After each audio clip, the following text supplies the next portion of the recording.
Big thanks to the awesome supporter who backed the channel in our last video. Before we kick things off, don't forget, make sure to hit like, subscribe, and support us financially. Now, Ryumin looked down at the isolated Remiel and smirked. Ah, all your little lackeys are dead, aren't they? He sneered. What are you going to do now? Yet, Remiel's eyes, which glared with murderous intent, still flashed with unyielding fury. He spat out a desperate curse, screaming, "You bastard." But Ryumin just smiled. Even backed into a corner, your pride is still sky high. Well, I guess that makes sense for one of the 7 legendary archangels. Remiel screamed back, demanding to know who Ryumin really was, where this insane strength came from, and why his execution spell had failed completely. Why was he hunting angels? But instead of answering, Ryumin just smirked, his lips twisting into a cold grin as he thought to himself. Why kill them? Simple. Because of the sweet rewards. Didn't the high and mighty archangels know that slaying their kind drops top-tier loot? Honestly, the whole setup was pretty hilarious, since even the angels running this survival game were just puppets themselves. Can you believe that? Ryumin wondered if they were being manipulated by the system itself. If so, whoever built it is the ultimate mastermind. Still, Ryumin was actually quite grateful to them, since that system had allowed him to become powerful enough to slaughter angels. Suddenly, he took a step closer to Remiel, realizing it was probably best to keep the whole loot thing a secret. Ryumin raised his voice. Tell me, how can you spew this garbage after what you did to us? 1.8 billion humans have already died. The survivors are forced to fight in this sick survival game run by angels. Wouldn't you want to kill your tormentors? Remiel stayed quiet, but Ryumin knew the archangel wasn't paying any attention. Instead, the desperate celestial was frantically brainstorming a way to escape, thinking, damn it, if he spots even a hint of me casting a recall spell, I'm dead. How do I survive? Should I detonate my remaining holy energy as a last resort? That might preserve my honor, but then I'll never get to watch this insolent human rot in hell. Even without his limbs, the proud archangel desperately clung to any hope of survival. The thought of dying to a mere mortal was utterly humiliating. Ryumin asked why he was silent, mocking him. Do you want to die? Remiel finally spoke, claiming he understood human hearts. Sure, we seem like demons to you, but it cannot be helped. Ryumin pressed him on that, and Remiel argued that there were simply too many humans, destroying nature and draining all the world's resources.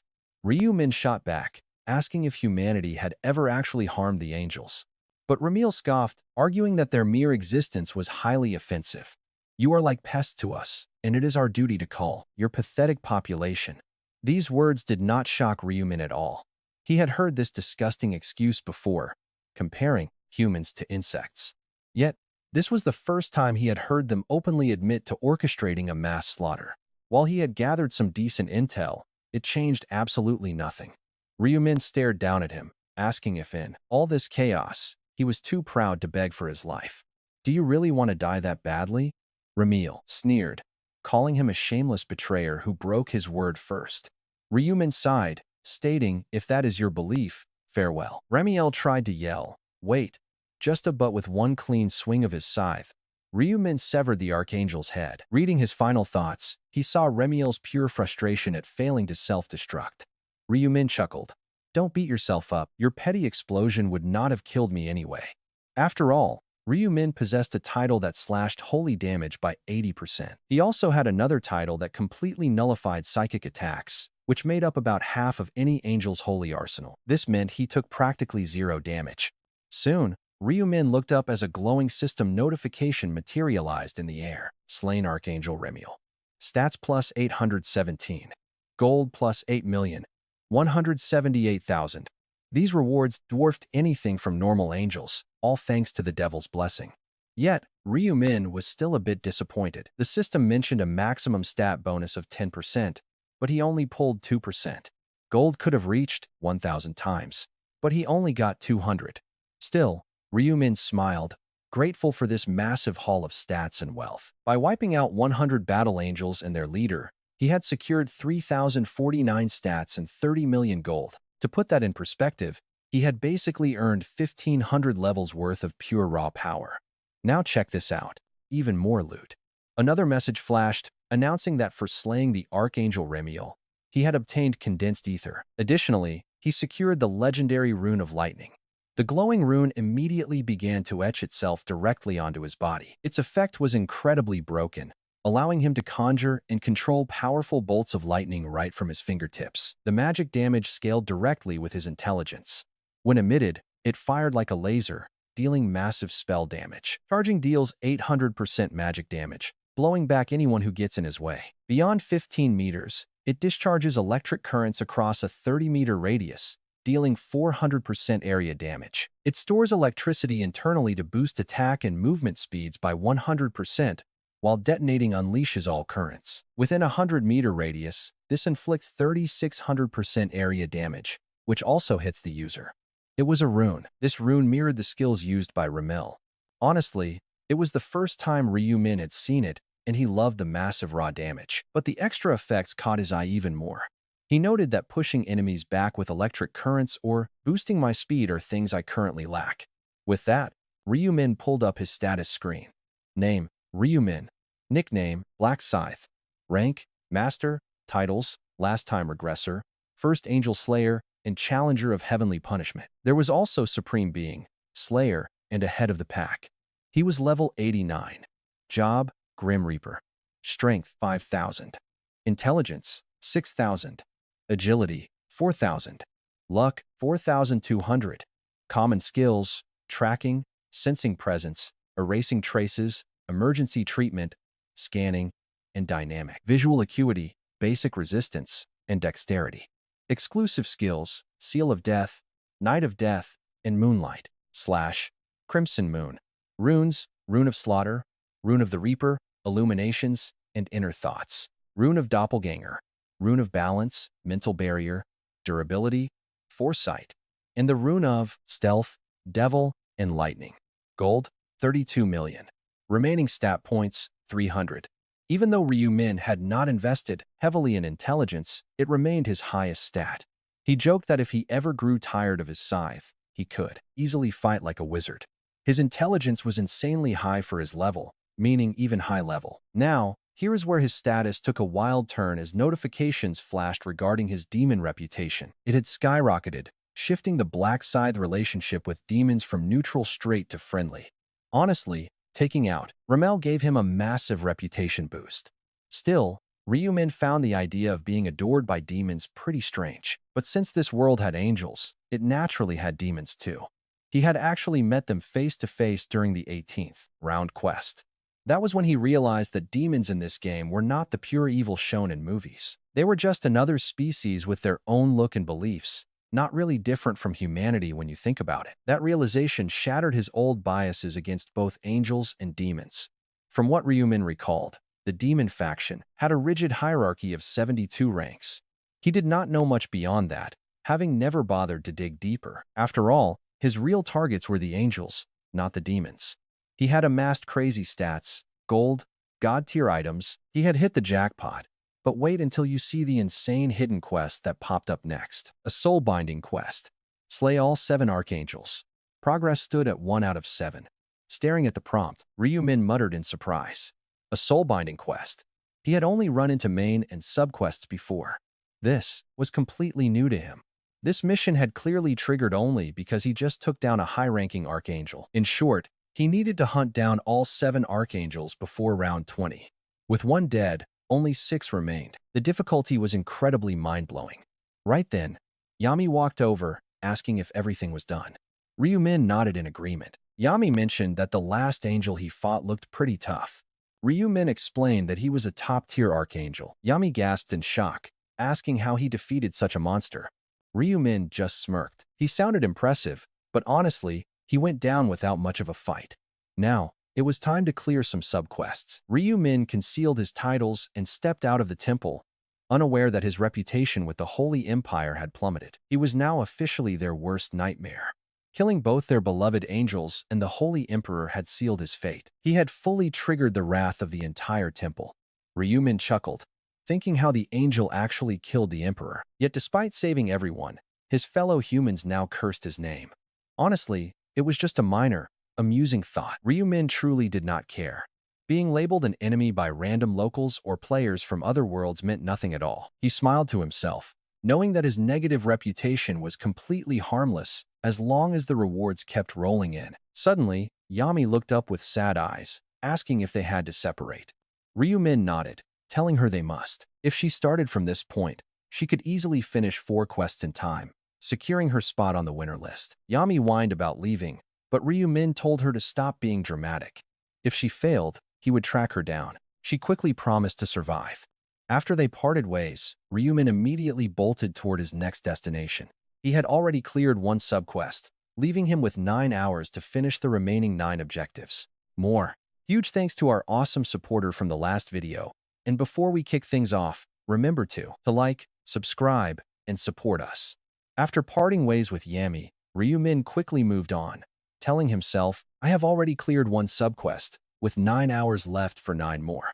First stop is here, Ryumin noted. He stepped into an alley packed with street vendors, announcing he was there to buy some gear.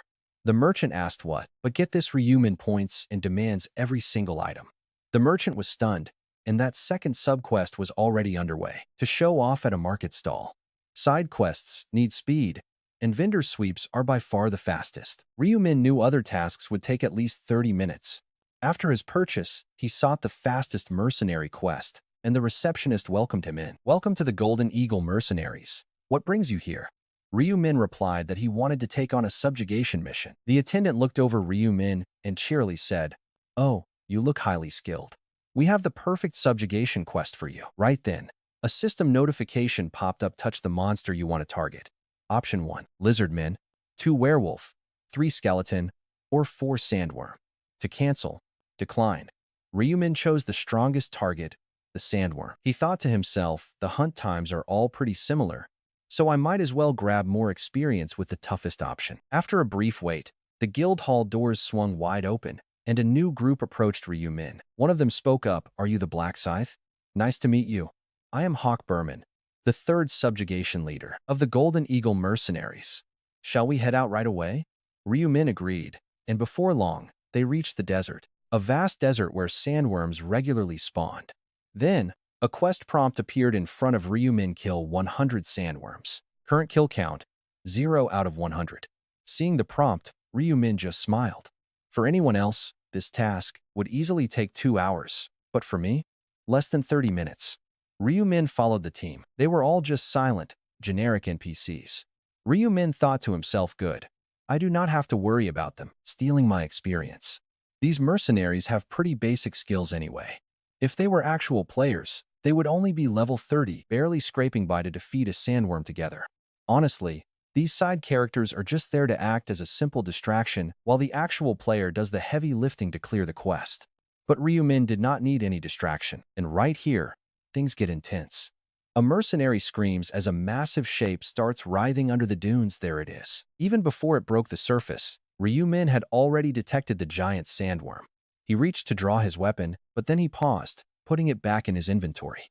Ryumin wondered, should I test that new rune I just acquired? He had not tested the lightning rune yet, and he was quite curious to see how its power would actually feel in battle. Crackling sparks danced across Ryumin's hand as he whispered, so this is the feeling. Lightning magic is not exactly ideal against earth attribute sandworms, but would it get the job done? Magic is powerful, but elemental matchups always matter. An earth-type monster moving through sand would normally take far less damage from a lightning-based attack. In simple terms, his damage would be cut in half. But it should still sting quite a bit, since Ryumin's intelligence stat is insanely high. Just then, the massive beast burst forth, looking like an ancient tree. Ryumin unleashed his spell, and a bolt of lightning shot directly from his finger, striking the sandworm head-on. The giant beast was fried to a crisp in one shot, leaving the entire squad completely speechless. One mercenary stammered, taking down that monster in a single hit is unbelievable. Are you some kind of master mage? Another cheered that a legendary wizard had joined their squad. But despite the praises, Ryumin stayed quiet. He was actually a bit surprised himself, thinking I expected high damage with my stats. But this is wild. To instantly vaporize it was absolutely crazy. The raw, overwhelming damage completely bypassed any elemental penalty. If anyone questions my power as a prophet, he thought, I will just show them this. After that, Ryumin completed all 3 quests in under 30 minutes. It was all thanks to the devastating power of his new lightning rune. Even with his scythe, He could have cleared them quickly, but he chose to solely rely on his lightning spell during these runs, never once pulling his weapon. He needed to get fully comfortable with the spell's capabilities, and honestly, casting magic from afar was way more convenient than running all over the place with a heavy weapon. The monsters kept dropping in one hit. Plus, with his high dexterity skill, landing the magic was incredibly easy. Then Ryu-min muttered fire, charge, area blast, amplify. I think I have tested out every combo. The target is not too difficult. Then Ryu-min says, fire charge, area blast, amplify. I have tried everything, he thinks, and of course he has. Ryu-min hadn't dared to use self-destruction, yet the damage was too high and a single mistake could cost him his life. Self-destruction was strictly a desperate last resort, and as a mage, he might never actually need to use it anyway. Sure, having multiple area skills was awesome, but once everything is on cooldown, you are helpless. Testing his new rune of lightning, Ryu-min quickly realized that every single spell came with a restrictive cooldown timer. The shortest was fire at 6 seconds. But in a real life or death battle, that gap is an eternity. That's why spellcasters manage their cooldowns so carefully. But as a hybrid, he had other options. If Ryu-min ever ran dry on mana, he could always just slice enemies with his massive scythe. Then, system messages flashed, subjugation completed. His guild accomplishments were recorded, and his mercenary rank officially went from skilled to professional. By successfully clearing consecutive subjugation missions, Ryu-min's rank in the mercenary group had shot up significantly. He smiled now he could take on high-difficulty missions. Leaving the guild, he checked the time. It looked like he could comfortably finish 10 subquests. 10 hours was a long time, but he was ready. The hours flew by unnoticed. Suddenly, another player shrieked that there was no time left. Time's up. Desperate players screamed, trying to complete at least one more quest before the entire environment suddenly shifted. Before they knew it, everyone was warped right back to the starting room. Then, Nell descended from above. "Welcome back," Nell announced, asking if they succeeded. Immediately, a desperate player begged for 10 more seconds. He desperately begged for it to count as a success, but the moment Nell's gaze turned chilling, he shut his mouth. She roared at him, "How dare a lowly human dare to interrupt a divine angel like herself? Seriously, she's terrifying when she's pissed. Did I give you permission to speak?" She spat. "Or are you begging to die?" He stammered an apology. Too late. Nell was already in a massive fit of rage. Announcing that it was time for results, she added that she had one crucial question for them. She demanded to know if anyone had received an oracle. The reason for Nell's awful mood was actually quite clear. Ramel's death had sent the heavens into utter chaos. Naturally, the confused players were completely perplexed. They had no clue what she meant, having never heard of an oracle in this game before. Confused players muttered, asking what she meant, but Nell just scoffed and told them to forget it. Though she tried to brush it off, her tense reaction confirmed a massive detail to Ryu-min. He realized the heavens still had no idea who killed Ramel. In fact, they probably thought he was just missing. Since no angel corpses were left behind, they couldn't confirm his death, but they definitely knew a player did it. His distress signals had at least spread the word that a player had attacked one of their kind. They just didn't have a specific name yet. And since combat angels were deployed at the altar, she was highly suspicious. Ryu-min smirked. Did these idiots really think the killer would just raise their hand and confess? It was a pretty dumb question. But get this, the angel actually had a very solid suspect in mind. Overpowering a combat angel required massive strength, and only one player fit that description, the legendary Black Scythe. Sure enough, Ryu-min could feel her anxious, trembling gaze darting toward him in the crowd. She was too terrified to look. A player who slaughters angels is a walking nightmare. Angels love to call humans insects, but these low-tier, 9th-rank guides were actually incredibly fragile without their special skills. Without their signature Scythe skill, they're just as fragile as humans, and the angels knew this too. That's why they rarely descend to the human realm. Deep down, they actually fear the players. Ryu-min knew they might suspect him, but they had zero evidence. They couldn't even imagine an archangel was dead. As long as there was no concrete proof, he was safe.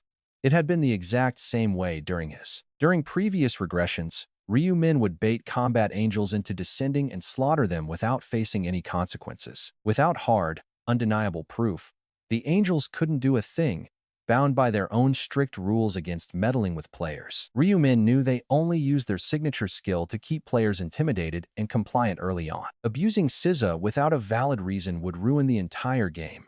Ryumin let out a sigh of relief. They could suspect him all they wanted, but they couldn't touch him. Still, his new quest changed things. With the Devil's Blessing and the Soul-Binding quest active, he had to keep hunting angels but with extreme caution. Under his gaze, the angel hastily averts its eyes and stutters. Also, do not forget to like and subscribe. Big thanks to our awesome friend who financially supported us in the last video. Before we begin, do not forget to hit like, subscribe, and support. Meanwhile, when Ryu Min looks over, the angel quickly dodges his icy gaze and stutters out, "So shall we check the tally results?"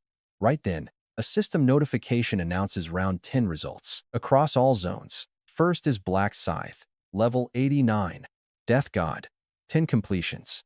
Second is Heavenly Demon, level 44, Dark Knight, with 7 completions. Third is Dumb Idiots, level 43, Shaman, 7 completions, in Zone C3, Eska 001. First is Black Scythe, level 89, Death God, 10 completions. Second, Heavenly Demon, level 44, Dark Knight, with 7 completions. Third place is Dumb Idiots, level 43, Shaman, 7 completions. Looking at these results, Ryumin smiles and says, as expected, "I am first. The others are Ma Kyung-rok and that guy. They likely managed their time better during the monster hunting quests. In fact, players in the top 3 score epic bonuses and special privileges. These perks keep making them stronger, helping top players continuously guard their lead. That is why those two completely monopolized second and third place from the start." Then, the angel speaks up, "Have you all checked your rank? Only the top 690 survive, while the rest just vanish. Let us see. Most with under 3 finished quests disappear." One player cries out, "Angel, I only cleared 3 quests, but I still made the cut." The angel replies, "That is totally possible. If completions are tied, ranking is determined strictly by speed. So, even with 3, you can pass." Another player smiles, relieved 4 completions are safe. But then, one guy screams, "Damn it, I should have just cleared 1 more. No way. I do not want to die." The angel sighs, "Nothing I can do about the rules. Well, goodbye to those who did not make it." With those words, 3/4 of the players instantly dissolve into ashes. As they vanish, the crowded room falls dead silent. But Ryu Min is only focused on checking his victory loot. "Congratulations, you have achieved first place in your specific zone. You have also taken first place across all existing zones. Because you rank first globally and in this specific zone, you are awarded a special lucky package. On top of that, for taking first place globally, you will receive a special reward selection box." Ryu Min immediately opens the lucky package. A prompt asks him to select his desired reward. Option 1, a gold package. Option 2, a rune package. Option 3, materials. Option 4, equipment. Ryu Min smiles at this, thinking the FPA rewards for round 10 are quite generous. Lucky packages are extremely rare, and this one even offers a free chance to pull high-grade runes. Ryu Min knows there are plenty of options, but he only needs runes, so he selects Option 2. System alerts quickly pop up. You have selected the rune package, which is now added to your inventory. It is a legendary consumable that yields a random rune, restricted to experts and above. The item description notes that runes themselves have no grades, meaning the luck stat will not influence the outcome. Ryu Min wonders if he should just draw it right now. But after a quick second thought, he decides to wait. There is really no rush, and getting a useless skill right now would only put him in a pretty bad mood. He decides to save it for later. First, Ryu Min activates his special reward selection box, prompting another menu. It asks him to choose one special reward. Option 1 is a temporary skill called Clairvoyance, valid only for round 11. Option 2 is a 1.5 times experience buff, and Option 3 is info on round 11. These are completely different from standard stat buffs. Anyone else would agonize over what to pick, but not Ryu Min. Look at this, his returner knowledge makes this an easy choice. Round 11 is all about scoring survival points, and, though the experience buff looks tempting, Ryu Min picks Option 1. Gathering points is easy, but controlling the entire field is what truly matters. Transcendent skills like Clairvoyance are unmatched for this, especially since it is active only during this specific round. Soon, the angel speaks again. "Congratulations to our 690 survivors. You will receive bonus experience as a clearing reward. scaled to your completed subquests. Instantly, level up notifications flood the room, accompanied by the loud cheers of excited survivors. One guy boasts about gaining 3 whole levels, while another is just glad they cleared tons of quests to gain 4. Some even hit level 50. Ryumin only goes up by 1 level, but that does not bother him because he has over 3,000 unallocated stat points. He mutters to himself, leveling up does not even matter to me. As Ryumin is planning how to distribute those stats later, his consciousness fades away alongside a final notification. Round 10 has officially concluded. Total survivors, 137,000. Zone survivors, 690. Your soul, you will soon transfer back to your original body in the real world. Round 11 begins at midnight on November 1st, 2022. See you in the next round. Congrats on surviving. Days after returning home, Ryumin's phone buzzes with an article from a subscribed feed. It claims counterplayer Force Vice Captain, Black Scythe, had actually wiped out the KF. The FBI and Interpol confirmed the man beheaded in that viral video was indeed the KF leader, Odeon. Nigerian President Muhammadu is grateful, thanking Black Scythe for doing their job. Airport staff also confirmed that Black Scythe had departed for Nigeria. President Yoon expresses his desire to award Black Scythe for taking down public enemy KF, boosting the nation's pride. But even though leaders from different nations showered him with praise, Ryumin hears not a single word of it. He has already put his Lostec phone on silent before tossing it straight into the trash. Ryumin knows all the chaos he caused, but chooses not to look, and it isn't out of laziness. He is just waiting for the perfect moment. Right now, stepping into the spotlight is a terrible idea. Just look at these comments, and you'll see why. Ryumin checks a massive thread, debating whether Black Scythe is some hero destined to save humanity from dark times, or just a ruthless murderer who slaughtered thousands. Under that dramatic headline, countless replies pile up. Some sneer that heroes are garbage, and he is just a serial killer, saying Korea treats any killer like a monster. Others spit on this hellhole of a country.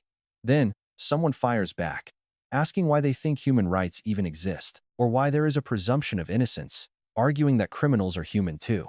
But replies scream that those bastards are worse than animals. Still, someone counters that it doesn't justify murder, claiming nothing is scarier than making killing legal. If everyone runs around killing, what is the point of having laws? Does that make any sense in a civilized society? Others just laugh, calling them fools.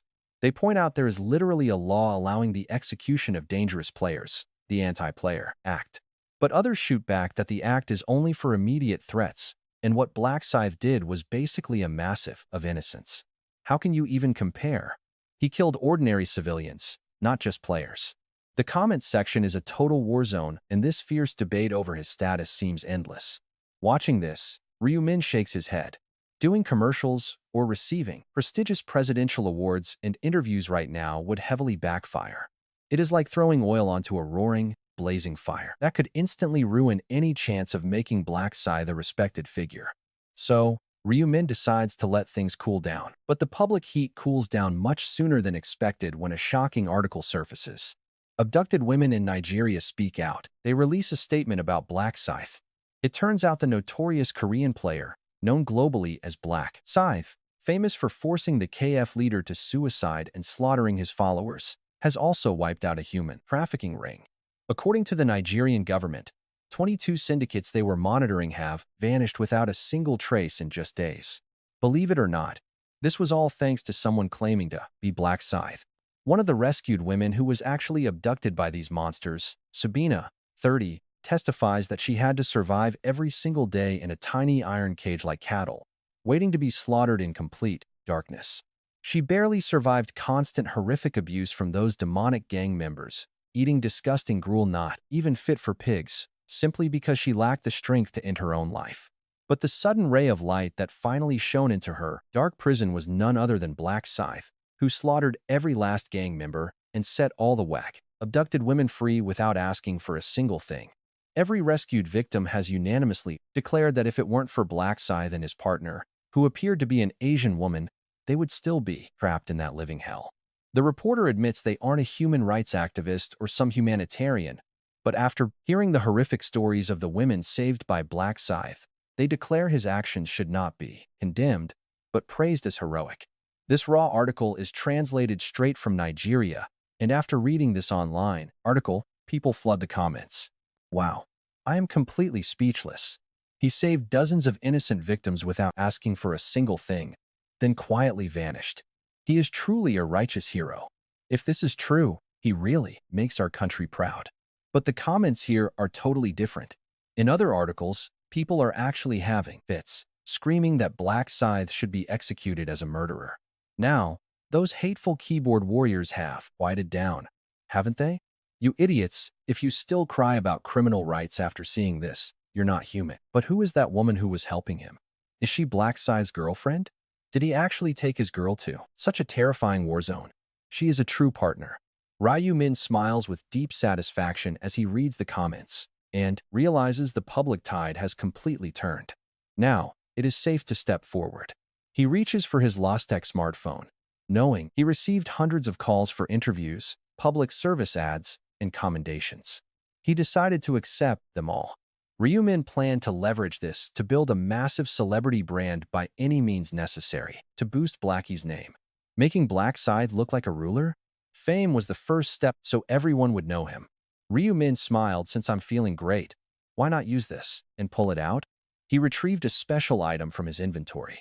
It was the 10th round reward, Rune Bundle. Believing a garbage pull wouldn't ruin his current awesome mood, he decided to open it with a brilliant flash of light. The bundle vanished. Instantly, an unfamiliar rune materialized, along with a system alert stating it was engraved directly on his body. Meanwhile, 9 months had passed since the world changed. Out of 1.8 billion young people, only 130,000 remained. Among them, 700 were Korean players. This catastrophic population crash was more than enough to completely shatter the economy. Muk Youngrock had often watched other CEOs weep over their fate. Being a businessman himself, he could easily relate to their suffering. However, he felt zero actual empathy, telling himself, I am eating well, living great, and my company is thriving. Let's be real here. While he intellectually understood the weeping of others, he felt completely nothing emotionally. Unlike everyone else, his own company had not collapsed. He proudly noted, just as the prophet predicted, once we transitioned over to a VVIP site, our sales didn't drop.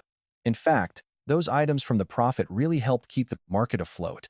Just a week after the round ended, even though their client list shrank to a mere quarter, the actual transaction volume actually went up. Revenue barely fluctuated. Desperate players, feeling the heavy crisis of survival, were dumping their entire fortunes into aggressive trading for better gear. Muk Youngrock smirked proudly at his own genius, telling himself, my decision to target the platform specifically for VVIPs certainly played a part. Listening to the prophet was the right move. I was smart to recognize his value and accept his advice. I admitted, that prophet is my ultimate lucky charm. Muk Youngrock no longer feared his company failing. He was confident he could thrive even without the prophet's guidance. The real question was if he could reach the kind of unparalleled success that would merit listing on the Kospi. He added, it is time to prepare for listing to earn my father's recognition. There is nothing more prestigious than a Kospi listing. Pushing aside business worries, Muk Youngrock shelved his corporate concerns and turned his focus to a completely different, nagging worry, muttering, the 11th round is finally here. He wasn't worried about his own skin. Talk about cold.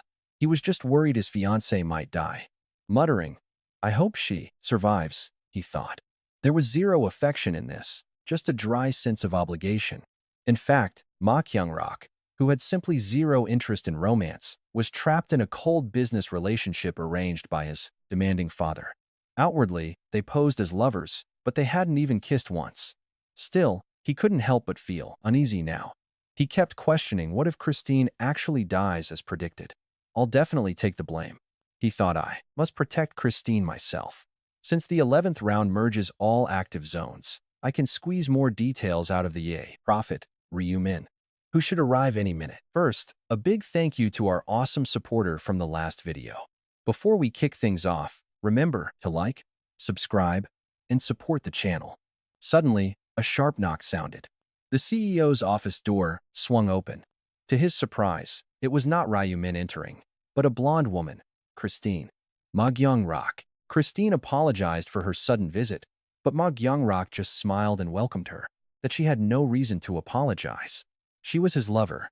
Seeing her more often was always great. Ma Gyeongrok kept up his usual friendly smile, and Christine, completely unaware of his guarded stance, fully fell for his charm. She asked if he knew why she came, and he replied that it was meeting day, so he expected her. Naturally, he expected her and asked if she wanted coffee, which she gladly accepted. He headed to the pantry. He brewed some coffee, chatting about the weather and asking about her trip over. He asked about her father, her level, whether the 10th round was tough, and how miraculous those prophecies seemed. It was standard player talk. Any real sweetness you would expect from a normal couple was completely missing here. Mid-conversation, Ma Gyeongrok got a call from his subordinate, briefly acknowledging the message before hanging up. Christine asked what was going on, and Ma Gyeongrok simply replied that his guest had finally arrived. He stepped out to receive him. Soon after, a man walked in. The very prophet Christine traveled to meet. Ryu Min greeted Ma Gyeongrok, who welcomed his major shareholder.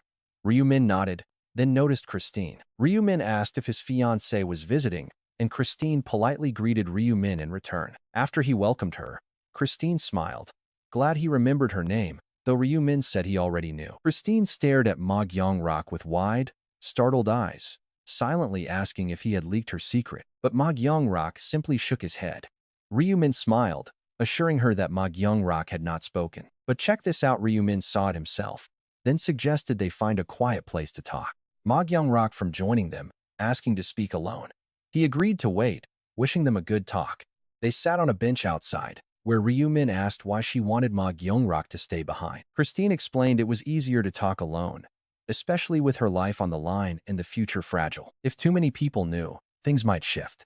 Ryu Min agreed, then suddenly cut straight to the chase. He asked if she came to Korea because of the 11th round, and Christine admitted she needed advice. Ryu Min was confused, thinking he had already told her everything, but she felt there was much more. She begged him to reveal who would save her and who would threaten her, even if she felt shameless. Ryu Min simply shook his head, repeating once again that he did not know who those enemies actually were. She begged him for even a tiny clue since he had witnessed the scene of her future crisis. Knowing it beforehand could save her life, but Ryu Min claimed he had completely forgotten the details. Christine was left speechless.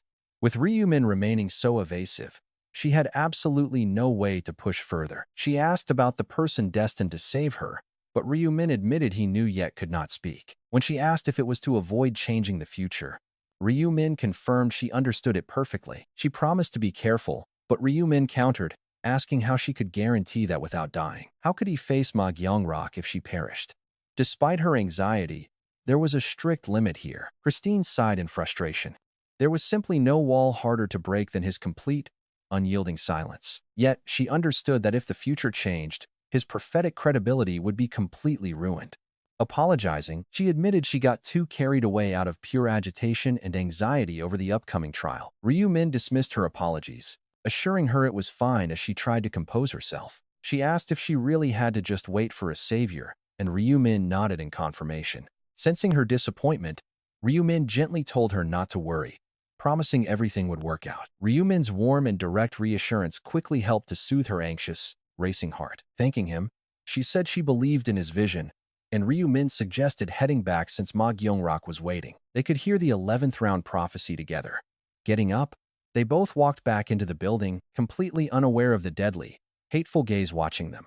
You can bet this won't end well. Before Christine Craig arrived in Korea, Jeffrey Bishop met with her father, Nathan Craig, who warned him, Christine Craig is heading to Korea to see her fiancé.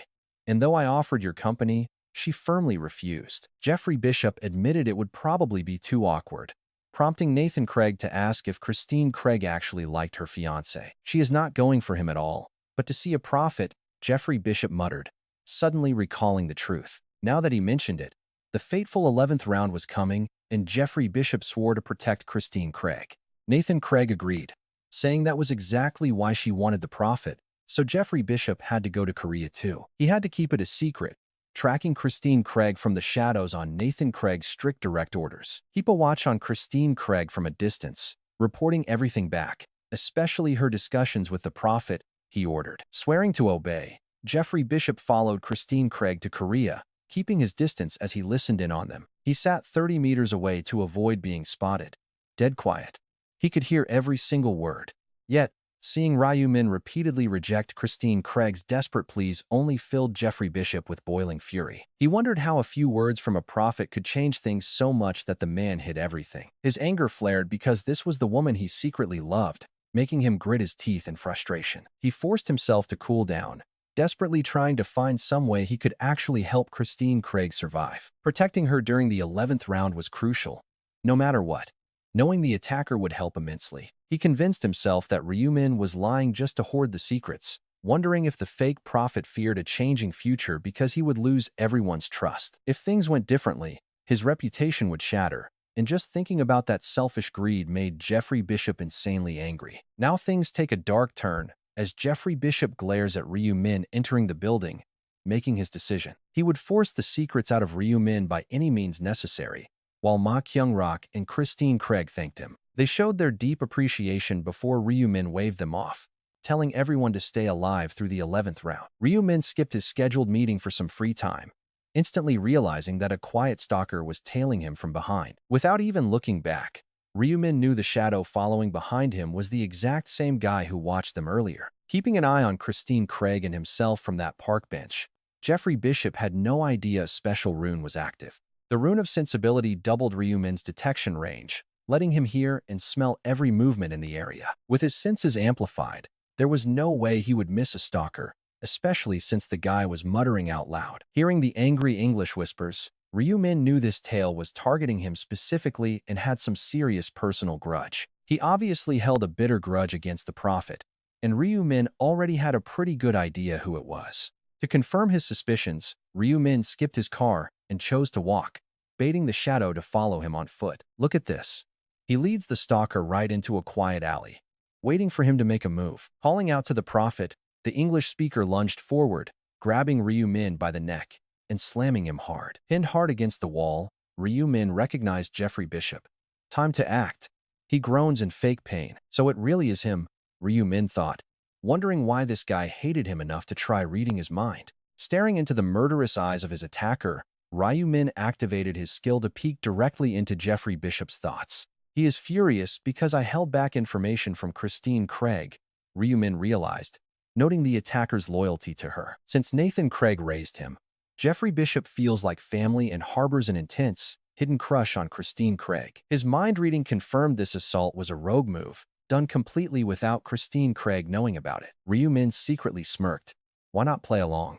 He starts pretending to suffocate even harder under the tight grip. Gasping out Jeffrey Bishop's name, Ryu Min wheezed for air until the panicked attacker instinctively let go. He doesn't actually want to kill me, Ryu Min thought, easily seeing through Jeffrey Bishop's clumsy attempt at interrogation. This guy only wanted the secrets Ryu Min kept from Christine Craig. Heavy coughing followed as Ryu Min played the victim. Rubbing his sore throat, Ryu Min cried out, demanding to know what Jeffrey Bishop was doing with this sudden attack. I never liked you, prophet, Jeffrey Bishop spat, calling his claims a total scam while Ryu Min defended himself. He admitted he believed it now, but his hatred remained, glaring with menace as a dagger slipped into his hand. With a blade in Jeffrey Bishop's hand, Ryu Min swallowed nervously and asked what the armed attacker actually wanted. With a dagger tied in his hand, Ryu swallowed nervously, glancing around before asking what exactly they wanted. Shout out to the awesome supporter who backed the channel in our last video.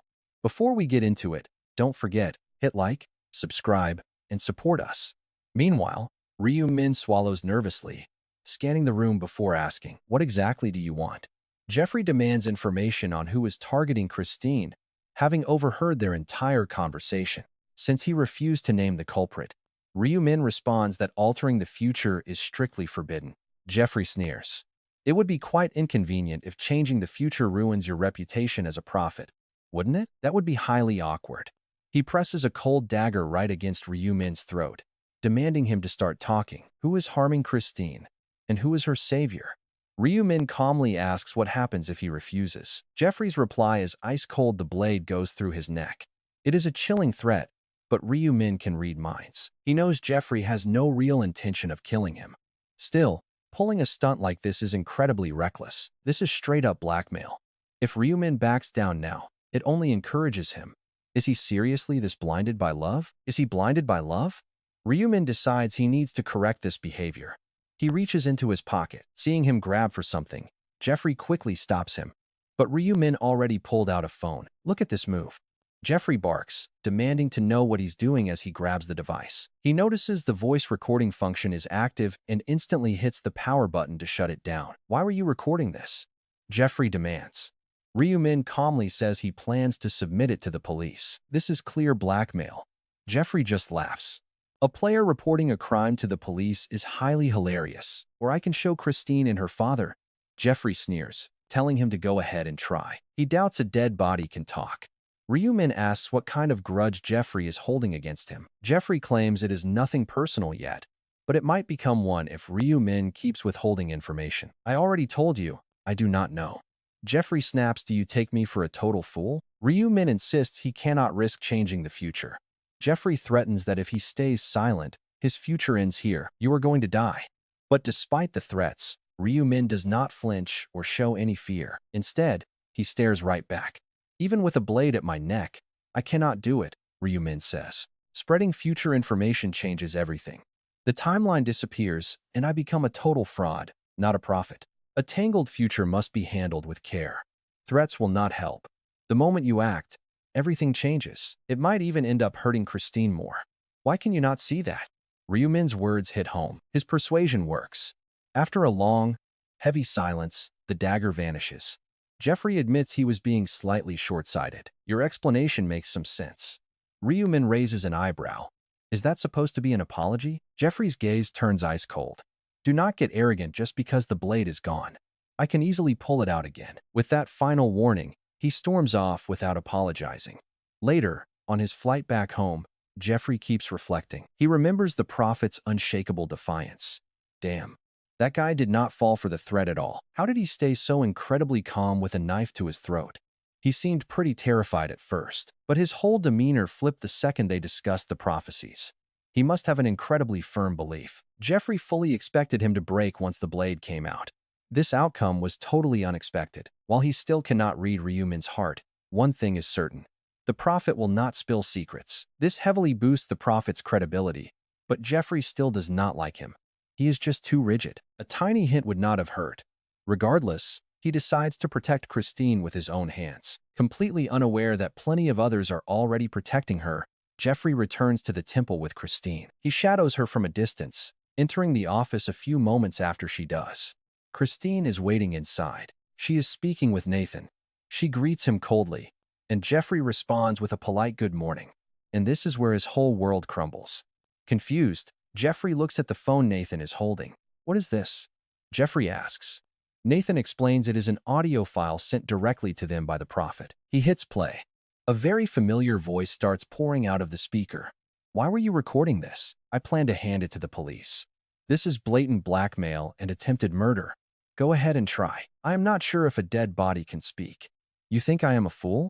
It is obvious you know. On the recording, Ryu-min says he won't speak just because of this threat, since changing the future could ruin everything. Then Jeffrey's recorded voice snaps that he will die without a future.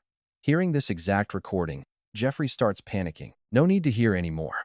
That is definitely his voice. He keeps asking himself how this happened when he turned the phone off. Then a terrifying realization suddenly flashes through his mind. Could Ryu-min have been carrying two phones the entire time? His mind goes completely blank as he realizes he got played. Talk about a massive backfire. Slowly, Jeffrey lifts his head. Nathan and Christine are staring at him with terrifying intensity. Jeffrey cannot even bring himself to meet their eyes. His neck turns bright red with utter embarrassment before Christine asks him sharply if he really did it. Did he really threaten Ryu-min? Jeffrey stammers out an excuse, but Christine demands a simple yes or no. With quivering lips, Jeffrey finally hangs his head and admits that he did it, leaving both of them sighing in exasperation. Jeffrey hurriedly adds that he has a good reason and can explain, but Nathan immediately cuts him off. Nathan asks if they did not just hear him say on tape that it was for his daughter. Jeffrey confirms this. Jeffrey claims he only wanted information to protect Christine, but Nathan's firm rebuke crushes all his hopes. Nathan tells him that threatening Ryu-min is crossing a major line, reminding Jeffrey of his past warnings. Ryu-min is like the goose that lays golden eggs. Slit its belly, and you lose the gold. Yet Jeffrey still resorted to threats. He risked ruining their entire relationship with such a powerful figure just to squeeze out answers. Jeffrey tries to defend himself. He argues it was a matter of life and death for Christine.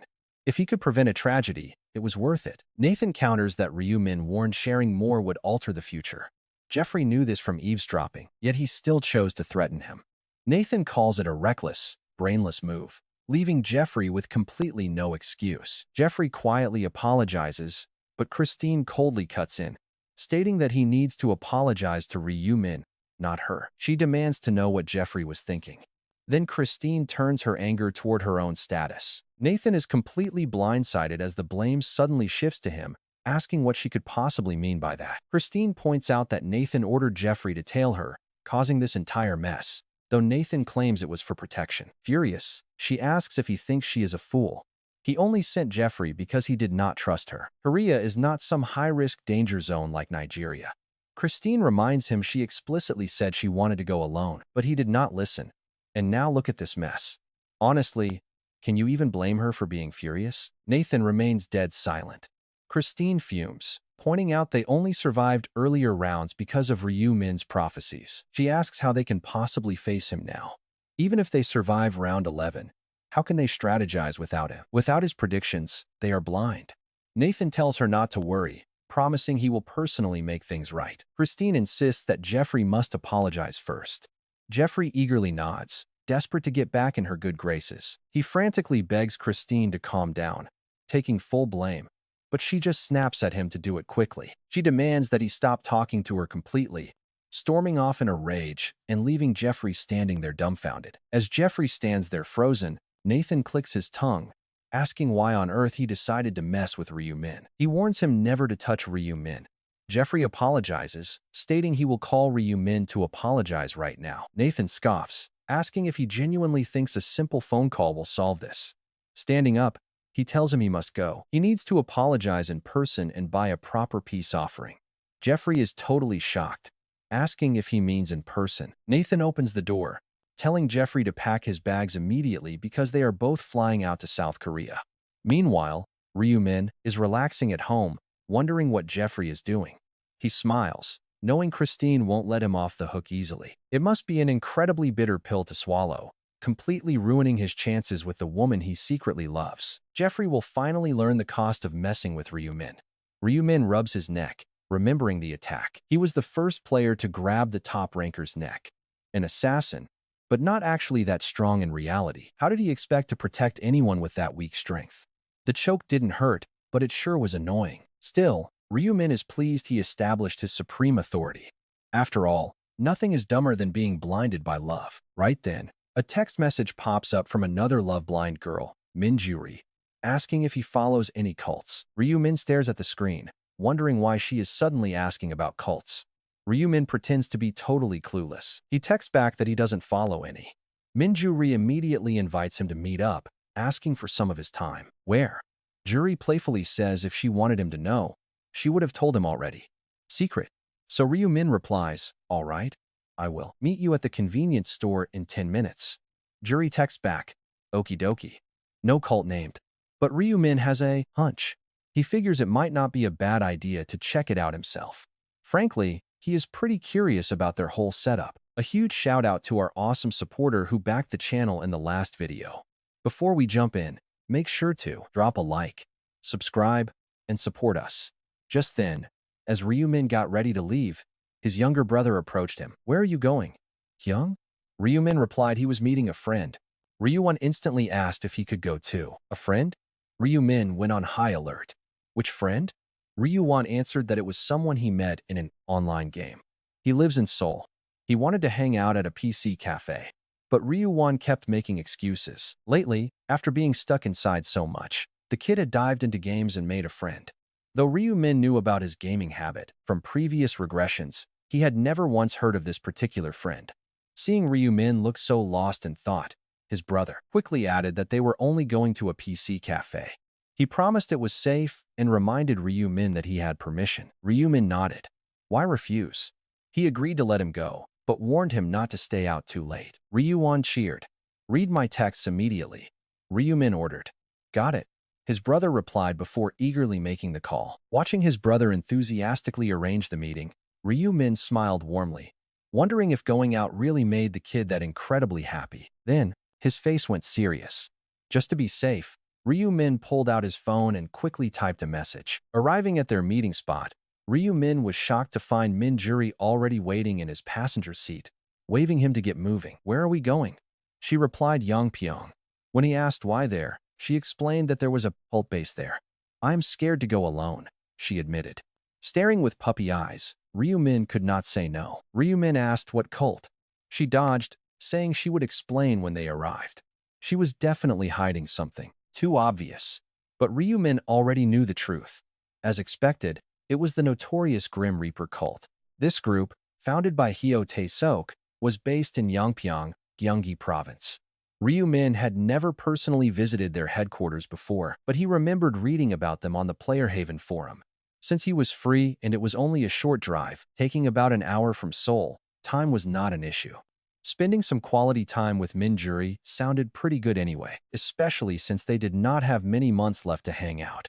Feeling a bit of excitement, Ryu-min silently started driving. Min-juri smiled gratefully, thanking him for tagging along and offering him a special strength buff since she had nothing else to give. Ryu-min smiled back, admitting that the gesture truly gave him energy. Even though it did not help him drive, it certainly cheered him up. 1 hour of driving later, they reached a tiny village. Getting closer, the first thing they noticed was a wooden sign carved with Chinese characters. "Grim Reaper cult?" Ryu-min asked, pointing to it. Min-juri nodded shyly. "Yeah," she admitted. When she tried to explain the cult, Ryu-min cut her off. "I know. It is the group worshipping the Black Scythe," he said. Shocked, Min-juri asked how he knew. Ryu-min mentioned seeing their promotional posts online. Then, looking at her seriously, he asked if she actually wanted to join them. Lies. He knew she wanted to join, but Ryu-min was pretty curious himself. He had never visited their headquarters.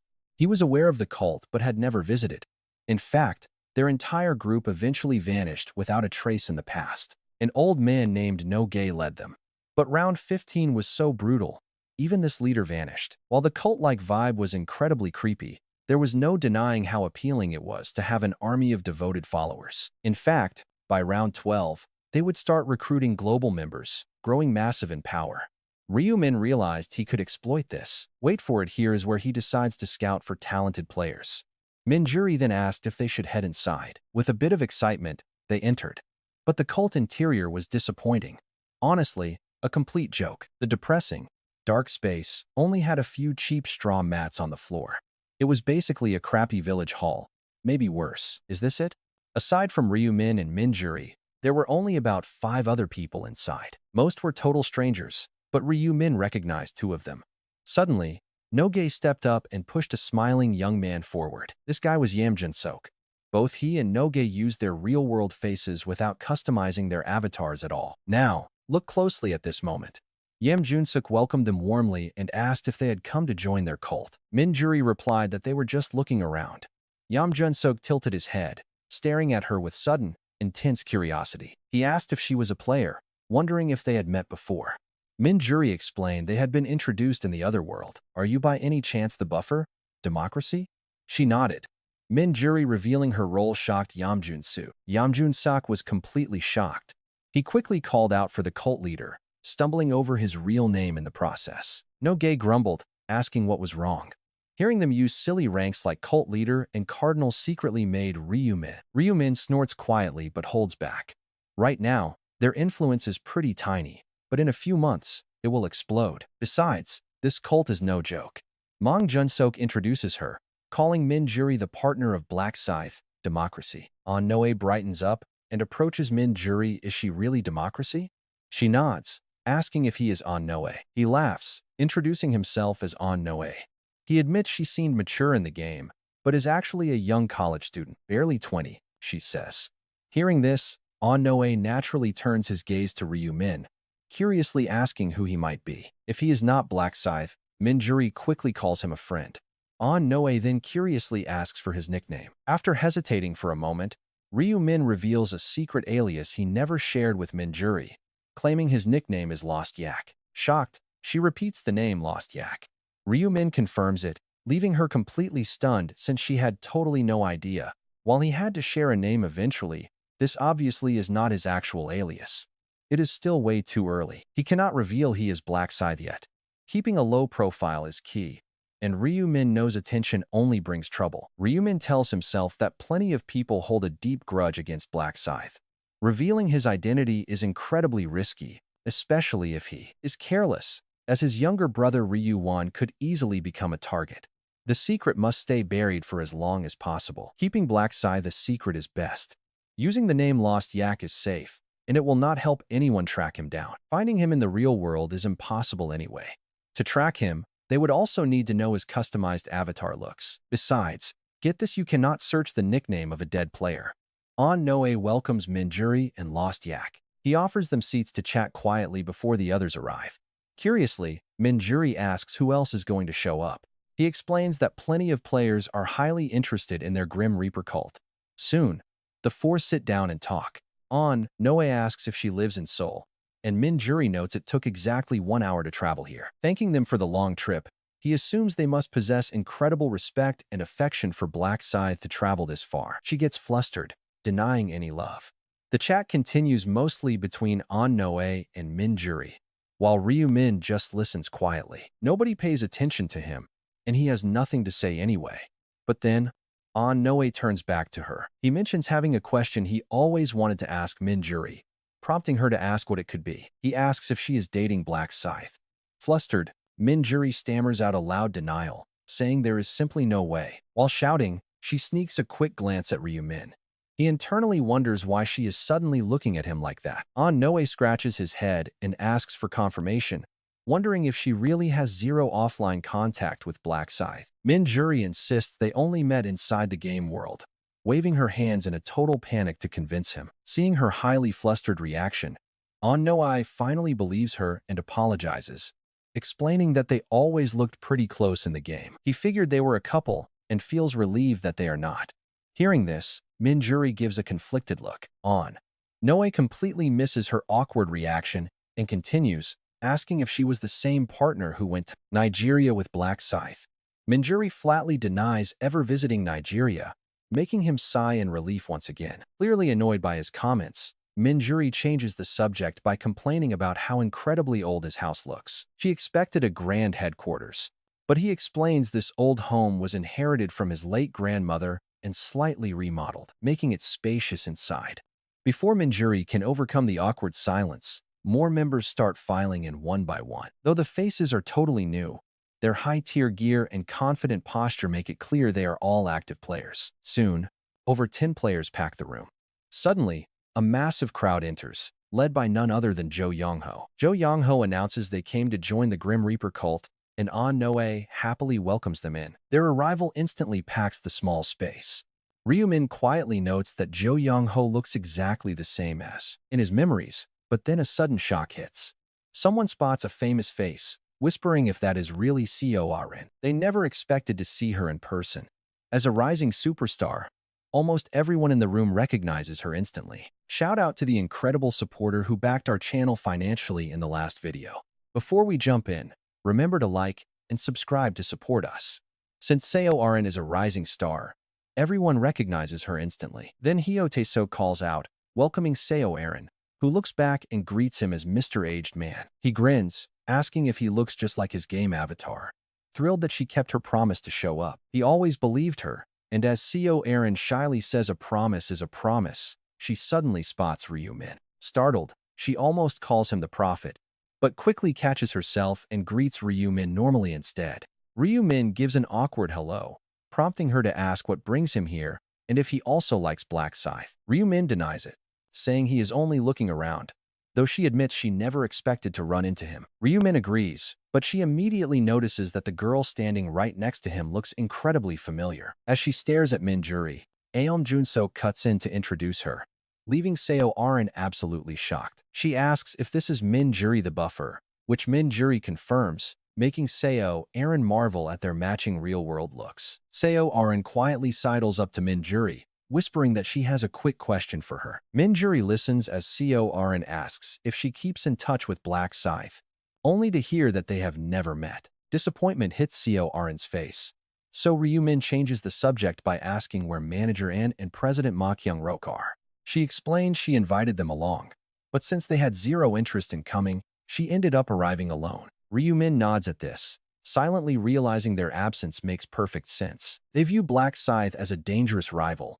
so of course they stayed away, leaving Min Jury to ask how he knows a famous actress. Ryu-min explains she is just his upstairs neighbor, who also happens to work for a company he recently invested in. Min Jury silently stares at Seo Eren for a moment. Ryu-min reads her mind and senses a bit of jealousy, inwardly reassuring Min Jury that he is not looking to date anyone else. Looking around, Ryu-min counts nearly 30 people chatting in the room, realizing this is turning into a massive crowd. This whole event is likely designed as a recruitment drive to pull even more followers into the cult. He checks the wall clock, noticing their scheduled start time has already come and gone. Deciding it is time to start, Hyo climbs onto a makeshift platform, introducing himself as the founder and leader of the Grim Reaper cult. He shares his in-game username, AgeMan No Gay, and reveals he is a level 45 warlock, instantly causing all the chatter in the room to die down. He warmly thanks everyone for attending the very first gathering of their newly formed cult.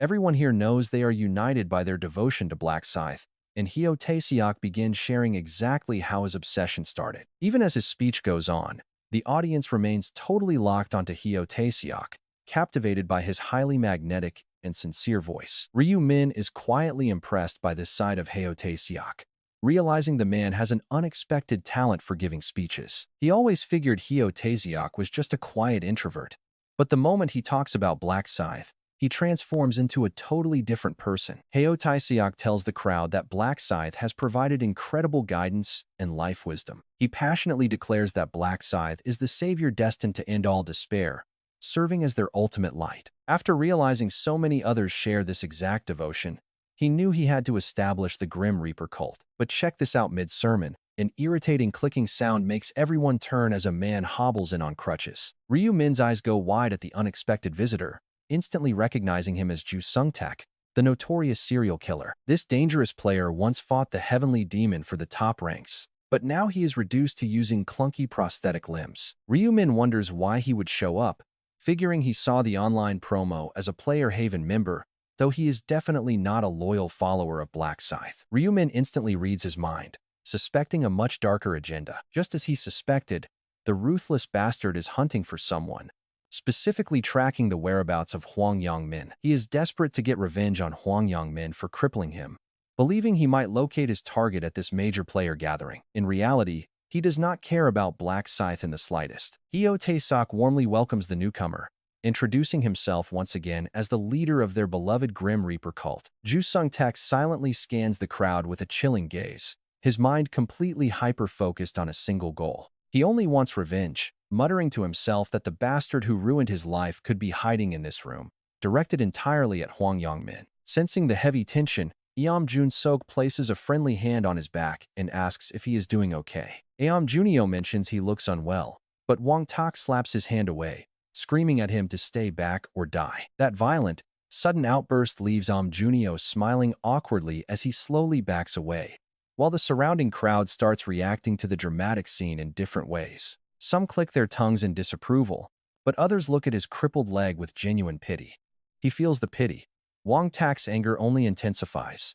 It is like throwing fresh logs onto a roaring fire as he silently curses, wondering if those damn bastards actually find him pitiful when he is already furious. He genuinely considers murdering everyone right here.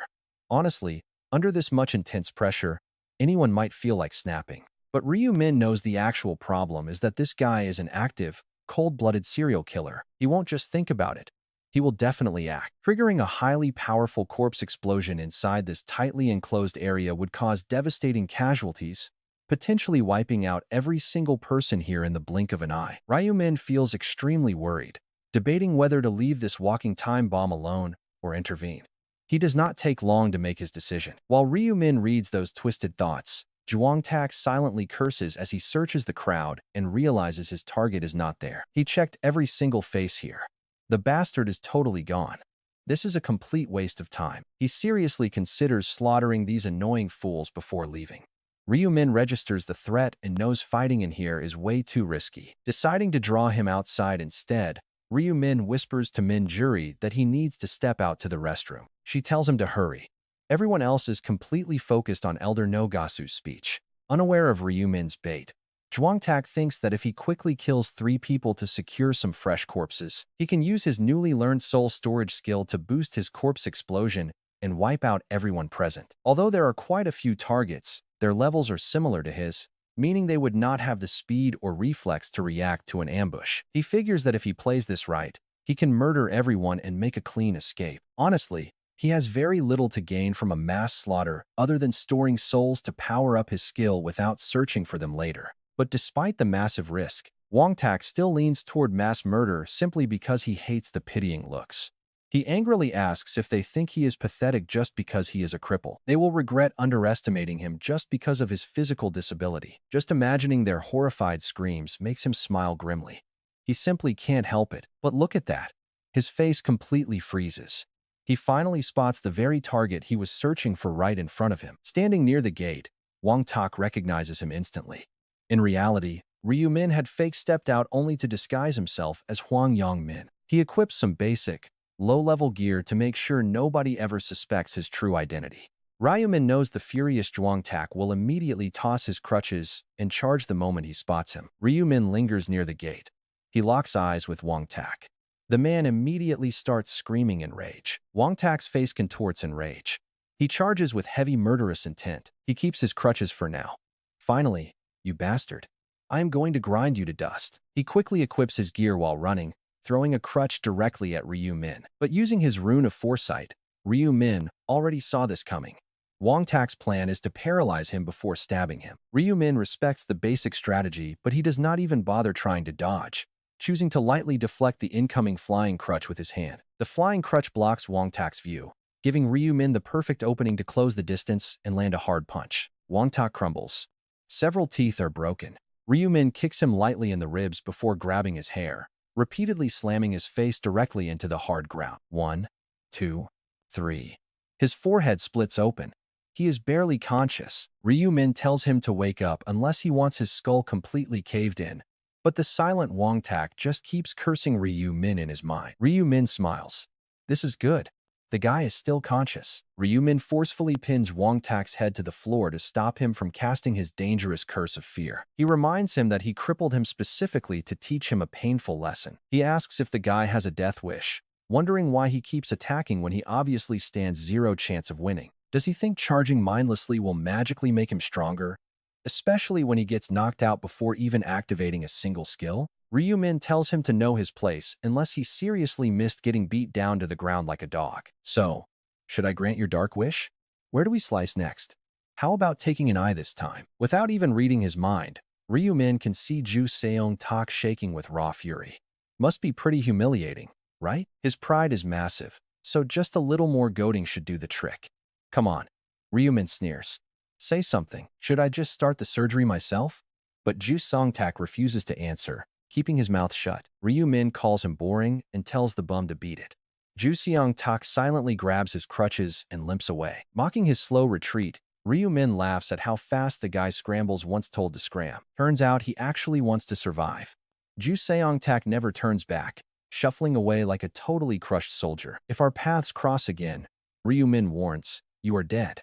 With that threat, Ju Seong Tak limps past the gates and vanishes. Ryu Min just chuckles to himself. After such an embarrassing public defeat, he will probably hide for weeks.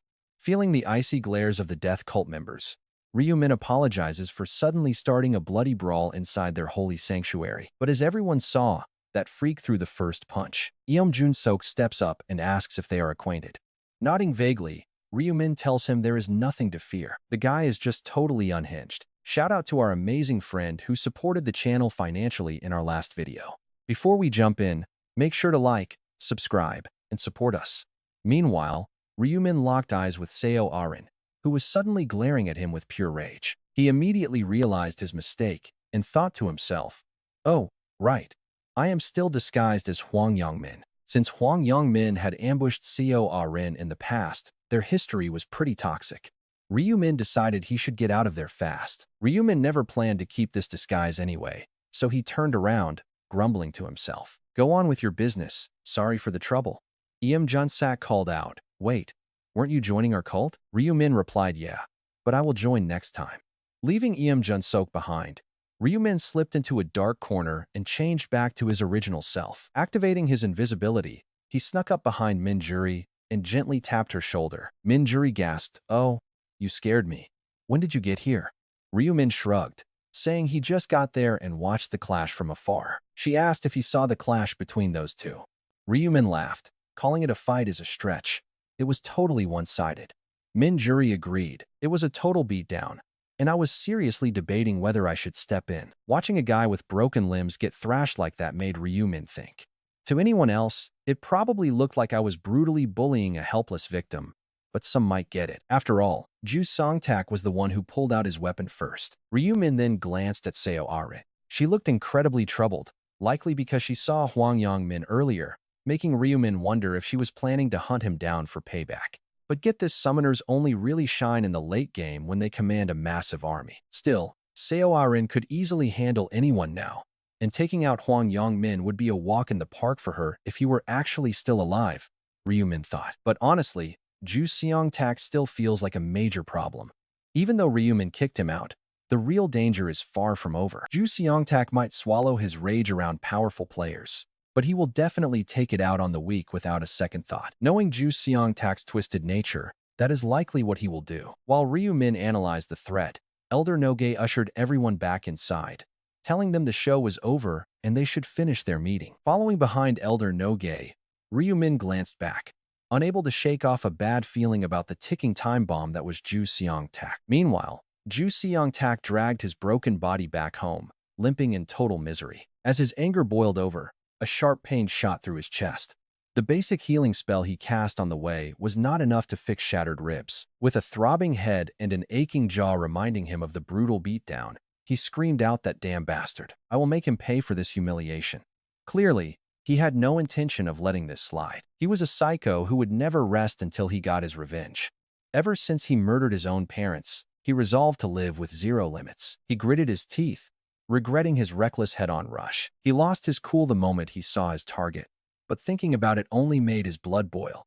He slammed his fist, denting the wall. Even with missing limbs, he was still a supernatural player who had surpassed ordinary humans. He possessed total confidence that the odds were on his side, muttering that if he had just activated his skills, the fight would be over. His plan was to cast a curse of fear before stabbing with a dagger, but Ryu Min smashed his face first, leaving him completely helpless. This brutal lesson taught him that engaging Ryu Min in close combat is extremely dangerous. Ryu Min clearly had a warrior class with boosted strength, while Ju Seong-tak was purely a mage. Every player knows mages must keep their distance from melee fighters. Ju Seong-tak cursed, realizing he should have cast Corpse Explosion instead. That would have done the trick. Ju Seong-tak knew Corpse Explosion would have worked perfectly, promising himself he would prepare thoroughly, win the next fight, and kill the guy. The psycho did not even know his target's name or username, but he was going to find out. Since the guy seemed interested in the Shinigami cult, Ju Seong-tak decided to head back there to dig up some info. Once he gets his real name, his tracking skill will do the rest, and if the cult leader tries to hide it, he will just torture the old man until he breaks. As he chuckled wickedly, his doorbell suddenly rang. He growled, wondering who the hell was interrupting him now. Limping to the entrance, Ju Seong-tak pulled open the door to see a burly middle-aged man looking down on him. Ju Seong-tak snapped, what?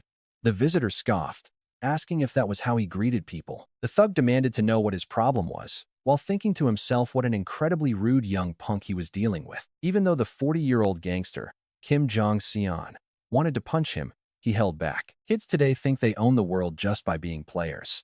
He figured this annoying neighbor was likely one. 2. Wong-tak barks out, what do you want? The neighbor just shrugs and says he lives downstairs. He says he heard someone banging the walls earlier. Could Wong-tak keep it down? The noise woke him up from his nap. Wong-tak just stares in total disbelief. What do you mean? Napping? But Kim Jong-un already turned to leave, telling him to keep it quiet. Hearing the downstairs door slam, Wong-tak loses his temper. Damn it. Did that fat pig just mock him? Getting disrespected by a regular human is insanely infuriating. Shutting the door, Wong-tak stomps back inside, sighing in frustration and muttering to himself, did I disturb your precious sleep? Do I have to cater to your nap schedule, you bastard? Furious, Wong-tak snarls, since you are awake, Let me help you stay awake. He starts violently stomping the floor over and over, shouting, "How is that, you bastard? Awake yet?" Then, the doorbell rings again. That sound makes his blood boil. Is that bastard back? Do they think he is an easy target just because he is disabled? He is done. Time to rip his guts out. Zhuangtak grabs his dagger and limps to the door. But get this, the guy at the door is definitely not his neighbor. It is the very man who humiliated him back at the cult, smiling and waving. Ryu Min smirks, saying it has been a while. Wang Tak screams out, you bastard. Wang Tak gets kicked right into the house, rolling across the floor before scrambling to steady himself, eyes wide with panic. He desperately casts his fear spell, Curse of Fear. But it is totally useless, and a system notification pops up. Target resisted. Cast failed. Ryu Min calmly shuts the door with a smirk, telling him not to be so scared. He says he only came to talk, but to Wang Tak, it feels like pure mockery. Furiously, he screams back, "Talk? You said you would kill me if we met again. And now you want to talk?" Ryu Min smiles, asking if those words hurt his feelings. After all, back in the cult, Wang Tak attacked first without any warning. Just admit it. But Wang Tak stammers because you. Before he can finish, another brutal kick sends Wang Tak sprawling across the floor. Ryu Min sighs, calling him out for always blaming others. Still clueless. Even after the cult, you have not come to your senses. Internally, Ryu Min realizes it is pointless to expect remorse from a serial killer who murdered dozens before even becoming a player. He kept this guy alive for his useful traits, but maybe it is time to eliminate the threat, especially with Wang Tak glaring like he wants him dead. Glad he followed him, Ryu Min smiles. Fine. I will give you a shot at revenge. Wang Tak asks what. Ignoring him, Ryu Min taps at a holographic system window in the air. And check this out. A bizarre notification flashes before his eyes, challenging his nickname, Dumb Fools, to a duel. Duel type is a non-lethal spar. Ryu Min wins by touching him 100 times. Wang Tak wins by touching even a single hair on Ryu Min. The victor gets a massive reward. The loser becomes a lifetime slave. Ryu Min faces a heavy penalty too. Skills and gear? Totally banned. Wang Tak gets 0 penalty. Will he accept? Yes. Seeing Wang Tak look completely lost since he has never had a duel request before, Ryu Min kindly explains the system force setup. He says it is a simple duel. If Wang Tak touches him just once, he wins. But if I touch you 100 times, I win. The loser becomes a slave. Ready? Simple? Right? Yung Tak asks if a single touch really guarantees victory. Ryu Min nods yes. Wang Tak stares back at the system screen, calculating his options. He thinks that if he can touch even a single hair, his enemy becomes his slave. This deal is too good to pass up. If it is actually real, Wang Tak asks if he is seriously agreeing to this. Ryu Min gestures to the screen. He asks how he can trust him not to break his word. Ryu Min laughs. How could I, you idiot? The system literally forces compliance. Looking at the screen, Wang Tak realizes this is a real opportunity. Sure, he is just a mage class. How could he fail to touch him once before getting hit 100 times? One fierce spell, and it is over. Sure, the spell failed before, but he can always use Corpse Explosion if things get tight. He has got plenty of dirty tricks. Even as a mage class, he did not just pump his intelligence stat. He knew he would need to fight close or run away sometimes, so he invested points into strength and agility, too. No matter how insanely fast Ryu Min was, Ju Seong Tak felt pretty confident he could land one hit. Ryu Min asks if he is in or out, making Ju Seong Tak wonder why he is suddenly proposing this.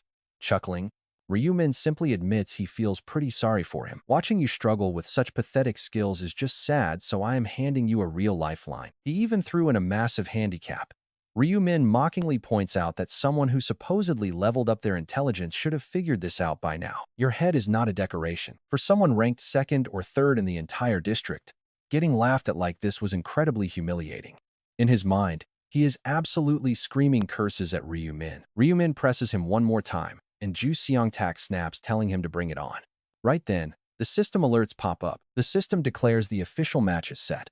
The countdown begins 10 seconds until their clash. You can see how badly this is going to end. Blinded by rage, Ju Seong Tak takes the bait, completely oblivious. Ryu Min's face twists into a cruel smirk. Another helpless slave. Huge thanks to the awesome friend who financially backed us in our last video. Before we jump in, make sure to like, subscribe, and support us financially. Right then, Ryu Min's lips curl into a cold smirk as he thinks to himself, that is another slave for me. Meanwhile, Ryu Won is totally bored out of his mind with nothing to do at home. So, he decides to head out and meet up with a friend he made online. They always got along great in-game. They were chill, highly skilled, and never got toxic. Even on his roughest days, jumping on a game with them was enough to instantly wash away all his stress. Unlike the cruel classmates who constantly bullied and excluded him, he genuinely saw them as real friends. Well, at least until they met in person, and the guy asked, "Are you Ryu-won?" To which he happily nodded. He asks if he is Bong Tae-won, and the guy grins. "Finally we meet. Nice to meet you, you bastard." Before he can even process the sudden insult, Bong Tae-won throws an arm around his shoulder, radiating the unmistakably nasty vibe of a total bully. Ryu-won asks in confusion, "Why are you doing this, Bong Tae-won?" But the thug snaps back, "Drop the casual talk, you bastard. I am 2 years older than you." Shocked, Ryu-won stammers, "What? But in-game you said we were the same age." The guy just smirks, "I lied to get close to you. Now look at this." Bong Tae-won drags Ryu-won away to some quiet, creepy corner with a wicked grin. Ryu-won tries to resist, but it is utterly useless. The heavy grip feels like a massive boulder on his shoulder, making him realize something terrifying. If this guy is 2 years older, could he be a player? A seasoned veteran who actually survived all the way to the 10th round? His panic instantly morphs into pure dread, since players are far more lethal than average criminals. Looking at this guy's violent attitude, he clearly has dark intentions. Ryu-won bitterly regrets not staying home like his brother warned, but it is already too late. Ryu-won is dragged away by the guy he actually believed was his friend. "Get in there, you bastard." Instead of a gaming cafe, Ryu-won is shoved into a sketchy, dead-end alleyway. What is this psycho planning to do? Ryu-won dreads to think. He desperately stammers, "Why? Why are you doing this, Bong Tae-won?" The bully roars, "I told you to stop speaking casually and drop my name so easily, you bastard. It is disgusting."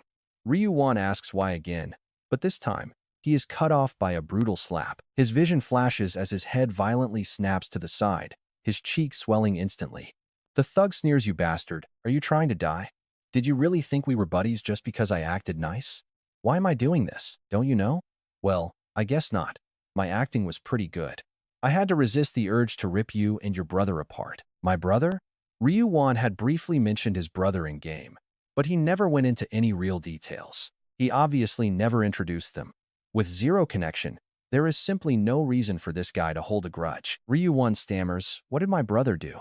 The thug just laughs, "You still do not get it." While Bong Tae-won smiles, his eyes are filled with terrifying, cold rage. The look of a literal murderer.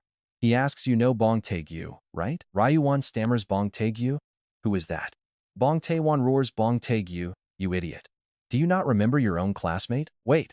Here's the connection. It's the bully Ryu Min hospitalized 9 months ago." And just like that, Ryu-won remembers everything. Even though it was not that long ago, he had blocked it out. The monster who made his school life a living hell, Bong Tae-gyu. Bong Tae-won sneers, looking at your eyes. "You definitely remember now. I am Bong Tae-gyu's older brother, Bong Tae-won. Do you have any idea how hard it was to find you? I hired private eyes and went through endless trouble, but got nothing at all. If I had just one photo of you, I could have used my tracking skill, but you did not leave a single trace. Luckily, I tracked down your in-game ID. And here we are." Ryu-won stammers, "So being nice to me was all just an act?" The thug laughs, "Of course it was, you idiot. Just to bait you offline. But every single time I suggested a meetup, you chickened out, claiming it was too dangerous to leave your house." Now, Ryu-won finally realizes this guy was never a friend. He is just a vicious thug who faked a friendship solely to extract revenge on his older brother. Bong Tae-won snarls, "Your brother is Ryu Min, right? Is that bastard doing well after breaking my brother's arms and fingers? He is not dead already, is he? I have waited far too long for my revenge. Answer me, you useless trash." Ryu-won bites his lip, shutting his mouth tightly as he resolves, there is no way I will ever sell out my brother. Before he can even finish the thought, another heavy slap lands. Bong Tae-won glares down with murderous eyes, asking, "Are you going to talk or not? Do you think I am playing around?" He slaps him yet again. "Answer me. Is your brother still alive? Keep quiet and I will keep hitting you." Ryu-won gasps, "He is dead." The thug stops dead? Ryu-won nods, wincing in pain. He is just acting. Pretending his brother is dead is his only hope of keeping him safe. Bong Tae-won mutters, "So, he is dead. There is no way he survives to the 10th round without having talent just like mine. Bong Taiwan nods like it makes perfect sense, but then a look of conflict washes over his face as he asks what to do now. He wanted to use Ryu Wan to bait and kill his brother, but with Ryu Min dead, his whole plan of revenge falls apart. Ryu Wan feels a brief moment of relief, but it vanishes when the killer coldly declares that if the older brother is gone, the younger one must die. Ryu Wan is stunned, but the psycho just shrugs. Why the surprise? When an older brother sins, the younger sibling pays the price. Ever heard of guilt by association? He sneers, locking his sights on a completely terrified Ryu Wan. Bong Taiwan demands the truth, telling him to confess if he lied about his brother being dead just to protect him. But Ryu Wan keeps his mouth shut, refusing to give his captor a single word. That leaves him no choice but to break Ryu Wan's fingers, snap his arms, and finish him off, so he better start talking. Demanding to know where Ryu Min is, Ryu Wan can only tremble, letting out a weak, desperate cry that his brother is truly dead. Bong Taiwan's face contorts with pure rage as he screams at the kid for stubbornly holding on to his lies. Fine, I'll start by snapping your fingers before asking again, prompting Ryu Wan to desperately beg for mercy. Right before the psycho grabs his hand, a woman's voice interrupts.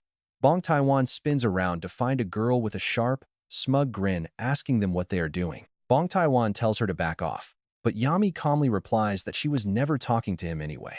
As Bong Taiwan gets ready to snap, check this out, her eyes suddenly glow a vibrant, hypnotic pink. Instantly, Bong Taiwan drops his arms like a puppet with its strings cut, leaving Ryu Wan completely baffled by what just happened. Things get even weirder when she walks up and warmly asks Ryu Wan if he is okay, addressing him as young master. Stunned by the title, Ryu Wan watches as Yami commands the brainwashed thug to spill his entire plan from the start. Hearing Bong Taiwan spill the beans, Yami clicks her tongue, amazed at just how incredibly persistent this guy is. Imagine faking a gaming friendship for months just to get your revenge. Ryu Wan stands there in complete shock, finally putting the pieces together on why this online buddy was always digging for his home address and asking questions about his brother. But the real mystery is this random woman calling him young master, prompting him to ask for her name. Realizing she forgot to introduce herself, she tells the young master he can just call her Yami, explaining it is her player nickname. She points out that she is a player, asking if she looks the part, which Ryu Wan quickly nods to. When she asks if she passes for someone in her early 20s, Ryu Wan agrees, making her beam about his great taste. She boasts about taking good care of her skin without surgery, but Ryu Wan just wonders if they have ever met. Wondering why she keeps calling him young master, Yami simply smiles and reveals she is an acquaintance of Ryu Min. Ryu Wan's eyes go wide at his brother's name, wondering if Ryu Min really knew someone as powerful as her. He figures that just like his own online gaming friends, his brother must have built a massive network in the other world. Admitting he does not know all of his brother's connections, he listens as Yami explains with a friendly smile how she got here. She explains that Ryu Min was pretty worried when Ryu Wan mentioned going to meet a friend, so his brother asked her to tail him, showing how much Ryu Min trusts her, which finally lets a relieved Ryu Wan let his guard down. Did his brother foresee this? He warmly thanks Yami for saving his life, but she waves it off, insisting it was all Ryu Min's brilliant idea to send her early. He smiles, realizing he owes his big brother a huge thank you. Looking over at the dazed Bong Taiwan, Ryu Wan wonders how she managed to do this, since that psycho is not the type to cooperate easily. Yami explains it is her unique skill, allowing her to charm anyone and turn them into obedient puppets instantly. Ryu Wan nods as the pieces fall into place, but then curiosity gets the best of him, and he asks if they are really just acquaintances. Asking if they are dating, Yami cheekily responds by wondering if they actually look that way. He mumbles that it is just weird for her to treat him like family when she is not even married to his brother. Yami cryptically notes that their future marriage is still up in the air, leaving her potential future brother-in-law completely speechless. She just laughs, saying she is only kidding. Shoving the mind-controlled Bong Taiwan forward, she casually asks what he wants to do with this piece of trash, offering to hand him a knife. She suggests he vents his anger, brushing off Ryu Wan's hesitation by telling him not to worry about any consequences. They can clean up the mess easily, and nobody is going to miss a lowlife like him anyway, especially after he literally tried to murder him. At least use him as a punching bag. Ryu Wan hesitated, terrified, stammering that he was just too scared to hit anyone. Honestly, Ryu Wan had never once struck another person in his life. He had never even felt anger or held a grudge against anyone. When he was beaten, he just cowered and hung his head. So, Naturally, he was terrified. Comment below, do you think Ryu's sibling will strike this guy? Or, huge thanks to the generous supporter from our last video. Before we jump in, make sure to like, subscribe, and show some love. Meanwhile, Ryu Wan hesitates, admitting he is honestly terrified of hitting anyone. See, Ryu Wan has never thrown a punch in his entire life, nor has he ever held a grudge or felt real anger. Whenever someone beat him, he just curled up and took it. So yeah, he is naturally terrified. Yami notices this, thinking that even though they are brothers, the young master has a totally different personality from Ryu Min. And though she does not quite understand his hesitation to punish the guy, she decides to respect his wishes. After all, he is Ryu Min's little brother. She tells him, I will respect your decision, young master, but we cannot release him. We must call Ryu Min and get his opinion. Ryu Wan quickly agrees. Yami then glares at the captive with pure disgust, warning the trash to stay quiet while she makes the call. The brainwashed guy quickly obeys. Meanwhile, Ryu Wan watches Bong Tai-wan behave like an obedient doll, completely fascinated. Before glancing over at Yami, she is busy dialing on her phone.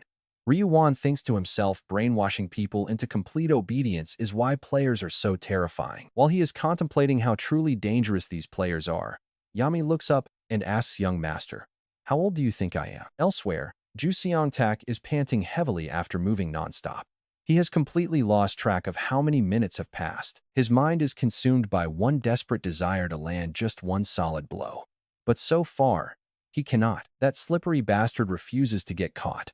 No matter how much Ju Seong-tak swings, kicks, or throws feints, the guy easily avoids it. He dodges like a total ghost. You can literally feel his frustration. He just needs one single touch to win. The system will immediately turn his opponent into a loyal slave. He thinks once that happens, I will make him beg. I will make him beg for mercy, then execute him slowly. But reality is cruel, and Ryu Min just smirks right at him. Why so slow? Ryu Min taunts, move a bit faster. Angered, Ju Seong-tak screams, you damn bastard. Ryu Min chuckles, look at you, still having energy to curse. Save that strength and focus on actually hitting me. Damn it, Ju Seong-tak roars, throwing out more curses. In reality, Ryu Min is deliberately baiting him to completely drain his stamina. Even though their stats are worlds apart, Ryu Min is still in real danger whenever Ju Seong-tak unleashes his curse of fear. If that curse lands, he will be paralyzed for 3.4 seconds. And since his equipment is locked due to penalties, his resistance is extremely low. With only 15% base resistance and an extra 20% boost from the tower, things are looking pretty sketchy. His total resistance sits at a mere 32%. That leaves a 68% chance of getting paralyzed by that fear curse. If that happens, standing still for 3.4 seconds is a straight-up death sentence. In this high-stakes duel, one slip-up means defeat. So, whenever Ju Seong-tak tries to cast his spell, Ryu Min backs away, whispering that it is time to end this. Dodging Ju Seong-tak's desperate punches with ease, Ryu Min keeps tapping him mockingly, steadily driving up his secret touch count. Ju Seong-tak is going completely wild, but the touch count hits 99. Ryu Min grins, knowing he needs only one final touch. Right on cue, a loud banging rattles the front door, followed by angry shouting. It is the gangsters from the floor below. One of them screams, hey, you crippled bastard, get out here. I cannot take my nap because of your noise. Driven completely mad by the constant racket, the thug continues to yell, demanding to know what the hell they are doing in there. He screams for the legless bastard to show his face, threatening to kill him even if he is a player. Despite the violent shouting, Ju Seong-tak smiles. This interruption is a ray of hope in his otherwise hopeless situation. He suddenly dashes toward the front door to throw it wide open. Ryu Min, already predicting this move, immediately pursues him. But the moment Ju Seong-tak spins around, his curse of fear catches Ryu Min dead on. It is a direct hit. A system alert pops up, you are now under the fear status effect. Luckily, because of his careful spacing, Ju Seong-tak cannot reach him to deliver a touch. Instead, the desperate man quickly yanks the front door wide open. The annoyed gangster snarls, finally opening up, are you? But before he can finish, a lightning-fast dagger blade slices right through his throat. Ju Seong-tak brutally stabs Kim Jong-un's throat, instantly claiming his fresh corpse. Stepping out into the hallway, Ju Seong-tak laughs maniacally, come on, bastard. Move closer and I will detonate this body. Ryu Min sighs, how annoying. But suddenly, Intense crackles of blue electricity begin to surge violently across his body. He coldly states, even if you detonate that body, I can easily outrun the blast radius anyway. Ju Seong-tak panics. Wait, did you not say your skills were locked because of a massive penalty? Ryu-min grins. This is a rune, not a skill. Channeling the rune of lightning, he gets an insane speed boost. The gap instantly. Terrified, Ju Seong-tak frantically tries to scream the activation phrase. The duel is over. Black Scythe wins, and the loser is now his slave for life. Ryu-min ignores the system alerts. Ryu-min looks down at Ju Seong-tak. His battered face is fully restored. Since it wasn't a fatal duel, he is automatically revived. Ju Seong-tak is revived but remains out cold. Ryu-min mutters to himself he won, but there were still some casualties. He stopped the corpse explosion but couldn't save the gangster. Putting aside regret, he cleans up the crime scene. After disposing of the body, his phone suddenly rings. It is Yami. Ryu-min answers and asks what is going on. Hearing that someone targeted his younger brother Ryu-won, though fortunately stopped in time, Ryu-min immediately demands all the details. He asks if she has kept the attacker alive. Yami confirms it, asking her master what they should do with Bong Tae-won. Ryu-min gives a simple order: bring him to the address he sends. He hangs up and immediately wakes Ju Seong-tak. He wakes him up, but instead of attacking, the fierce gangster immediately bows down before Ryu-min like a submissive lamb. The gangster greets his new master, begging for orders. Ryu-min just smiles and tells him it is time for his very first task. With a pretty cruel smirk, he orders Ju Seong-tak to kill Bong Tae-won the moment he arrives. A short while later, Ryu-min's younger brother, Ryu-won, waves happily the second he spots him. Behind the kid's back, Yami gives a subtle wink. She welcomes him warmly.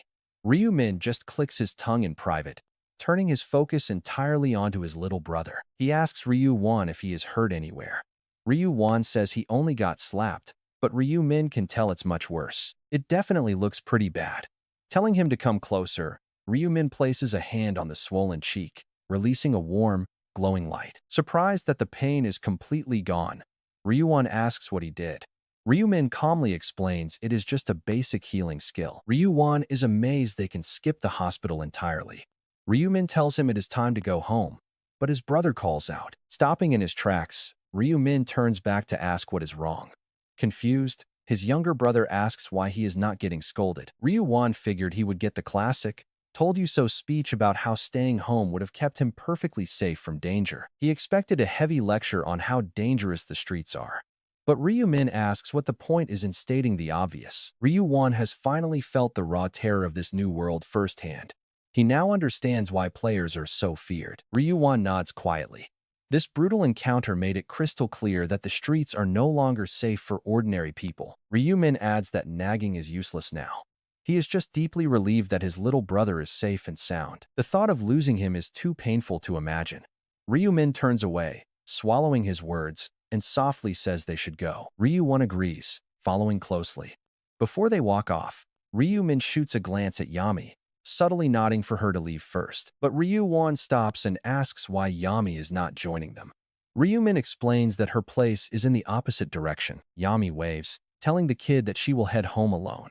But Ryu-won cannot help but feel a bit concerned for her. He asks his brother if they can invite Yami over.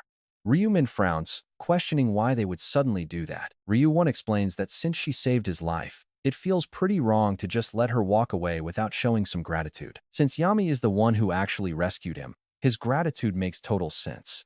Ryu-min hesitates, noting they have nothing to offer. Ryu-won proudly replies that he knows how to cook now, having spent his free time practicing with online recipe videos. They have plenty of ingredients at home anyway. Ryu-min asks if his brother genuinely wants to cook dinner for their guest. Ryu-won nods eagerly, turning to invite Yami over for a home-cooked meal. Admitting he is no master chef but can manage. Genuinely touched, Yami looks over at Ryu-min.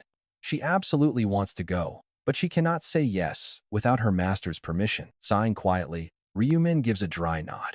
He tells Yami she can stay since his brother is so set on it. With the green light, Yami's face instantly lights up. Meanwhile, across town, a completely exhausted Seo Arin slumps onto her. Mind is in complete turmoil right now. A dark face she desperately tried to forget has just bubbled back to the surface. It is Hwang Yong-min. She never expected to see that trash again after his brutal disappearance in the 4th round of death. She had not heard a single whisper about him since then. She wanted to forget him, too terrified to even look back. Running into him in the real world was her absolute worst nightmare. Worst of all, she is pretty sure he recognized her too. After all, her face is identical in both worlds. Plus, she recently starred in a massive public service announcement, making her a celebrity. Promoting the counter-player force basically made her a household name. It is no wonder that Scumbag easily spotted her in the crowd. She wonders what he was even doing at the Grim Reaper cult. Didn't Black Scythe deal with him incredibly harshly back then? In fact, Hwang Yong-min had both of his arms chopped off. Seo Ah-rin did not know the exact details of his torture. But she knows one thing for sure. A vicious parasite like him would never join that creepy cult for a good cause. He must be after revenge against the Black Scythe, likely lurking around in the shadows, hunting for his target. After clashing with an old rival, he fled right under the watchful eyes of witnesses. I simply cannot risk anything happening to the Black Scythe. I have to eliminate him, even though his survival until the 10th round was quite shocking. But the main issue is that he could become a major obstacle for her future. Her eyes flare with determination as she mutters, I must kill him. Shout out to the amazing supporter who backed our channel in the previous video. Before we kick off, please hit that like and subscribe to support the channel. Meanwhile, with determined eyes, she whispers I have to end him. She was overflowing with confidence, adding that she is a completely different person compared to her past self. After being stabbed in the back by fellow actors and warned by the Black Scythe to trust nobody, Seo Ah-rin was truly reborn. No more playing the helpless victim. From now on, she will strike first before anyone can hurt her again. As she lies on the sofa staring up, lost in these dark thoughts, a face suddenly pops into view. It is An Sang-cheol. Oh, she gasps. You scared me. Did I scare you? He asks. Of course, she snaps, sitting up with a pretty annoyed look on her face. The house was dead silent, so she assumed she was alone, but An Sang-cheol had just let himself in. Didn't you know I was here? He asks. You could tell by the shoes in the entryway. She sighs. But I didn't check. He quickly probes, asking what went down. Seo Ah-rin hesitates to answer An Sang-cheol's question, silently wondering if she can actually trust her own bodyguard. Ever since the Black Scythe warned her, she has been on guard, realizing President Ma could throw her away whenever he wants. Since the bodyguard is President Ma's right-hand man, he's no exception. An Sang-cheol breaks her silence, asking why she's hesitating. What is going on? He presses. Hesitant to share everything, Seo Ah-rin finally opens her mouth. They had survived literal hell together, after all. So she asks if he remembers a guy named Hwang Yong-min. The bodyguard furrows his brow. Hwang Yong-min, you mean that trash who hunted us through the forest back in round 2? Yeah, she nods. I ran into him today by pure chance. An Sang-cheol gasps, shocked that the bastard is even alive. Having seen no trace of him in recent trials, the bodyguard had no clue. Muttering that the cockroach must be tough to survive past the 10th round, Seo Ah-rin confirms he is alive and his garbage personality hasn't changed. He was literally beating up a disabled person. He isn't surprised by the update. He is frozen by the icy look in her eyes. Behind her gorgeous face is a terrifyingly sharp glint, as she coldly declares that they must kill him before he causes more chaos. He needs to be erased.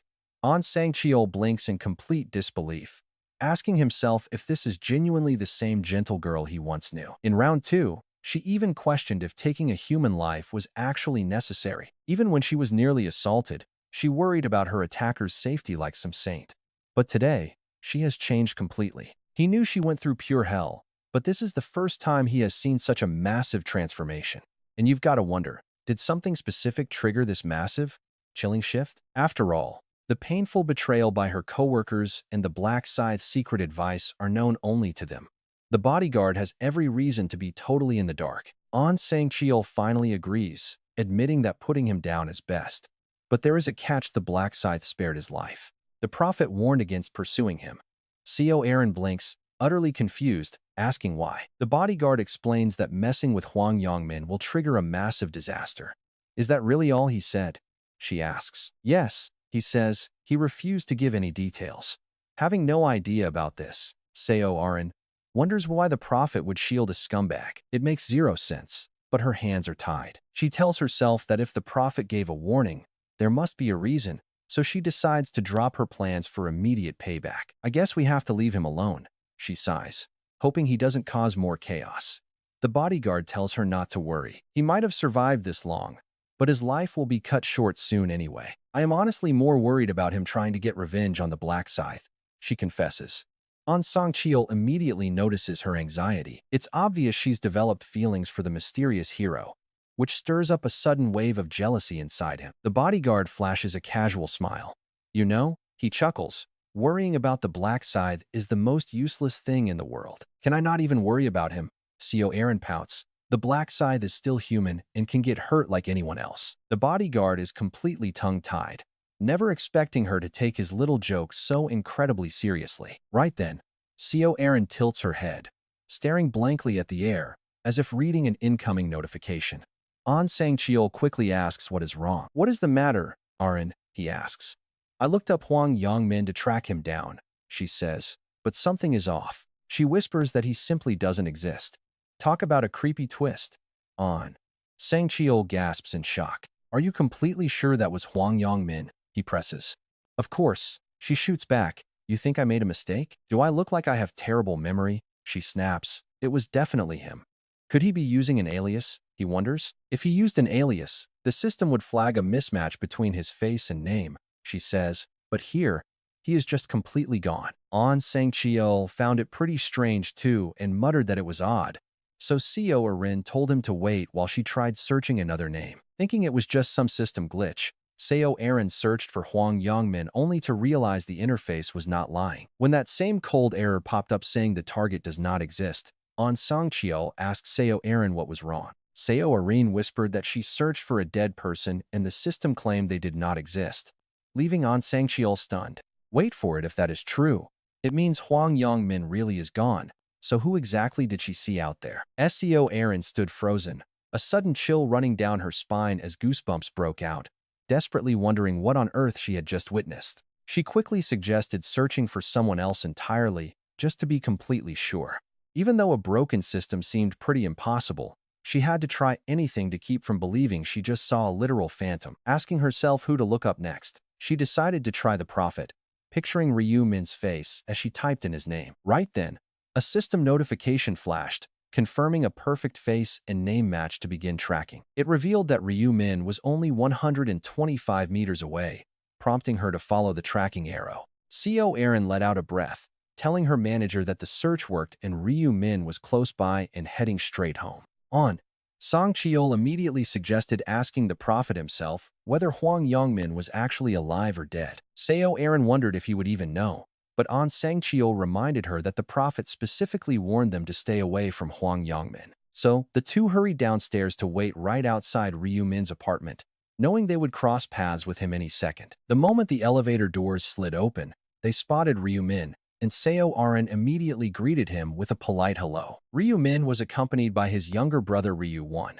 but standing right between them was a completely unfamiliar woman. Seo Aaron squinted closely at Yamti, trying to place her face because she looked so incredibly familiar. After racking her brain, she suddenly remembered this woman was rumored to be a close real-life contact of the Black Scythe, prompting her to ask if she was Yamti. Yamti was completely caught off guard, wondering how on earth Seo Aaron recognized her after she had fully customized her physical appearance. And check this out, she honestly thought the customization made her invisible, yet she got caught immediately. Clearly, her makeover was not enough, because Seo Aaron pressed her again. Faced with the direct question, Yamti stayed silent, only casting a nervous glance toward Ryu Min for guidance. But Ryu Min stepped in calmly, asking if they already knew each other, to which Seo Aaron explained they met back in the game world. She added that Yamti had introduced herself back then as a close associate of the Black Scythe. Ryu Min confirmed Yamti knew him in reality, making Seo Aaron gasp and ask if Ryu Min knew him too.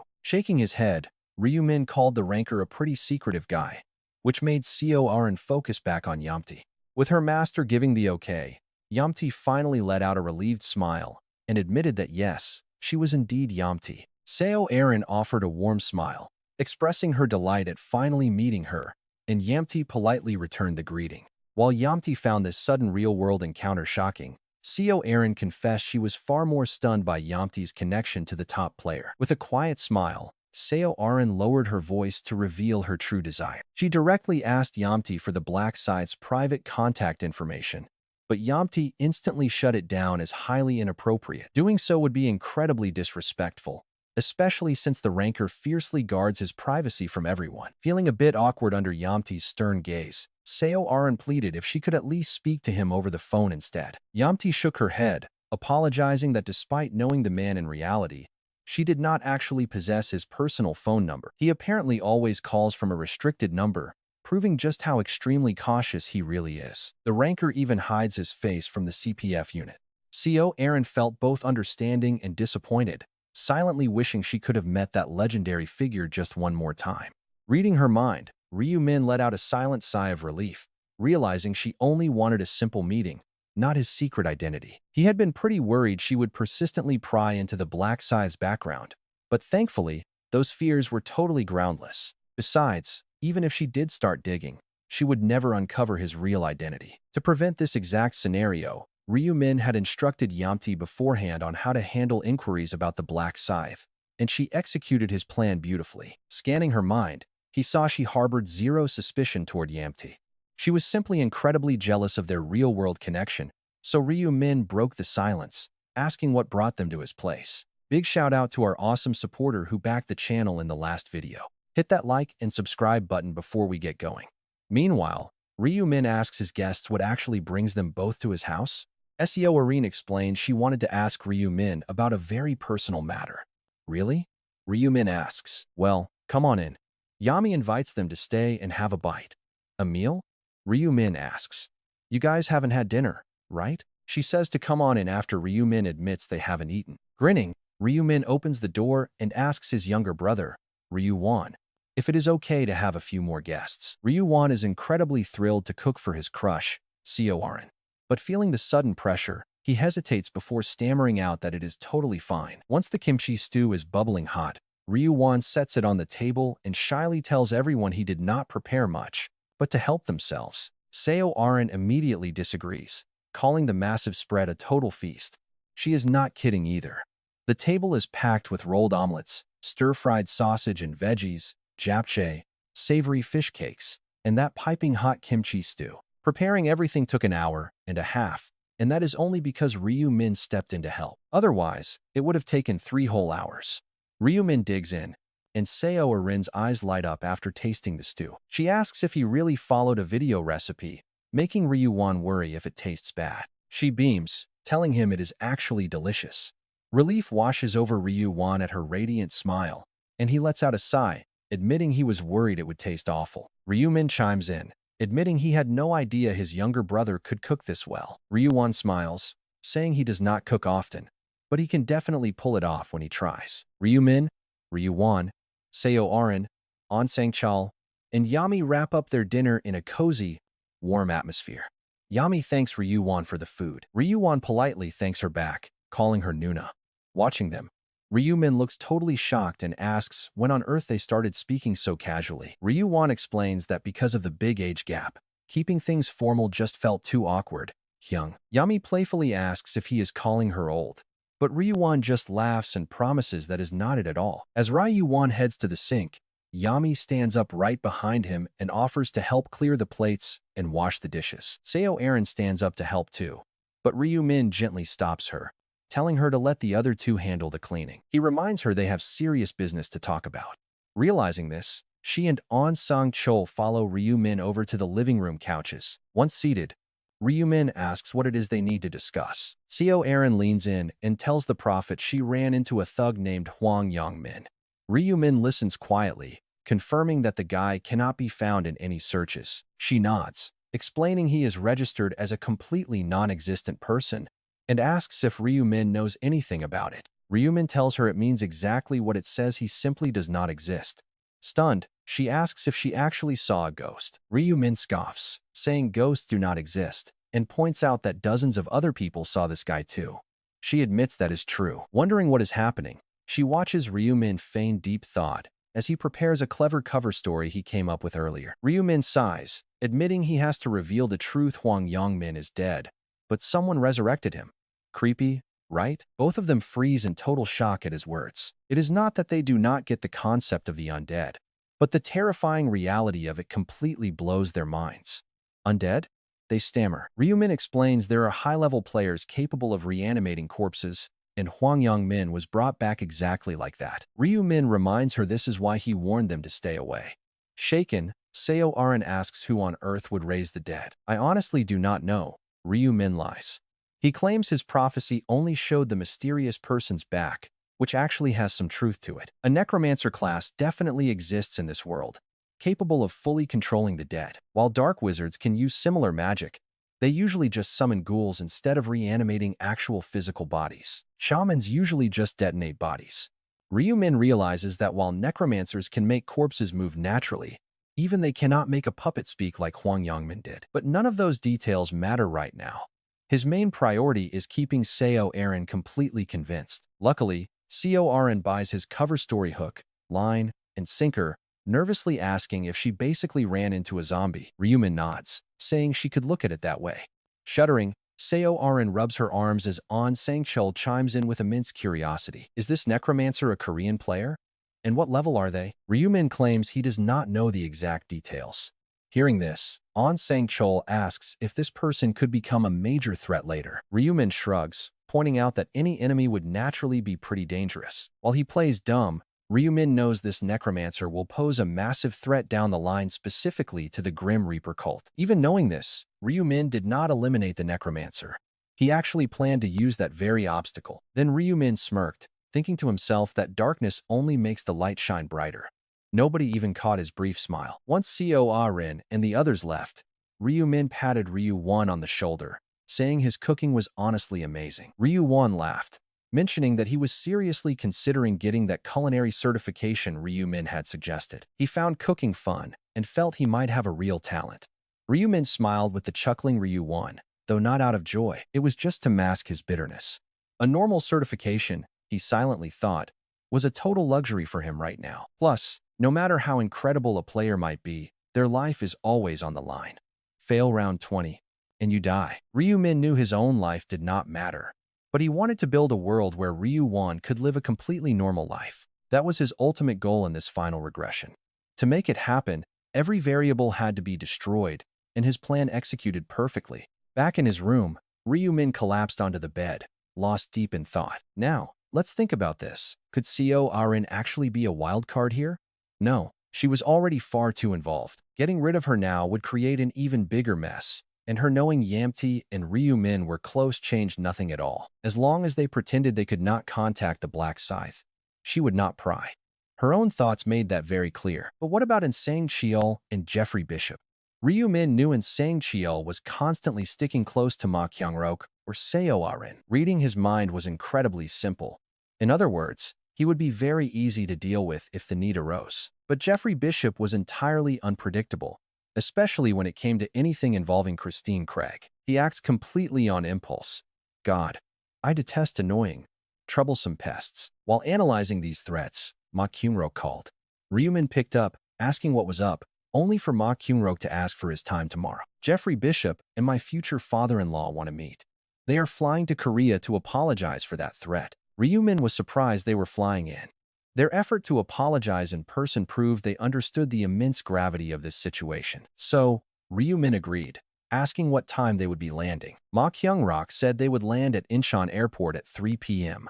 Ryu Min suggested meeting at a nearby cafe at 4 p.m. Ryu Min promised to send the address, and Ma Kyung-rok hung up.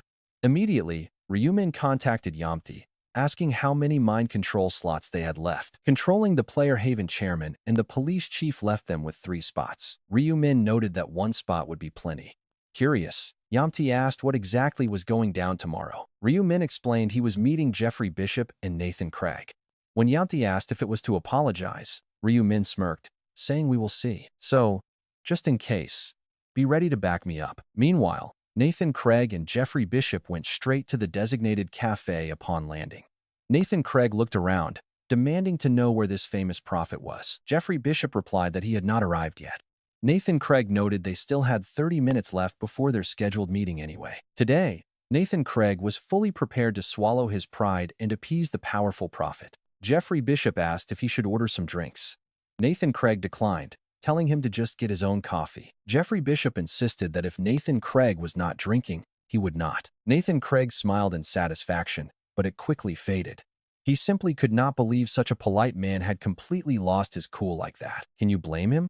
Just thinking about that audio recording of Jeffrey Bishop threatening the prophet completely wiped the smile off his face. Jeffrey Bishop looked confused, asking what he meant. Nathan Craig pointed out he always thought of him as a cold-blooded assassin. So why the outburst? Jeffrey Bishop muttered it was to protect Christine Craig. But Nathan Craig scoffed at his barbaric methods. He sounded like a wild animal, not a professional. Then, Nathan Craig looked him dead in the eye, asking if he loved his daughter. Jeffrey Bishop's heart sank. Forcing himself to stay calm, he denied it, but Nathan Craig was not buying the lie. He asked why else he would lose his sanity. Like a fool blinded by love, Jeffrey Bishop could only hang his head. He knew any further explanation would just sound like a pathetic excuse, so he quietly apologized with no defense. Hearing the cafe door chime, Jeffrey Bishop glanced over casually, but his eyes suddenly widened. He whispered that the prophet had arrived. Nathan Craig turned, watching a small framed Asian man walk toward their table. Honestly, his first impression was not impressive at all. A short, frail-looking guy with zero muscle definition. That was Nathan Craig's silent assessment, though it did not really matter. Why would looks even matter?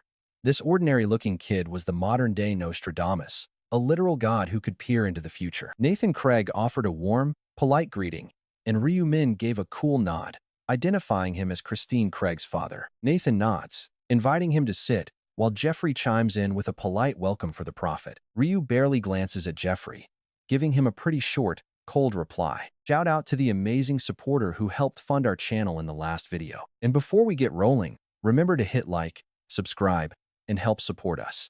Ryu Min glares at Jeffrey, replying coldly that he is not pleased. Jeffrey immediately starts apologizing to try and calm the furious prophet down. He begs for forgiveness, saying he is truly sorry for committing such a massive sin. Jeffrey bows incredibly low to show his total sincerity. He figures this classic Korean gesture will really help ease the prophet's anger. He gets that trick from Korean dramas, but it stands zero chance against a mind reader like Ryu Min. Ryu Min just stares back coldly and tells him to drop dead. When a shocked Jeffrey asks what, the prophet doubles down. Telling him to go die is way too harsh for Jeffrey. But Ryu Min finds that reaction pretty hilarious. Has it even been a few days since you pulled a knife and threatened to end my life? Ryu Min asks. He asks if Jeffrey needs his memory refreshed with the audio recording. Hearing that, Jeffrey completely freezes up. He assumes a humble bow will make the prophet laugh and tell him everything is totally fine. Even Nathan is shocked to see the quiet-looking prophet raise his voice like this. Jeffrey mutters another apology, but Ryu Min cuts him off, calling out his lack of genuine emotion. Talk about a trap. Ryu Min just throws that out to easily bait his true feelings. Right on cue, Jeffrey silently curses the annoying prophet, showing he does not feel a single bit of remorse. Of course, he is only putting on this polite show because Nathan is watching. Reading his thoughts, Ryu Min realizes you can never easily trust a snake. It is no surprise. Ryu Min fully expects this punk to hold a grudge. Ryu Min resolves that he cannot let such an unpredictable wild card run free. He has already decided to eliminate this threat. Forgiving Jeffrey is never on the table. Oblivious to the danger, Nathan tries to smooth things over with a fake smile, admitting Ryu Min's anger is completely justified. He claims the audio recording shocked him too, but asks if they can all just move past it. He promises he lectured the boy and made him swear to stop. But Nathan's desperate, long-winded begging completely falls on deaf ears as Ryu Min tunes him out. Knowing a sweet bribe is coming, Ryu Min just wants him to wrap this up. Sensing Ryu Min's complete boredom, Nathan quickly pulls a 5-carat diamond out of his bag, saying it is worth 300 million won. He presents it as a peace offering, but Ryu Min calmly asks what this is actually for. Ryu Min points out the mistake was not Nathan's, but the older man insists it is his responsibility since he raised Jeffrey like his own. He blames himself for the boy's bad behavior, while Ryu Min silently inspects the glittering gem. For someone with unlimited wealth, it is pocket change, but it is still quite a hefty sum. In fact, it is a small fortune to anyone else. Ryu Min decides to take it and hand it to Minjuri. Passing this to Minjuri will make her feel heavily indebted, securing her complete loyalty. If he can buy her devotion for just 300 million won, it is a massive win. Ryu Min flashes a bright smile, accepting the sparkling diamond and agreeing to let the matter slide. He might look superficial, but he simply does not care. Besides, Nathan is also subtly begging him to protect his daughter. Ryu Min pockets the bribe, but his real payment is still to come. Excusing himself to the restroom, Ryu Min leaves the table, and Jeffrey's fake polite face immediately turns into a bitter scowl. Jeffrey angrily mutters what makes that prophet so special. But Nathan quickly snaps at him to shut his mouth. Nathan reminds him that without the prophet, Christine would already be dead. But Jeffrey argues he is hiding key details, only for Nathan to cut him off sharply. Nathan glares daggers at him, commanding him to keep his mouth completely shut. He warns him not to ruin the fragile relationship they just barely managed to salvage. Jeffrey mutters a quick agreement to soothe him, but inside, his bitter hatred is still burning hot. Suddenly, Yamti approaches the table with a sweet smile. A confused Jeffrey snaps at her, but she politely asks them to keep it down, and just like that, boom. Her quick spell is more than enough to bring Jeffrey under her total command. A baffled Nathan asks if she is someone Jeffrey actually knows. Jeffrey quietly shakes his head, obeying her subtle signal, and lies that he has no clue. Just then, Ryumin walks back in. Looking into Jeffrey's eyes, all that venom is completely gone. Ryumin smiles, realizing Yamti has fully subdued him. The dangerous wild card is dealt with. Now, he can just call in his orders later. Ryumin flashes a bright smile, casually offering to grab some coffee to put their past drama behind them, and yeah, it is his treat. Nathan eagerly agrees right away. After the 10th round, the celestial realm is in pure chaos when they realize one of the 7 archangels, Remiel, has completely vanished. Michael, another powerhouse archangel, demands answers from a soldier. Is it really true? And the soldier nervously confirms the terrifying news. He saw Remiel enter the Akashic records. Michael asks if that was really the last time anyone laid eyes on him. The soldier nods nervously. Hearing this, Michael furrows his brow, absorbing the heavy news before calmly letting out a quiet sigh. He dismisses the guard, folding his massive wings as he stands there completely lost in thought. After piecing together everything from the reports, Michael remembers some wild rumors about a mortal player summoning holy angels to an oracle altar just to slaughter them. And coincidentally, Remiel vanished right around that exact same time. To make things weirder, guards saw him leaving the Akashic records and heading somewhere unknown. Michael starts connecting the dots. Did Remiel actually go down to that altar after hearing about the dead angels? If so, why has he not returned to heaven for days? And why is he ignoring all direct calls? Here is where the dark truth finally hits. There is only one option. Could Remiel really be dead? Did he actually lose to the human slayer?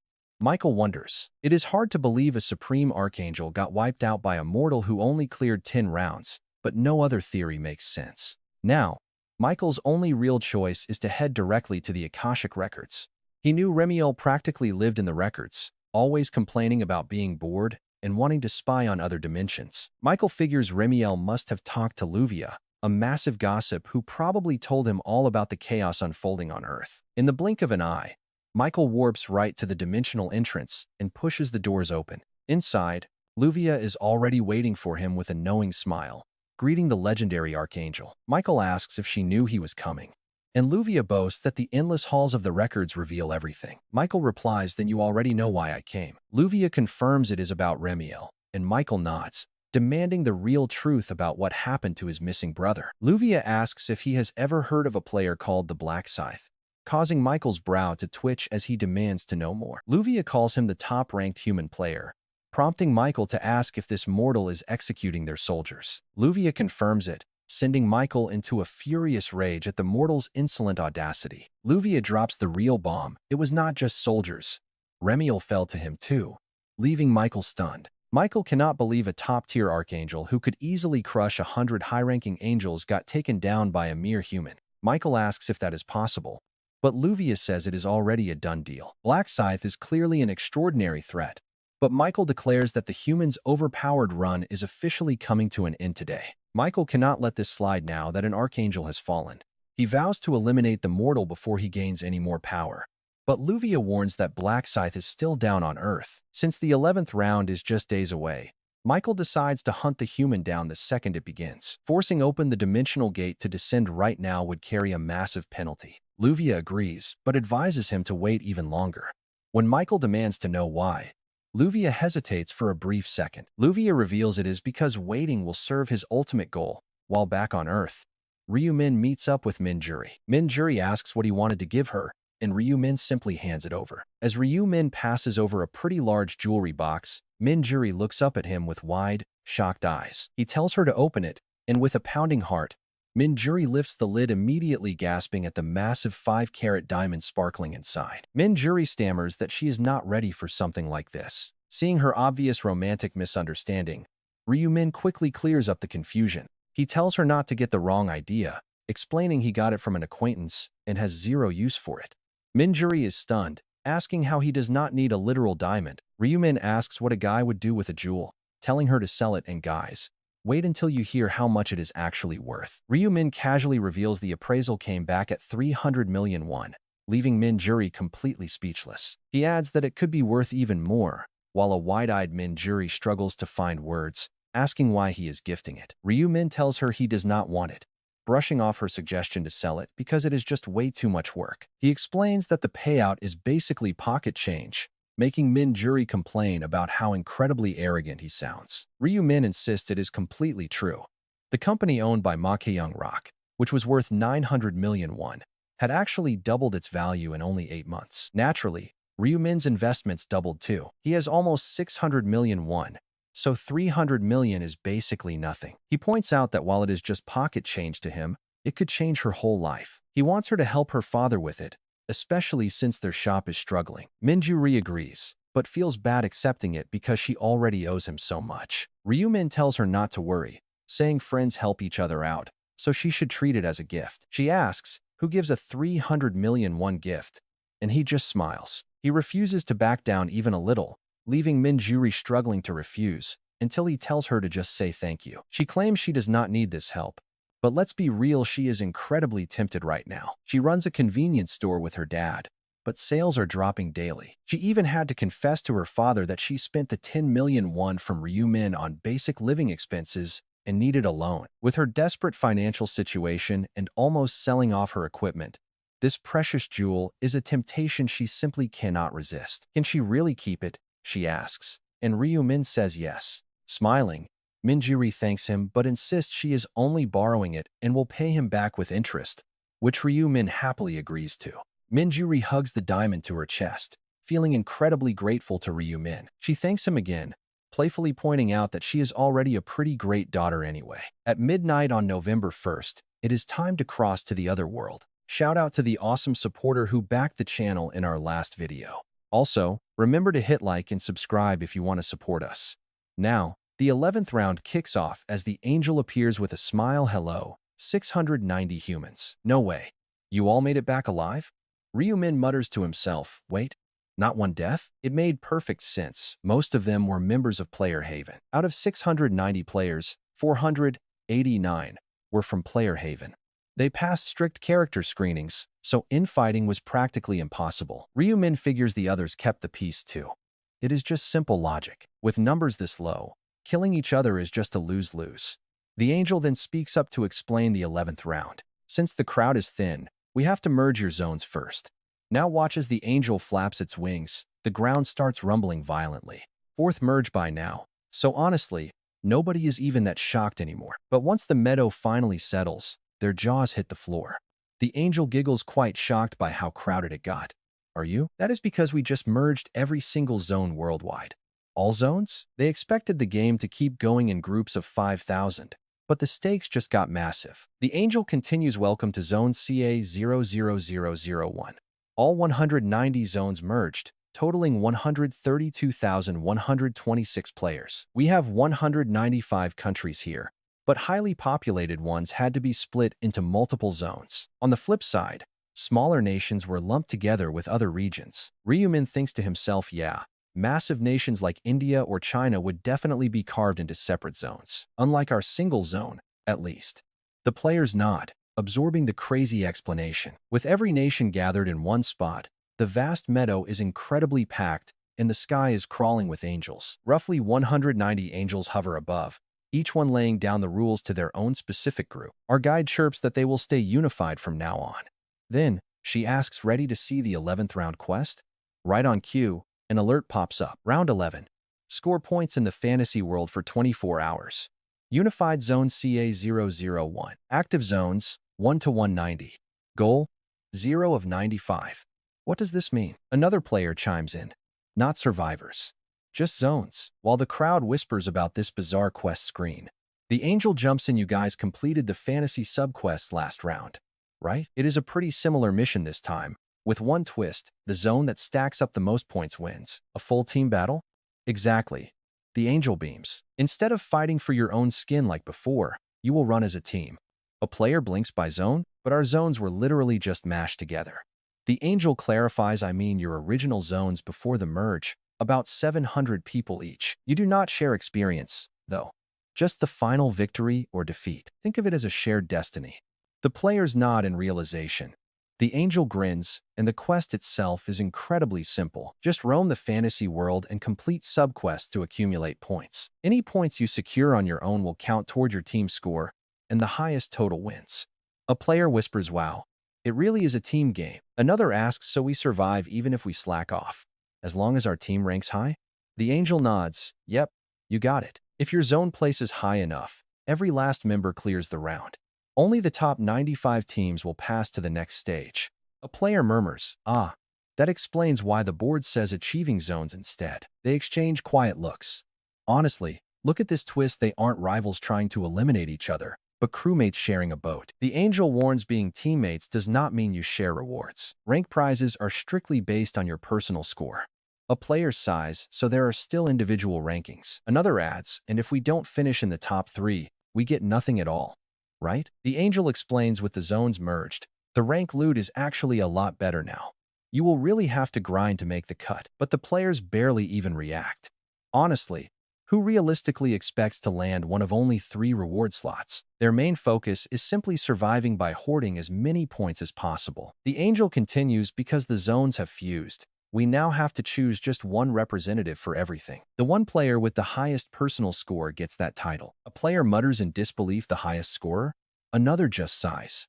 Well, there goes any hope of ever getting that title. Nobody said it out loud, but they all thought the same thing. Black Scythe will take first place again. Then the angel told them that while survival is key, there is another big reason to earn points. If you survive this round, a special shop opens where you can spend your hard-earned points. A player immediately asked about it, prompting the angel to explain further. In that shop, you can trade your points for unique buffs and items. Just think of points as your currency there. Hearing that points were basically cash, a sudden wave of excitement washed over the faces of the players. One guy spoke up, saying that getting tons of points is key, while another agreed they should all give it their everything. They needed to spam those subquests like crazy to build up their score.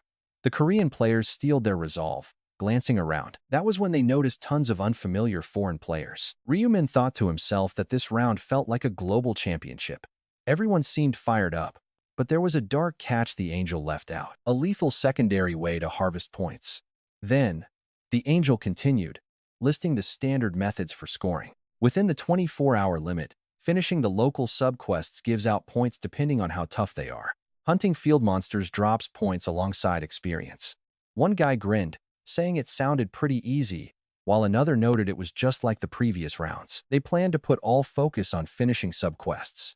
Players laughed with easy confidence, but the room went dead silent as the angel smiled again. Oh, and slaying other players will score you points too. The angel giggled, telling them to find out the exact payout themselves because it is huge.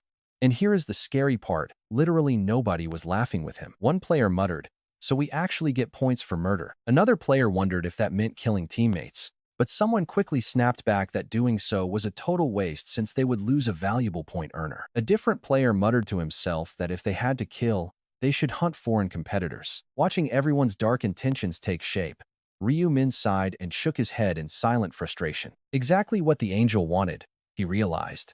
They will view everyone else as enemies. This murder reward was designed solely to incite violence and trigger massive paranoia among the groups. Ryu Min continued his grim analysis. They segment us by country now, only to drop a co-op quest in round 12.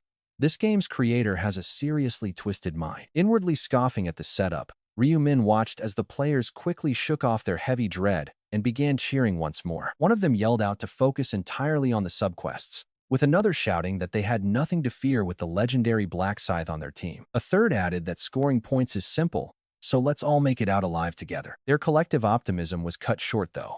The angel announced that his briefing was finished, and it was time to warp them directly into the fantasy world. Oh, and your drop points are completely randomized, he giggled. Landing in the exact same spot would be way too boring, right? Understanding they were about to be scattered across the map, everyone went quiet.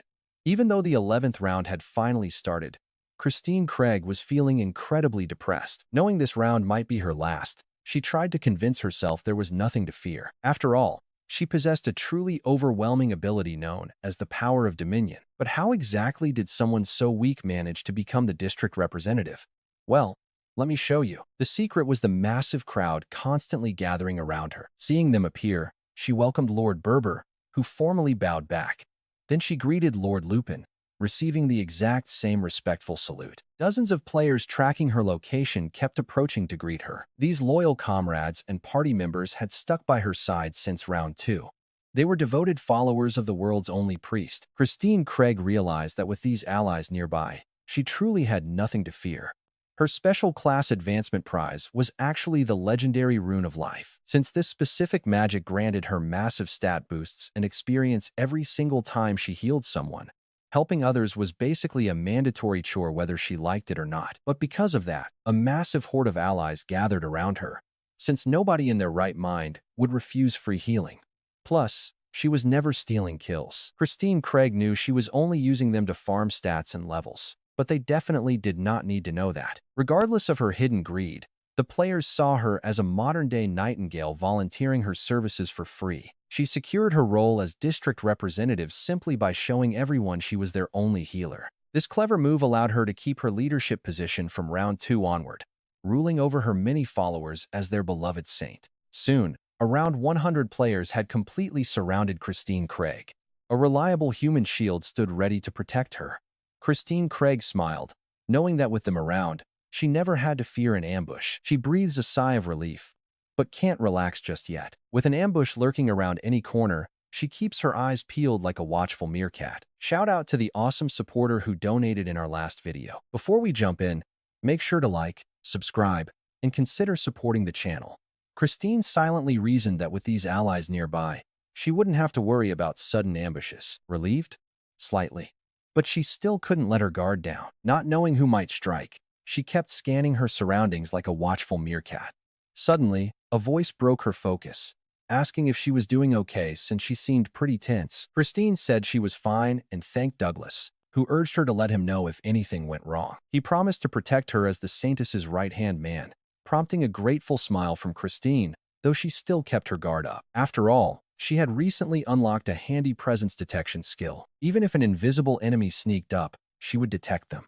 Thinking of stealthy assassins, though, made her remember Jeffrey from the other district. She told herself that threatening to murder a defenseless prophet, even if done for her sake, was pretty disappointing. Since their districts merged, meeting him was inevitable. But she decided not to think about it. She only knew his gamer tag, and because of his character customization, she had no idea what his real face looked like anyway. With merged districts, she realized she could easily meet both the Prophet and Ma Kyung-rak. While she barely knew the Prophet, could she truly trust her fiancé, Ma Kyung-rak? He at least seemed better than Jeffrey. He was one of the top-ranking players back in his district.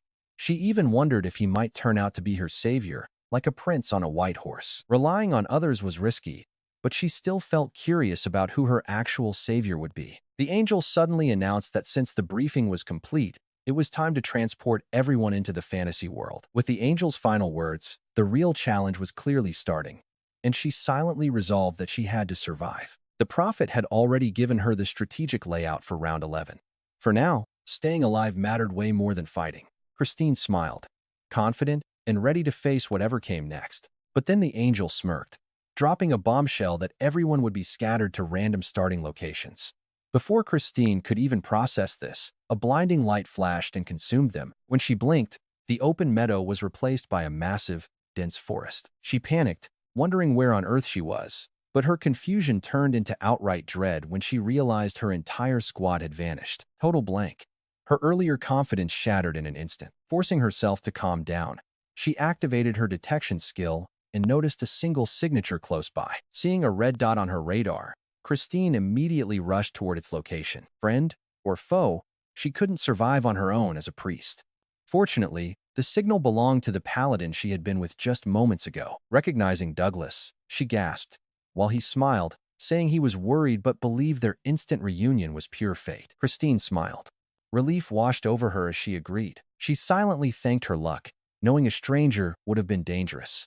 Since Douglas had stood by her side since round 2, he was completely trustworthy. Douglas then mentioned that Berber was nearby as well, catching her by surprise. He explained that Berber had briefly gone to scout the perimeter but would return shortly. Activating her radar, Christine confirmed there was indeed movement nearby.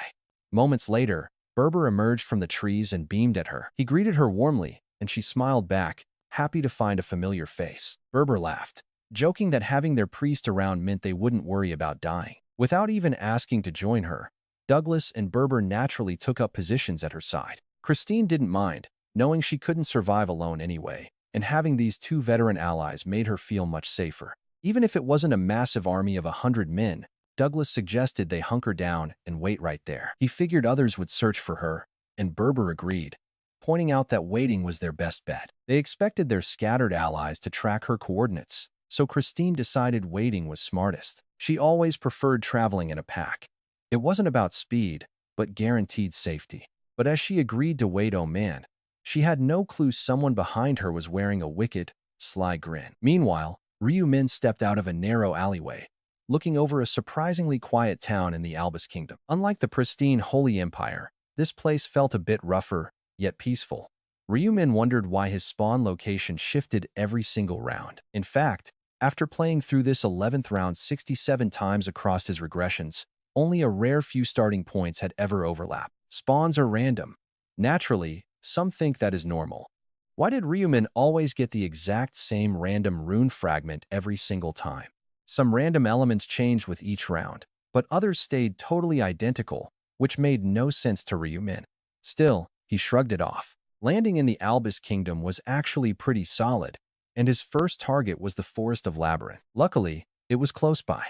Ryu Min wondered if he should scout everyone out using his clairvoyance skill first. He had actually received a temporary clairvoyance skill as a special reward back in the previous round. All he has to do is close his eyes, say the trigger word, and boom, a virtual eye lets him see from a third-person perspective. Just picture any player's face and nickname, and your viewpoint instantly teleports right to them. Closing his eyes, Ryumin activated the skill, immediately viewing his own body from up above.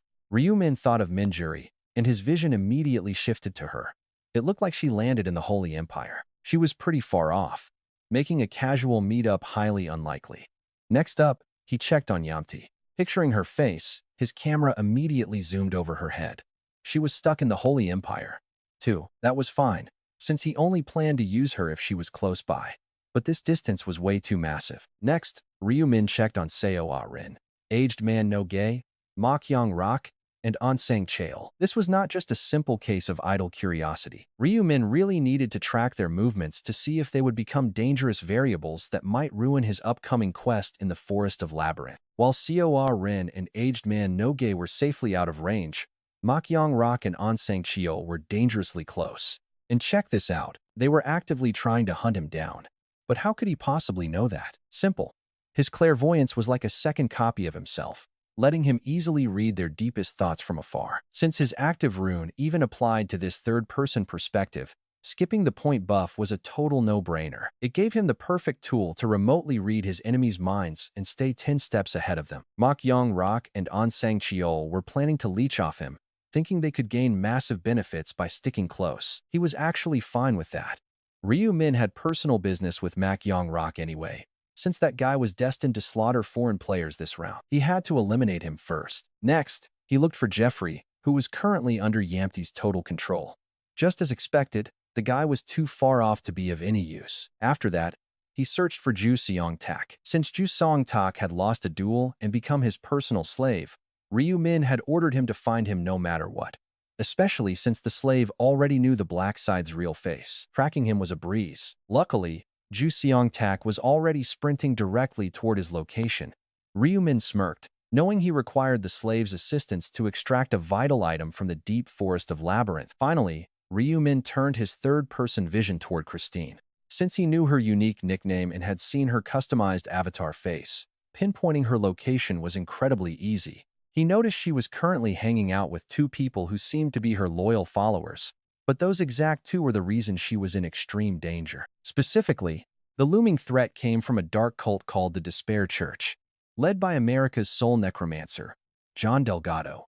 Their ultimate goal was to put an end to Christine's life. Reading their minds, Ryu Min realized one of them was a cultist, while the other was a treacherous spy working alongside him. The people she trusted most were actually deceptive spies, which was exactly why Christine was destined to die in this 11th round. Now think about it, things are going to be completely different with Ryu Min intervening. But there's no rush to act just yet. The official execution order had not been delivered, and the cultists wouldn't move until they successfully gathered their entire strike force. This meant he still had a window of time to carry out his main quest alongside Ju Seong Tak. His main objective was to secure a crucial item hidden in the labyrinth forest that would let him completely mask his player nickname. Meanwhile, right from the very start of this 11th round, the Heavenly Demon looked completely rattled, cursing the fact that their entire team had been widely scattered. He assumed they would spawn in together since this was a group quest, but they got separated like it was a solo survival trial. This massive wildcard was never mentioned by the Prophet, leaving him utterly baffled as he tried to figure out what was happening. Had the Prophet simply made an oversight, or was there something else? Shaking his head, he refused to believe the Prophet would intentionally keep them in the dark. There was zero advantage to doing that, meaning the Prophet likely had no idea they would be separated. Even someone as supposedly flawless as the Prophet can occasionally overlook critical details like this. He wonders how he is even supposed to find Christine like this. Still, the Heavenly Demon is determined to protect his fiancée. To avoid raising suspicion, he has to at least look like he is putting in some real effort. He honestly does not love her. How could he have feelings for a foreigner after only a few months? He barely views her as his fiancée, but that does not mean he wants her to end up dead. No businessman wants a profitable partnership to fall apart. He wants to protect Christine, but tracking her right now is pretty much impossible. He knows her nickname is Chrissy, but since they have never met in this fantasy world, he has no idea what she looks like. Without a face to look for, finding her is hopeless. There is no way to save Christine. All he can do for now is grind points to keep his entire group alive. Besides, he tells himself, there is no need to panic. The Prophet predicted a savior would rescue Christine. If everything goes as promised, it means she is going to survive, so there is simply no reason to interfere. He couldn't even if he tried time to focus entirely on farming points. As he starts looking for a quest, a wide carriage road suddenly opens up right in front of him. A massive walled city looms at the end of the road. You can bet this kingdom is packed with secrets. That kingdom must have plenty of quests. But as the Heavenly Demon walks, he wonders what happens if he meets other players. He would gladly greet a fellow Korean with a big smile. But what about players from other countries? First off, huge thanks to the awesome friend who supported us financially in the last video. Before we start, make sure to like, subscribe, and support the channel. Now, as Ma Gyeong-rok walked, a thought crossed his mind. What if he ran into other players while wandering around? He would greet any Korean player with a warm smile. But foreign players? There was really no benefit to keeping them around. Since they came from different starting areas, they were on opposing teams. They could not share points, did not speak the same language, and were essentially rivals that had to be eliminated. Ma Gyeong-rok thought back to the rules. Did they not say you get massive points for killing other players? In that case, foreigners were pretty much perfect targets. He reasoned that if he did not strike them down first, they would definitely come after him. Surely, he was not the only player thinking this way. After thinking it over, Ma Gyeong-rok decided to eliminate foreign players after assessing each situation. Survival demanded it. Then, a realization hit him. Wait. Maybe hunting foreign players is actually way more efficient than grinding quests for points. If things went perfectly, he might even seize the top rank and become the zone representative. But right then, he remembered Black Scythe. And let's be real, nobody in their right mind wants to cross that monster. Black Scythe would just slaughter him and snatch the position immediately. High-level players could not be controlled by a representative anyway, so Black Scythe was practically unstoppable. For now, aiming for second place was the smartest move since first was already locked down. First, Ma Gyeong-rok needed to finish a side quest to test which method earned points faster. Let's see if there is anyone nearby. Activating his detection skill, he scanned the area. A lone red dot appeared. It was approaching from behind. Ma Gyeong-rok drew his sword and spun around. But the guy running toward him, looking like an excited puppy, was actually Sang Cheol. Ma Gyeong-rok lowered his blade. Director An, What happened? Were you tracking me? And Sangchio gasped. Of course, sir. The second we dropped into this weird place, I tracked you down. We are on the same team, so we should move together, right? Ma Gyeongrok nodded, feeling relieved to have his trusted right-hand man with him. Shall we go do a quest together? And Sangchil agreed. Yes, boss. But wouldn't it be better if we had some help from our buffer? Ma Gyeongrok raised an eyebrow. You mean Minjuri? And Sangchil nodded. Yes, without her active buffs, I feel kind of empty and weak. That made complete sense. A single buff from her could boost their stats by 70%, which was a massive difference. Without it, they practically felt debuffed. Ma Gyeongrok agreed. True, her blessing lasts for 3 whole hours. And Sangchil smiled. Then I will track Minjuri down. But Ma Gyeongrok quickly stopped him just as he was about to activate his skill. No, let us find Black Scythe instead. And Sangchil blinked in confusion. Huh? Black Scythe? Ma Gyeongrok explained that Minjuri would definitely try to stay close to him. If they approached her directly while she was far away, she would just get suspicious. But by tagging along with Black Scythe, who they already knew, they could easily get her buffs and watch how he earns points. And Sangchil grinned. Brilliant as always, boss. The two laughed and changed direction, heading straight toward Black Scythe. Meanwhile, players from other countries were plotting the exact same strategy as Ma Gyeongrok. Deep in a dark alley, a foreign player grinned. Didn't the angel clearly state that we get points for killing other players? His partner nodded in agreement. A notorious Chinese player named Shizukan wore a sinister grin. Normal people might hesitate to take a life, but not him. Having climbed to the top of the underworld in his late 20s through raw, brutal talent, murder was second nature. Earning points is incredibly easy, he sneered. We just slaughter every single bastard we see, right? His lackey bowed. Yes, boss. But we must avoid killing our own Chinese players. Shizukan backhanded him, roaring. You think I do not know that, you idiot? Do you think I am stupid? The subordinate quickly bowed, apologizing for speaking out of line. Even in this deadly new world, his crew remained completely submissive because Shizukan's lethal skills were terrifyingly real. Listen up if you want to keep your heads, Shizukan barked. We are going to survive this and take over the highest ranks. His 9 followers bowed low, shouting in unison that they would follow Shizukan to the end. Shizukan smirked. That is what I like to hear. Just like back in the underworld, as long as we survive, we can crush all our rivals. From now on, we hunt foreign players like wild beasts, slaughter them without mercy the moment you spot them. But boss, one lackey asked, how do we spot them? We cannot see their names, and they might look different. Shizukan scoffed. You idiot, just talk to them. They will not speak our language. The lackey nodded in realization. Shizukan ordered them to move out, use their skills, and eliminate everyone they crossed. Grinning wickedly, Shizukan and his men hunted down 2 nearby red dots on their maps.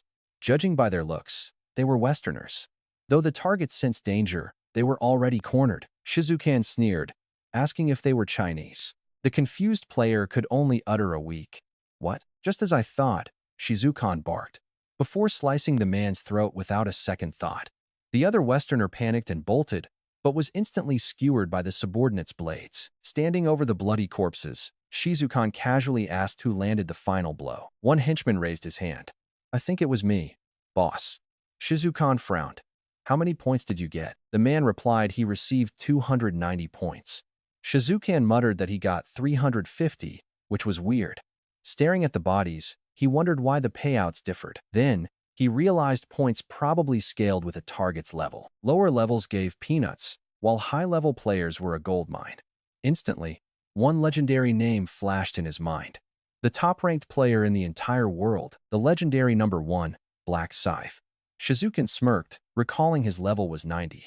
Think about the massive payout for taking him down. Since he was a known Korean player, killing him would launch Shizukan straight to the top rank. But how could he pull it off?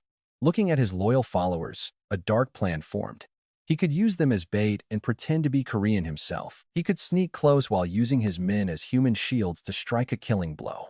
But he had to keep this private. Just hearing Black Scythe's name would terrify these weaklings. Right then, a subordinate dragged in a captured Asian man. Boss, we caught this guy trying to slip away. You should take his life for some easy points. The prisoner begged, saying he was just passing through and had no interest in fighting. Hearing the language, Shizukan's eyes lit up with malicious glee. Wait a second. Are you Korean? The trembling man blinked in surprise. Huh? The player gasped with relief, asking if Shizukan spoke Korean. Shizukan smiled coldly, admitting he knew a bit. The man begged him to order his men to release him. Shizukan stopped him. First, answer this. Have you ever seen Black Scythe? The captive nodded. Yes, actually, I have. We were spawned in the exact same zone. Shizukan grinned, pressing a cold blade against the man's throat. Do you have a tracking skill? Yes, I have it, the captive whimpered. Then lead us straight to Black Scythe if you want to live. Meanwhile, Jujong Tak waved to his master. Black Scythe. Sir. Ryu Min shot him a glaring look. Quiet down. Even if nobody is around, do not make it so obvious. Jujong Tak, who usually looked fierce, immediately bowed his head like a disciplined dog, whispering his apologies. Reading his thoughts confirmed the man was completely loyal now. Ryu Min smirked. This duel system is incredibly useful. Just one match, and you have complete control over someone. Having a servant was not in his original plan, but Jujong Tak was turning out to be a great asset. He had no hidden motives. Ryu Min commanded him to keep up. As they were entering the labyrinth, they stood at the entrance of the labyrinth forest. Ryu Min planned to hunt down the forest boss, a doppelganger, to obtain its legendary ring that allows nickname changes. To secure it, he definitely needed Jujong Tak's rune, which boosts boss drop rates 10 times over. Snatching that ring was going to be tough. This is why Ryu Min summons Ju Sung Tek. He needs his help to defeat the boss. Ju Sung Tek asks by labyrinth, you mean this forest? Ryu Min confirms it yes. They are going to capture the boss right here, and he needs his assistance. But Ju Sung Tak immediately starts nagging about which boss, showing the worst part of dealing with him. He asks way too many questions. Ryu Min silently takes back his words about a male slave being better. Before snapping, just shut up and follow me. Ju Sung Tak stammers an apology and promises to follow quietly.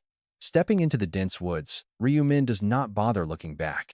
He does not need eyes to know who follows him, thanks to his clairvoyance. Big shout out to the amazing supporter who stepped up to fund our last video. Do not forget to like and subscribe to keep this going. Stepping into the creepy woods, Ryu Min never looks back. Thanks to his clairvoyance, he knows exactly who is trailing him. While Shizukan spots Black Scythe heading inside with his companion, Shizukan tilts his head in confusion, wondering why he just entered without a single second of hesitation. That creepy forest would make anyone think twice. Yet Black Scythe pushed forward the second his companion joined him, as if he knew exactly what was waiting. One subordinate asks if this feels too sketchy to follow. Shizukan scoffs, did we come all this way to turn back? Of course we are following. Before snapping at their punk hostage, the captured Korean player stares back in total terror, while Shizukan barks at him to stop standing around like a useless statue. Shizukan orders him to lead, and, as the guide nervously agrees, the boss warns that any funny business means instant death. The guide quickly stammers his agreement, but as he leads, Shizukan glares at his back, muttering that the guy is crying like a baby. A nervous subordinate pipes up, asking if Shizukan is truly planning to fight someone as monstrous as Black Scythe. Too dangerous? Shizukan just laughs, asking if they forgot he runs the entire underground. He wanted to keep his real target a secret, but with a Korean guide leading them, he has to spill the beans. Though he naturally hides the fact that he is using his own men as bait, blending smooth lies with the truth. He explains that speaking Korean will trick the target into letting his guard down, giving them a perfect opening to strike from behind. A lackey admits it is a solid plan, but warns of his deadly reputation, only for Shizukan to scoff about entering the tiger's den. Frogs in a well never see the ocean, and a real man needs to take massive risks in the big world. His man agrees, so Shizukan tells him to shut up and have faith, because succeeding means they all walk away filthy rich. The subordinate pledges his belief, and a smiling Shizukan tracks Black Scythe deeper. But check this out, they have no clue who is following them. Meanwhile, Heavenly Demon asks On Sang-kyu if they are actually heading in the correct direction. The bodyguard, On Sang-kyu, confirms that Black Scythe definitely came this way, pointing toward the massive forest ahead. Dark energy leaks from the ominous trees, marking a clearly hostile zone, making Heavenly Demon question if Black Scythe really entered. On Sang-kyu points to their tracking skills as proof, while Heavenly Demon wonders if his ally saw the others. He noticed other tracks heading inside, and On Sang-kyu confirms a whole squad of about 10 people went ahead of them. They spotted a whole group of players marching inside together. It is hard to tell if they are friendly from this far away, but they definitely hesitated before stepping inside. On Sang-kyu wonders if someone else is actively hunting Black Scythe.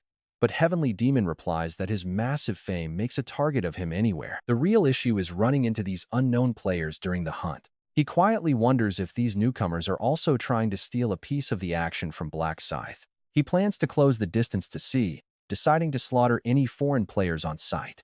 To brace for this, Heavenly Demon gives On Sang-kyu clear orders. On Sang-kyu, if we cross paths with foreign players, end them on sight. A shocked On Sang-kyu gasps at the order, but Heavenly Demon warns they are likely planning to do the same. In this game, everyone is an enemy, so strike first to survive while keeping your radar active just in case. On Sang-kyu nods, and both players plunge into the labyrinth forest, completely unaware of how brutal it is to get back out. Meanwhile, Ryu-min reminds himself that the ultimate boss of this labyrinth is a creature known as the doppelganger.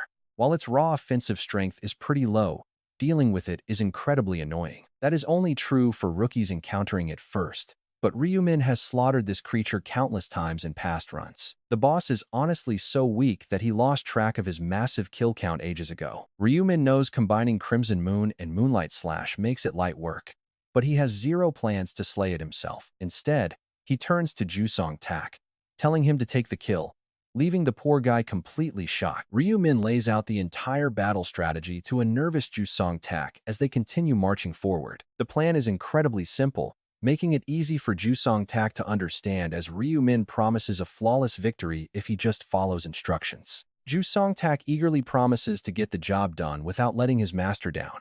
Suddenly, their first monster enemy blocks the path, a venomous slime that is highly common inside this twisted green maze. Its gross presence is the perfect warning sign that the doppelganger is lurking very close by.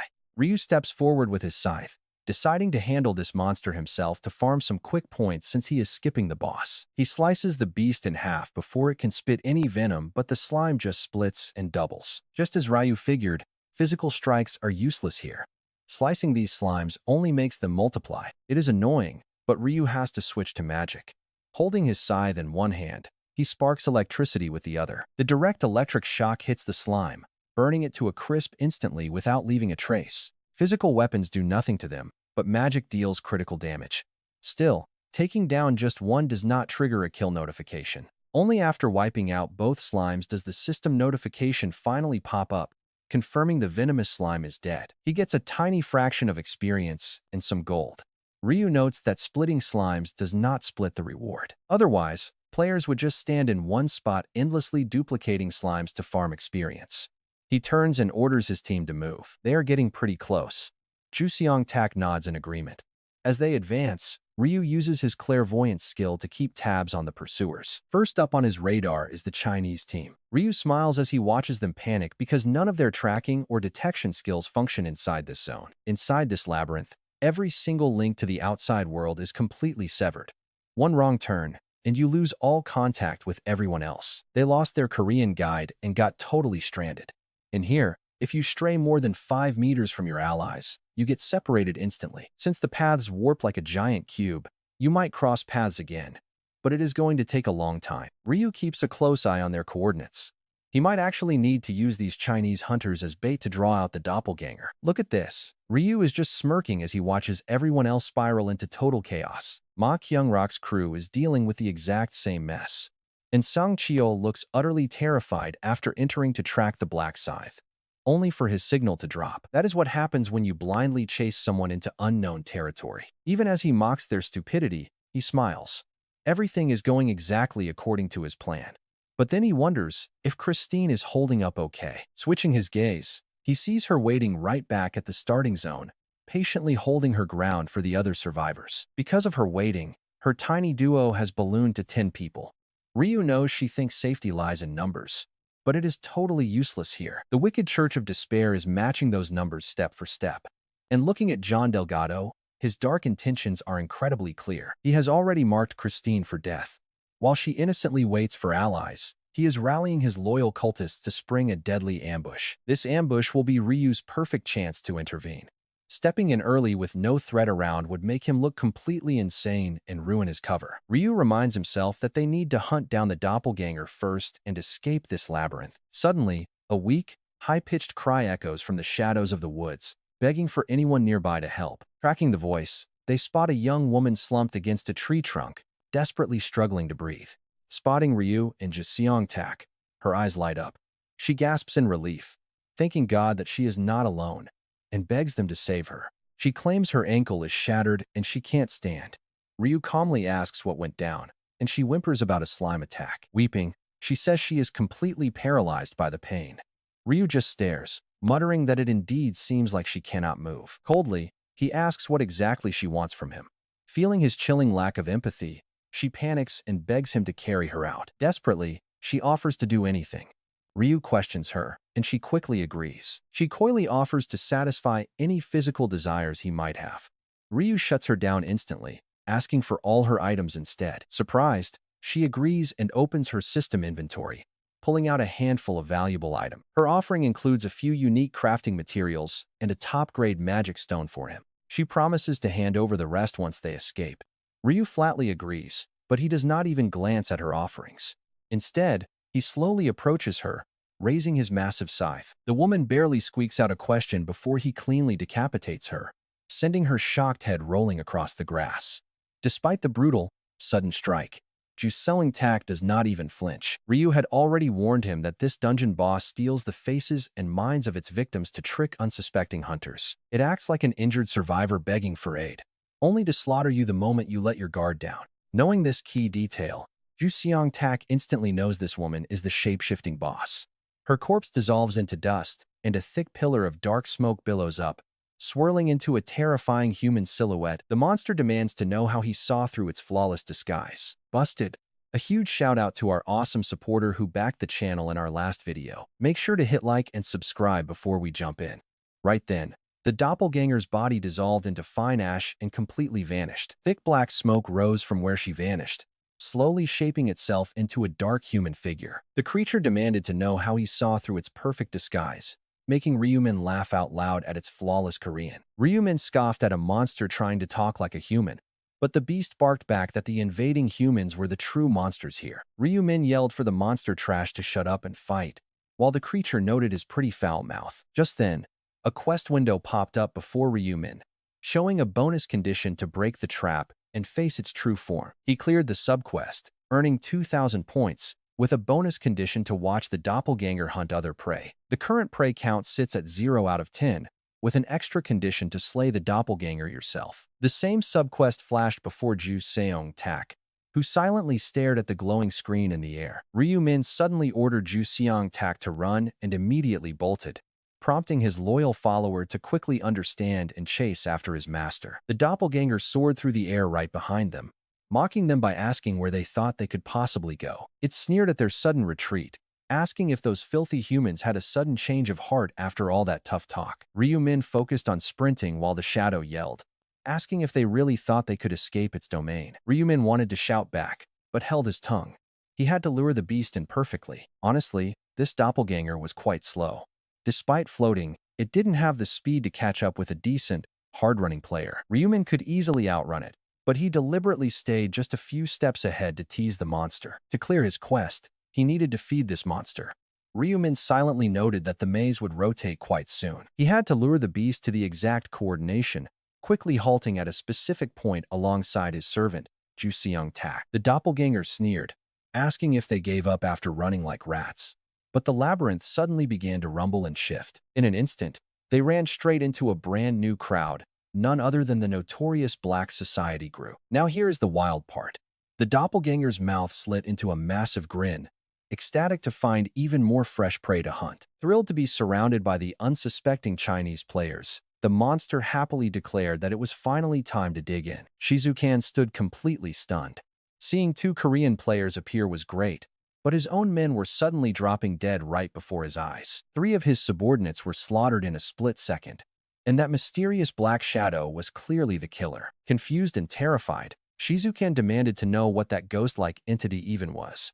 Though he could barely process its movements, he had to handle this crisis immediately, screaming at his men, asking why they were just standing around like idiots. He ordered them to destroy that black entity, but seeing their own comrade waving his hands in panic made the swordsmen hesitate. But that tiny hesitation cost them their lives. Wearing a twisted smile, the disguised monster impaled their throats, mocking them for being total fools who fell for such basic tricks. It sneered that humans were incredibly weak as it kept butchering Shizukan's men, leaving nothing but grotesque corpses behind. Shizukan's face went completely pale, desperately wondering how on earth they were supposed to kill a creature like this. The monster took 0 damage.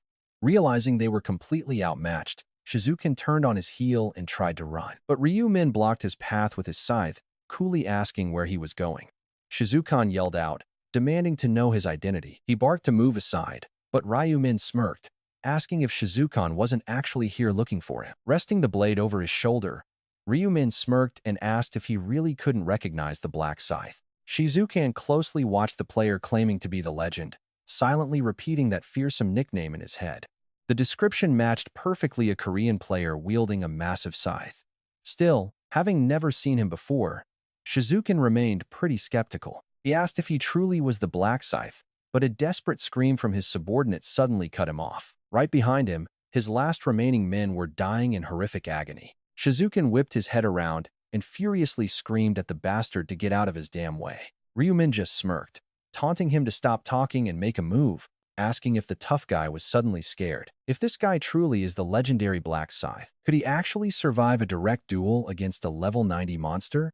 That terrifying thought completely locked his body in place, but a sickening neck snap suddenly brought dead silence to the dark corridor. When Shizukan turns around, he sees all his men dead on the ground while that dark figure grins back at him like a human. Damn it, he mutters to himself. I wasted so much time because of this bastard.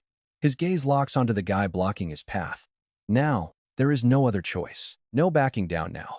Trapped between enemies in front and behind, he has to blast his way through one side. If I have to gamble my life, I'll go after that punk claiming to be the Black Scythe, he tells himself, his eyes gleaming with deadly resolve. He might not even be the real Black Scythe, he thinks. Maybe he is actually surprisingly weak. All he has to do is kill this fake Reaper and escape this mess.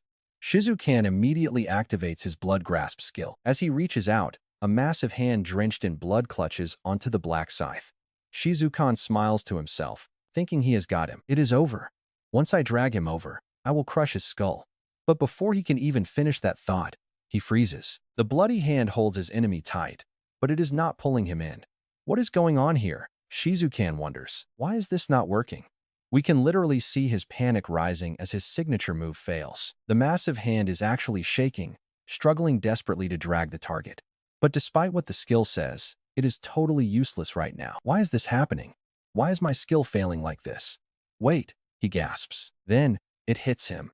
He remembers facing high-strength opponents before who could easily resist the pull and break free with raw physical power. Is this bastard actually resisting my magic with nothing but pure, raw physical strength? Watching the Black Scythe stand there inside the giant hand without moving a single inch, Shizukan panics. Just how high is his strength stat? He wonders. As the bloody claw fades away after the time limit, the Black Scythe chuckles, asking why he is so shocked. Of course, a trick like that will not work, even without my special blessing. Blessing? What nonsense is that? Shizukan barks. Ryumin simply shrugs, saying it is not important. With a sneer, the Black Scythe puts his weapon back into his inventory. What are you doing? Shizukan asks. Ryumin smirks, offering to give him some hope. What? Shizukan asks. Ryumin replies, I will not use any weapons or skills. Come at me with everything you have. This arrogant bastard, Shizukan fumes. It is not enough that he blocked my path. Now he is openly mocking me. If Shizukan does not feel humiliated right now, he is not a real man. Fine. I will grant your wish and end you. Shizukan screams, activating his level 40 berserker skill, Blood Aura, staining his blade crimson. The more blood spilled nearby, the darker and stronger the aura grows, making his weapon capable of slicing through solid steel like tofu. This powerful buff completely ignores his opponent's defense, but that is only useful if he can actually land a hit. Damn it. Why can I not hit him? Shizukan roars in fury, swinging his sword like a lunatic while the Black Scythe easily dodges every strike. This is wild. It is like he reads every sword path beforehand, moving as fluidly as water. Ryumin calmly remarks, Blood Aura is pretty decent. It is just a knockoff of the Dark Knight's aura, but still useful. But if you cannot hit me, it is totally useless, right? Shut up and die. Shizukan screams, but Ryumin coldly fires back that he should be the one to shut up. Then, the Black Scythe strikes just once. A simple jab, but it flies faster than a bullet, completely impossible to dodge. They attack far beyond human speed. Spitting blood, Shizuken crashes down. A humiliating and painful tumble. His jaw is dislocated, and it feels as though he has been hit dozens of times, leaving his mind in a dizzy haze. What kind of punch was that? Shizuken gasps. It is hard to believe a single jab could deal this much massive damage. You bastard! Shizuken screams out. Ryumin chuckles, asking if he still has the energy to talk trash after losing half his teeth. I will kill you, he screams. Even though he sees the massive power gap, his pride refuses to let him surrender. He is the face of the underworld. Giving up now would bring massive shame to his entire syndicate. This is no time for foolish pride, Ryumin tells him. What? Shizuken asks. But as he turns around, a doppelganger suddenly slips inside his body, involuntarily choking his own neck. Shizuken dies with a sickening crack in under 10 seconds as a system alert pops up. System condition: watch your doppelganger kill another prey. Current doppelganger kills, 10 out of 10. Subquest cleared, awarding 10,000 points. Ryumin smirks as he checks the system reward. He just scored a massive amount of points, double what he would have received from directly hunting down those Chinese players himself. Ju Sung-tak probably got his reward too, Ryumin says. Now, the only task left is to eliminate the doppelganger. Staring right at Ryumin, the monster asks if he was fed on purpose. Why did you do that? Did you think I would spare you if you made me happy? Ryumin sneers, gathering lightning at his fingertip. You seem quite mistaken, Ryumin replies.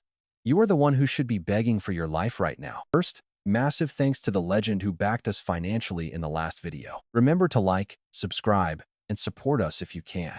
Now, the doppelganger glares at Ryumin, demanding to know if he was fed on purpose. Why did you do it? It asks, did you think making me feel good would save you? Ryumin sneers, sparks of electricity dancing at his fingertips, as he tells the beast it is mistaken and it should be the one begging for mercy. Wait, did he just do that? In an instant, a massive surge of lightning slams directly into its body. Pure agony.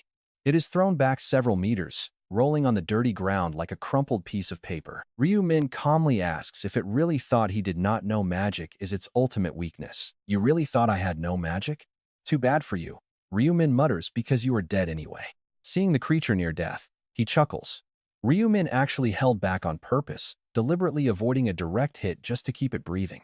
Even without the buff from Minjur, the damage is still shockingly high. Ryumin did not expect it to be this devastated. No way.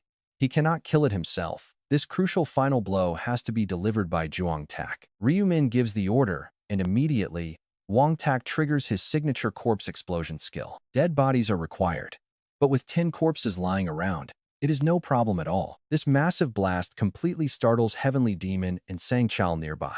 Sang Chao asks what that was, and Heavenly Demon points toward the sound. A blast that loud should have lit up the sky, but the entire forest remains pitch black with no flames in sight. Pitch black. Exploring this creepy forest is basically impossible. Finding the way is totally impossible, and they are basically just walking in circles. Heavenly Demon sighs, admitting they have no choice but to push forward. Keep close so you do not get lost, he warns. Meanwhile, the corpse explosion on the other side is incredibly overwhelming. 10 dead bodies detonate at once, completely vaporizing the doppelganger instantly. Usually, a sweet reward notification would appear, but Ryumin did not land the finishing blow. Wang Tak gets the final hit and claims all the glory, leaving Ryumin with empty hands. Ryumin only walks away with 12,000 points from the subquests. He figures Wang Tak probably scored a massive 20,000 points for taking down the boss. His servant has more points now, but Ryumin does not care. The real prize here is the boss loot, not some scoreboard. Besides, Ryumin knows plenty of other ways to farm points later, just temporary. It will not last. With 23 hours remaining, there is plenty of time for a massive plot twist. Meanwhile, Wang Tak is staring blankly into space, totally zoned out. He is definitely reading his system notifications. Ryumin quickly scans his thoughts and smiles. The exact item he wanted has finally dropped. The ring dropped right on cue, so losing those points is completely fine with him anyway. After all, making his companion stronger only makes Ryumin more powerful. It is like leveling up an alt character. To survive the 20th round, he needs as many strong allies as possible by his side. Done and dusted. Now, what is next on the list? Now watch activating clairvoyance.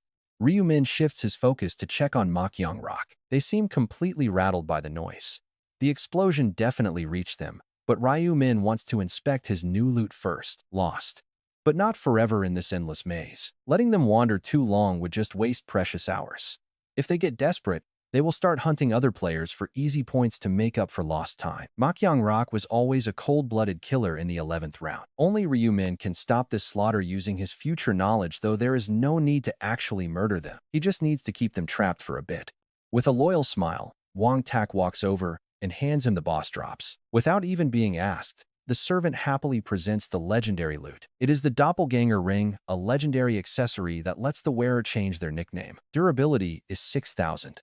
It requires expert rank or higher, allowing the wearer to change their name inside the otherworld. Taking it off immediately restores your real name. Ryu Min grins because this is the ultimate prize now. He never has to worry about anyone tracking him down. He can hide his identity as Black Scythe and freely change his name on the fly. This legendary item grants him the ultimate perfect disguise. Now, both his face and his nickname can be altered in an instant. With a complete disguise finally within reach and a god-tier material in hand, Ryu Min grinned with immense satisfaction at his haul. Keeping Wong Tak alive had definitely paid off, especially since Wong Tak's rune of drop came in clutch. And just like that, the item was his. But look at this. His smug look completely vanishes when Wong Tak pulls another mystery item out of his inventory, leaving him utterly baffled. Ryu Min asked what it was, and Wong Tak replied that it was another drop from the doppelganger. Ryu Min took the loot. His eyes widened in pure shock. Was there really another item besides the ring and the god-tier loot? Ryu Min quickly scanned the description. The memory eraser potion was a legendary consumable that let the user read and wipe specific memories from a target. Restricted to master level and above, it could literally rewrite a target's mind at the user's personal whim. It could even turn targets into complete idiots.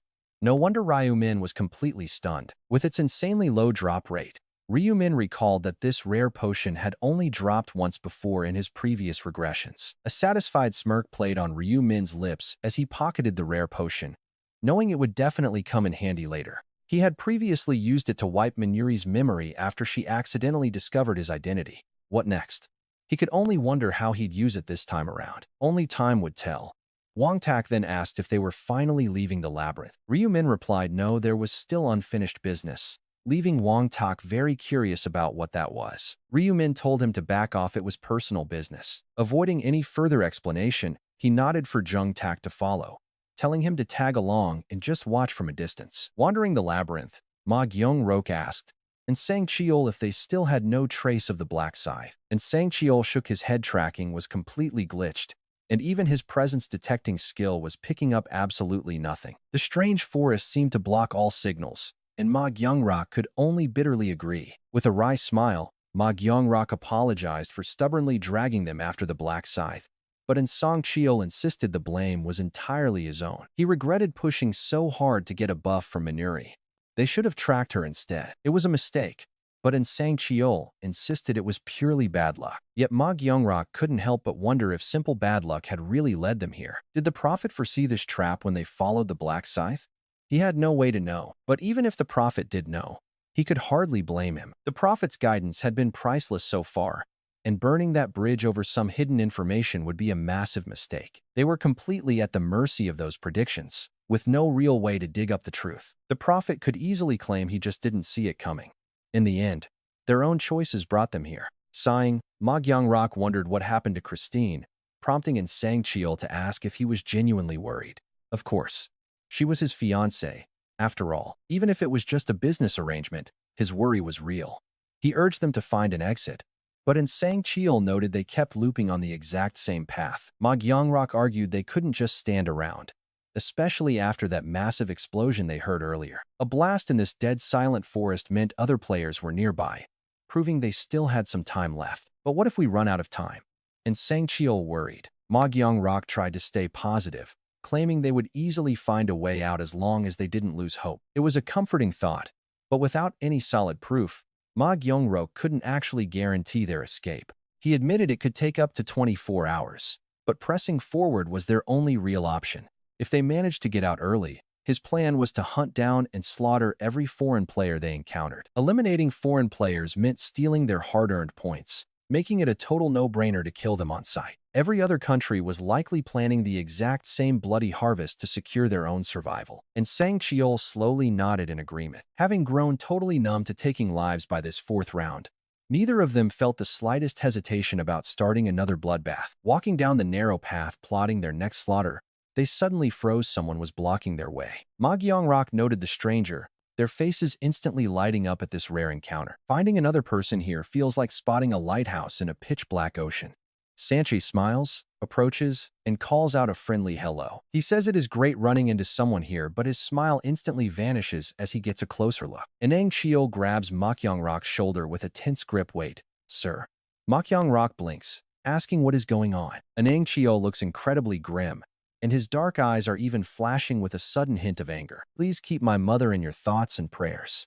She just went through major surgery, and I truly appreciate everyone who has reached out to support us. Once she is fully recovered, I promise I'll get back to uploading episodes as fast as possible. And Sang Cheol looks dead serious right now. Glaring with rage, he mutters that it's him, prompting Ma Gyeongrok to ask who he's talking about. Is it someone he knows? And Sang Cheol confirms it's Hwang Yongmin. Hearing that name, Ma Gyeongrok's expression instantly hardens too. He'd never met him, but he knew that name inside out from Sang Cheol's stories. He asks if this is the punk who attacked him in CORN in round 2. And Sang Cheol nods, making Ma Gyeongrok ask if he is completely sure. Wasn't that guy supposed to be dead?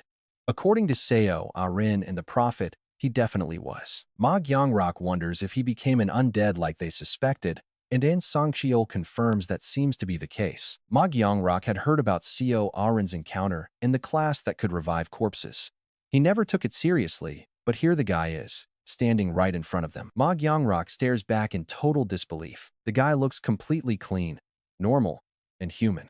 And Sang Cheol asks if Seo Arin could have been lying to them. He looks so real. Ma Gyeongrok admits he doesn't know, but he's sure this freak didn't come here to chat. Ma Gyeongrok draws his sword, dark aura dripping from the blade. Hwang Yongmin just glares back with pure malice and raises his bare fists. Ma Gyeongrok scoffs, thinking this guy is seriously underestimating them by fighting unarmed. Chuckling, Ma Gyeongrok decides to end his life right here and collect his points. Zombie or not, he's an enemy, and it's time to strike first. Without another thought, Ma Gyeongrok springs into action. The shadow surrounding his blade morphs into a massive snake, lunging straight for the target. If that shadow serpent lands, Hwang Yongmin will have his life force completely sucked dry to power Ma Gyeongrok's dark magic. But Hwang Yongmin is shockingly fast. Slipping the attack like a professional boxer, he closes the distance in a flash. Ma Gyeongrok meets him head-on. Raising his sword high, the shadowy energy wraps tight around his blade as he unleashes his destructive slash. The level 40 skill of the Dark Knight comes crashing down directly at Hwang Yongmin. The timing is flawless. It looks like his head is about to be split wide open. But check this out, Ryu-min easily dodges the attack. An ear-splitting explosion rocks the entire forest. The spot where Ryu-min stood now looks like a smoking meteor crater, making Ma Gyeongrok curse in frustration. He just wasted a third of his dark magic on that lucky bastard. But there's no time to complain, as Ryu-min's fist is already inches from his face. Right then, dark energy wraps around Ma Gyeongrok, instantly forming a heavy defensive shield. It has lower magic defense, but boasts top-tier protection against physical strikes. Or so he hopes, right until Ryu-min's fist connects. A sickening crack echoes as Ma Gyeongrok is sent flying backwards. He recovers his footing, but a sharp pain shoots through his ribs. He can't believe his dark armor, which easily tanked a Minotaur's attack, was just cracked. Is this guy really just an undead? How is he this incredibly strong? It makes no sense for a simple corpse that looks like a normal human. Furious that his leader got hurt, and Sang Cheol charges forward, wildly swinging his blade. He screams in rage, but despite his wild swings, he cannot even graze Ryu-min. Instead, a heavy counterpunch slams his face, sending him stumbling back. I will protect you. Activating his skill, Knight's Protection, a massive barrier expands from his shield.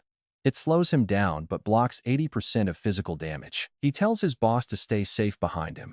But Ryu-min is already there, launching another strike. The supposedly unbreakable barrier wobbles from a single punch. By the second and third hits, and Sang Cheol is coughing up blood. Seeing his ally struggle, Ma Gyeongrok seizes the split-second opening to launch a counterattack. Channeling half of his remaining dark magic, he times it perfectly as Ryu-min batters the shield. It should have been a guaranteed hit, but Ryu-min dodges effortlessly. His reflexes are terrifying. Missing is bad. But Ma Gyeongrok planned for this. Ordering his spell to devour him, the shadowy aura surges like a snake to target Ryu Min again. The timing is flawless, and Ryu Min cannot dodge. He is caught. Now, it is time to drain his life force completely. But an unbelievable scene unfolds. Ma Gyeongrok blurts out his utter confusion, asking why on earth his opponent's vitality is not being absorbed at all. The shadowy aura wrapped around Ryu Min oddly refuses to latch onto his body. It seems completely incapable of sticking. It is as if an invisible barrier is blocking it, keeping the shadow at bay. Ma Gyeongrok wonders what is going on. Is he immune to the dark aura? No matter how much Ma Gyeongro commanded it, the energy refused to touch Ryu Min. It failed to drain any life force. Instead, it recoiled with every step Ryu Min took, retreating in fear. Ma Gyeongrok was completely shocked and baffled. Having never encountered a foe immune to his dark aura, he wondered if his opponent was simply an undead monster with no life force left to drain. The chilling thought crossed his mind that it was because Hwang Yong-min was already dead. Cursing silently, Ma Gyeongrok spat out a frustrated oath. Standing against an opponent completely immune to his dark aura left him completely gridlocked with rage. His perfect trap had completely failed, leaving him totally at a loss. And watch this in a flash. Ryu Min closes the distance as if space itself folded, throwing a massive straight punch. Getting hit squarely on the chin, Ma Gyeongrok blacked out instantly and rolled 10 meters away. Meanwhile, On Sang-cheol, whose guard had been completely blown, quickly swung his sword while yelling out. Ryu Min easily deflected the blade with his palm, similarly knocking On Sang-cheol out cold with a brutal chin strike. With both of them down, our protagonist casually dusted off his hands, noting that holding back his strength was pretty tough. Suppressing both elites took under a minute. Capturing targets alive was always way harder than killing them. Then, he canceled his disguise. He added that Ma Gyeongrok probably wanted to drain his life force, but that was never going to work. A Grim Reaper is a much higher class than a Dark Knight. Just as light is weak to shadow, players always have natural advantages and counters. And there are times when specific skills have zero effect on certain classes, just like what happened here. Our main character explained that while both classes control the forces of darkness, they are entirely different breeds. A Grim Reaper wields a vastly higher grade of shadow, showing that even within the dark, clear levels exist. That was why the dark energy could not scratch our hero. Turning around, he called out for Ju Seong-tak to finally show himself. At his nod, Ju Seong-tak stepped out from the trees, immediately asking if the battle was finally over. The young man replied that both targets would be asleep for at least half a day, prompting Ju Seong-tak to ask why they did not just end them. Hearing this suggestion, he gave a brief, warning glare, saying if he had actually wanted them dead, he would have done it immediately instead of putting them to sleep. Ju Seong-tak quickly apologized, admitting he had not been thinking straight. He knew these guys deserved to die for hunting innocents just for points, but they were still quite useful to his grand plan. To secure Christine's full cooperation, they had to stay alive. Even if she did not love Ma Gyeongrok, his sudden death would heavily shake her. He noted that unless she was completely over Ma Gyeongrok, killing Ma Gyeongrok right now was out of the question. Since he was linked to their key priestess asset, he was a card they could not discard. And On Sang-cheol was Ma Gyeongrok's loyal right hand, so he had to keep him around as well. He then ordered Ju Seong-tak to tie them up using those dark, thin forest vines, since they were too tough for average players to break. Once they were bound, Ryu Min quietly noted to himself that this little delay would keep them from scoring points for a while. At best, they would finish the round with 0 points, but survive since it was a group quest.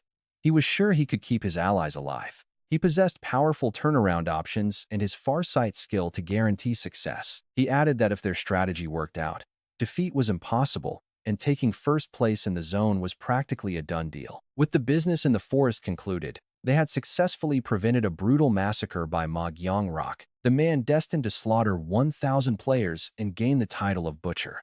Ryu Min noted that one tragedy was stopped, but another remained. Look at this. Using his clairvoyance to check on Christine, Ryu Min sees the sinister forces of the Church of Despair gathered for a truly devastating storm. Ryu Min knew he had to hurry. He could not let Christine die. Hurrying his pace alongside Ju Seong-tak, he left Ma Gyeongrok and On Sang-cheol bound in the quiet forest. Elsewhere, Douglas carefully scanned the crowded gathering, counting exactly 101 heads.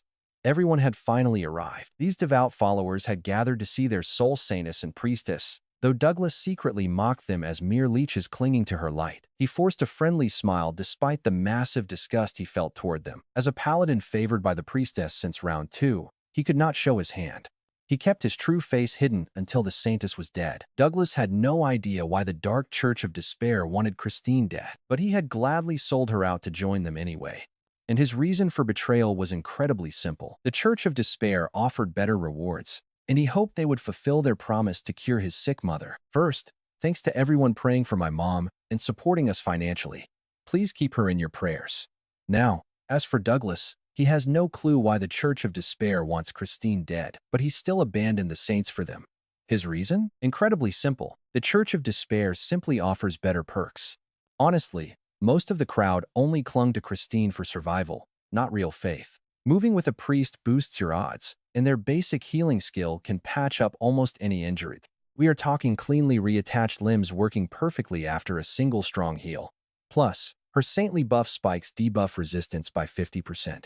And once a priest passes level 40, they get massive area of effect healing spells over time. They are literally built for keeping people alive. Sure, healers need some incentive too, but who turns down free heals?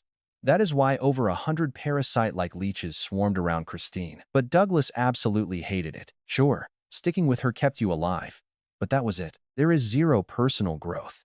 None at all. Priest classes focus purely on tanking damage, but defense alone will not get you past the 20th round. Since the best defense is always a relentless offense, leveling up is the key. Early on, Douglas realized this. See, the Church of Despair actually focuses on power, unlike Christine. They supply elite growth potions, and after this mission, they will split the epic loot. But her blind followers? They just huddle around her for scraps of healing, putting zero effort into getting stronger themselves. They just scrape by, round after round. But they will crumble soon. Luck always runs out, so cutting ties early is just smart business. Swapping to a stronger cult is clearly the wiser play. Still, logic alone did not make Douglas turn his back. The real motivator was a sickening promise from the cult. Get ready for this. They promised he could have his way with Christine before they murder her. With a vile grin, Douglas stares at the innocent girl, calling her a radiant, elegant flower. He is insanely eager to ruin that pure flower, thinking about how desperately he has wanted her all this time. He kept those dark, filthy thoughts hidden while acting as her knight. Her cold, untouched vibe only made him crave her more. In his twisted head, love and loyalty are completely useless compared to raw pleasure. Only pleasure matters to him. Christine can die for all he cares, as long as he gets what he wants first. Just then, he spots a man named Berber gesturing to him. Douglas asks if he called. Berber is a spy sent by the enemy church to watch her. Berber is also the guy who dragged Douglas into this sick cult.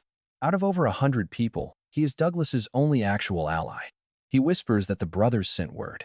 Preparations are complete. Douglas immediately asks if their forces have gathered. Berber confirms 200 brothers are waiting nearby, ready to strike. The trap is set. Time to wipe out these beggar followers and kidnap Christine.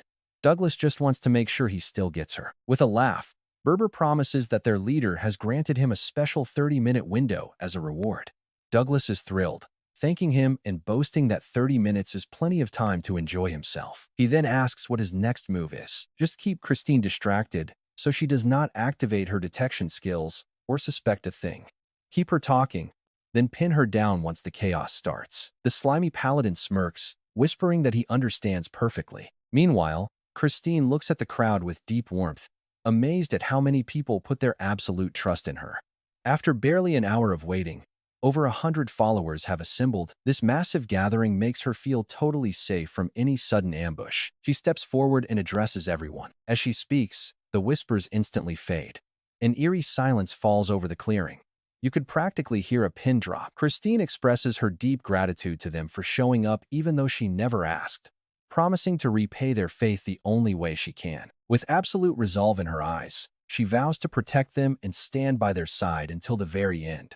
She rallies them to conquer the 20th round together. The players explode into wild cheers, pumping their fists and chanting Christine's name like a pack of loyal fanatics. Douglas approaches her with fake applause, praising her noble and inspiring speech.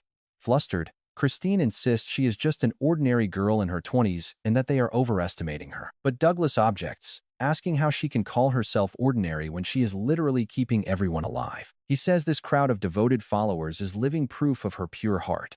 Smiling softly, she thanks him, calling him a blessing to have by her side. Douglas returns the gentle smile, but inside, he is thinking what a total waste it is to kill her. Imprisoning her forever as a personal toy is his real goal. Smirking, he thinks about how desperate she will look once she is completely at his mercy. Pure evil. Swallowing hard, Douglas sticks to the plan and strikes up a casual chat, asking if they are heading to the quest now. Christine nods, saying they have been delayed and need to rack up points fast. He questions if any quest actually needs this many people, but she admits she is unsure, though staying together is safer. That is how they have always done things, after all. But Douglas suggests planning a strategy first, offering to share a clever idea he has. He keeps spouting rehearsed nonsense just to lock her attention. But get this sudden flood of words feels incredibly off to her. She wonders why her usually silent paladin is talking so much today. Despite his claim of having a solid strategy, nothing he says makes actual sense. His words are just rambling, irrelevant fluff. Having traveled with Douglas since the second round, she knows his habits very well. Plus, the Prophet's earlier warning has her on high alert for ambushes. On a whim, she casts her detection spell, and several bright red dots suddenly flash onto her radar. Douglas tenses up. Christine does not even notice as she stares at the approaching red dots, warning him that people are coming. Before she can scream, Douglas grabs her arm and forcefully drags her away. Christine yells, demanding to know what he is doing as he drags her away. He claims it is too dangerous. Quickly, this way. His sheer panic temporarily confuses her. She starts to wonder if she was wrong about his betrayal. It is natural to be suspicious when a quiet guy suddenly acts weirdly, and she initially thought he was working with the invaders. Now, she thinks it was all just a big misunderstanding, and that he is actually trying to rescue her. The way he is hauling them away from the danger zone seems to prove it. Douglas urges her to hurry. Move now. She complies, running with everything she has.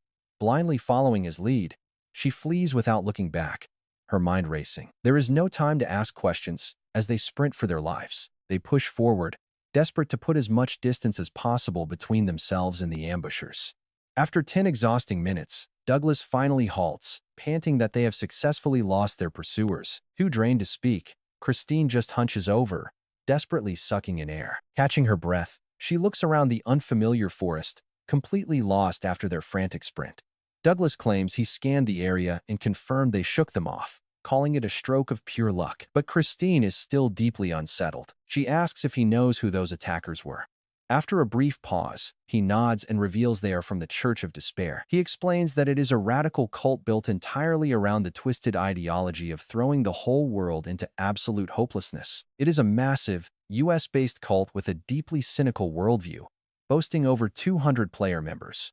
Their leader is an infamous necromancer named John Delgado. Hearing this, Christine's jaw completely drops in sheer disbelief. She demands to know how he has so much intel. Douglas hesitates, playing the role of a guilt-ridden confessor, admitting they actually recruited him. When she gasps in shock, he asks if she remembers a newcomer named Berber who joined them months ago. Christine nods, saying she knows him well and literally greeted him today. Douglas drops the bomb. Berber is a high-ranking cardinal in the cult who infiltrated their ranks just to spy on Christine. She is left completely paralyzed by the shocking revelation. Christine had never even heard of the Church of Despair, much less imagined a spy was hiding in her own circle. Her eyes narrowed with sudden doubt. Could she really trust this paladin standing right in front of her? Despite his wild confession, Douglas sees her tense up and flashes a reassuring smile, telling her not to worry. He claims he only played along with them to figure out who was targeting her. When a startled Christine asks why they are after her, Douglas admits he does not know the exact reason yet, but they definitely want her dead. And the fact they mobilized 200 followers today proves it. She thanks everyone who prayed for her mother and supported her financially, quietly expressing her gratitude. Stunned, she wonders why they are targeting her. He admits that as a low-ranking member, he does not know the exact reason, but their goal is definitely to kill her. 200 cultists. She adds that mobilizing them today makes their dark intentions pretty obvious. Douglas warns her that the mob gathered to end her life, and they are likely wiping out her followers too. Realizing they are fighting a bloody battle, Christine snaps to attention and insists they must go back immediately to help. When he hesitates, she fires back her allies are in danger, and she can save them if she steps in. But Douglas quickly refuses, warning her that the enemy outnumbers them 2-1, even if she could turn the tide. He points out the enemy knows her value the second they spot her on the battlefield. They will target her first. Pure suicide. But Christine insists she still has her active Dominion skill to protect her. He cuts her off. Dominion is useless against high-level foes and limited to 10 uses. How can she stop 200 men? Staying hidden and monitoring the situation is the only way to survive, and Douglas asks if she thinks he dragged her away for no reason. Charging out now just plays right into their trap, and Christine finds herself unable to argue with his logical reasoning. She tortures herself with questions: why are they targeting her?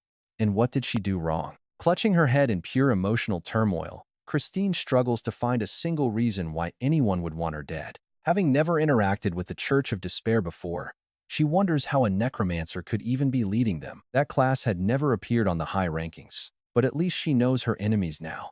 Everything is happening just as the prophet predicted. Realizing this, she looks blankly at Douglas, the brave paladin who might be the one destined to save her, a saintly knight. That was how her comrades always praised him, prophesied as her savior. He was her knight in shining armor.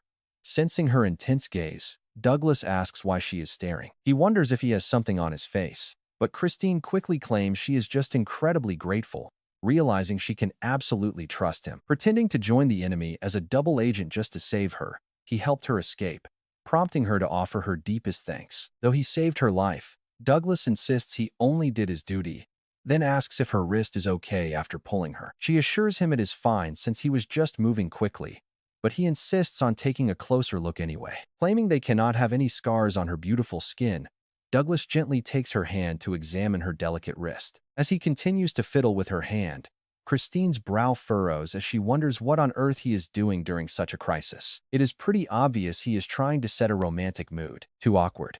Christine quickly pulls her hand back, stammering that she is fine as an uncomfortable silence fills the room. She has never had any interest in men, and despite his heroic rescue, she feels no spark, choosing to address him formally as Paladin. Hearing that formal title, Douglas's expression shifts as he repeats the word paladin. He demands to know why she uses his class instead of his name, interrupting her explanation to ask if she is drawing a line. Does she despise him that much after his rescue?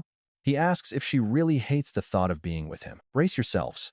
Douglas snaps, violently shoving Christine straight down to the hard ground. She cannot stop him as he pounces on her like a wild beast, leaving her screaming to know what he is doing.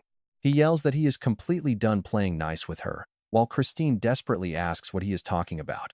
A brutal slap.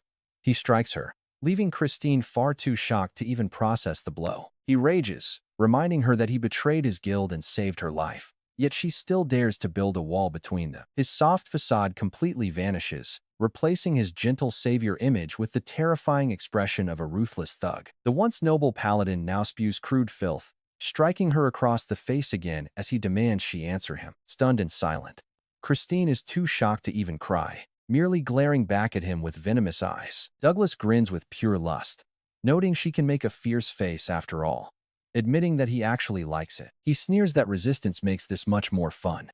Ignoring her terrified protest, Douglas quickly casts his signature paladin skill, Holy Restraint. At that moment, golden chains materialized, tightly binding Christine's arms and legs. No escape for her. She screams for release as Douglas grins lecherously, burying his face in her chest. She desperately cries out, asking why he is doing this when they are family, but Douglas just scoffs at the word. He mockingly asks if she truly considers those followers her family, sneering that the saintess has completely lost touch with reality. We are only together for mutual benefit. You have some rune that grants you experience for helping others, right? That is why you provide free heals, isn't it? She asked. He simply replied, you knew. Obviously.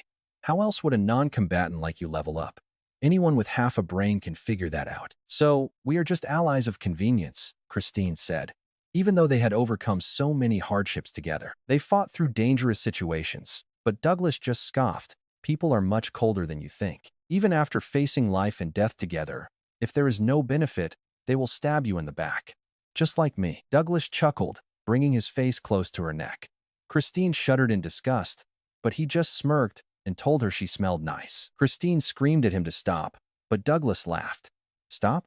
Do you know how long I have waited for this moment? It has been hard pretending all this time.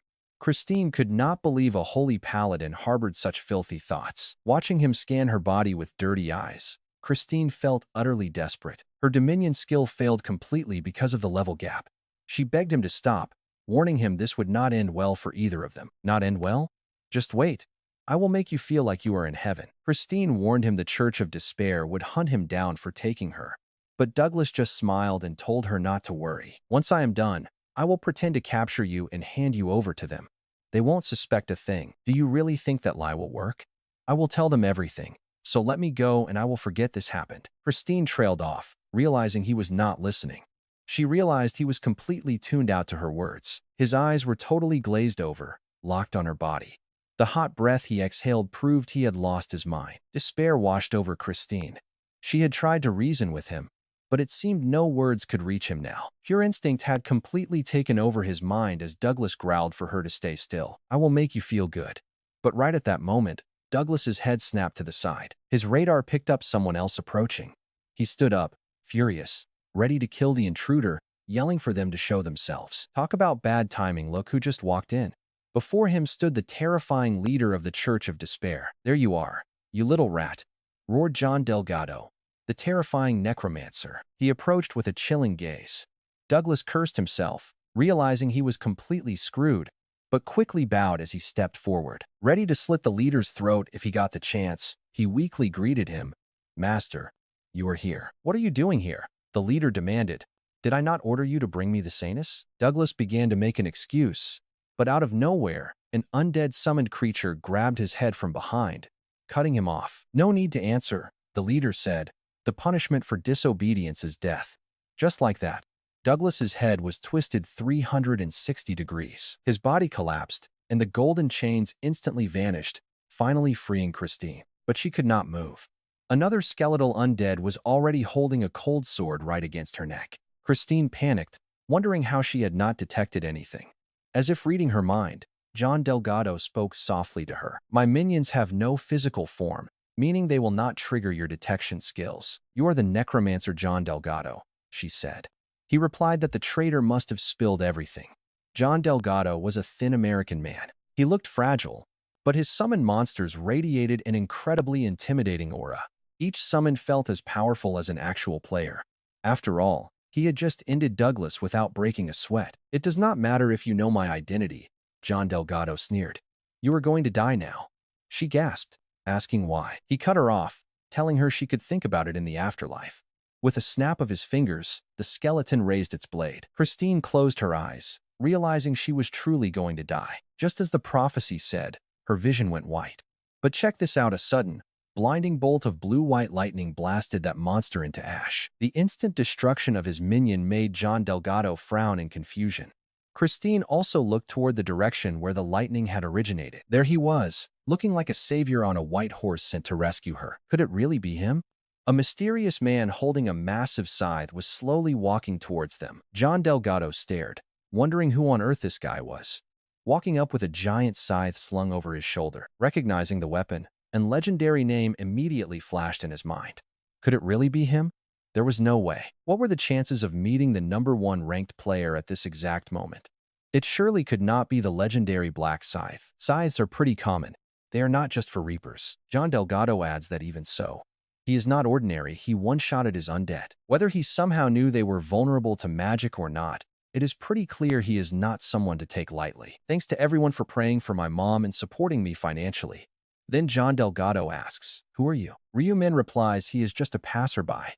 He looks Asian but speaks English. Closing your eyes, his pronunciation sounds completely American. John Delgado wonders to himself, could Black Scythe be Asian? John Delgado is not sure, but he cannot let this man interfere. He warns, if you are just passing by, keep moving and stay out of other people's business. John Delgado decides to give this suspected Black Scythe a single warning. He wants to avoid a useless fight with some random third party. Honestly, he looks strong. I really do not want to fight him if I can avoid it. However, Ryu Min has absolutely no intention of leaving. He points out that woman over there looks like she is in serious danger. Am I wrong? Ryu Min asks. John Delgado barks back, I told you not to interfere. But how can I just stand by? Ryu Min replies. John Delgado says, I will overlook you killing my minions. Just leave right now. This is your absolute last warning. John Delgado glares at Ryu Min, ready to summon a horde of minions if needed. He knows this guy is no ordinary player. I cannot let my guard down. If a fight starts, I must use my full power to crush him immediately. He braces himself for the response, fully expecting the worst. This guy definitely will not just walk away, he thinks. He will try to play the hero and save her life. Since the guy interfered out of nowhere, he likely already made up his mind to rescue the girl. But then, get this, Ryu Min totally changes his tune. He says, "All right, my bad. I will be on my way then." The legendary Black Scythe actually backs down. Even Christine Craig, watching nearby, is completely stunned by this sudden twist, asking him, "Wait, were you not going to save me?" But Ryu Min just calmly turns his back on her. Panicking, Christine Craig screams for help, begging him to stop John Delgado from killing her. "Shut up," John Delgado snaps. Before Ryu Min can change his mind, the necromancer orders his undead to slaughter Christine Craig. But the attack completely fails as Ryu Min blasts them with lightning. John Delgado screams, "What do you think you are doing? Did you not say you would stay out of this?" Ryu Min replies, "I just do not like watching people die right in front of me. Can you wait until I leave?" Ryu Min actually asks him to murder her later. John Delgado fumes, "What an arrogant bastard." It is a massive insult, but John Delgado swallows his pride. He at least confirmed one crucial fact from that insane display: this guy is definitely a magic-focused class with lethal damage output. Obliterating those minions in a single strike says it all.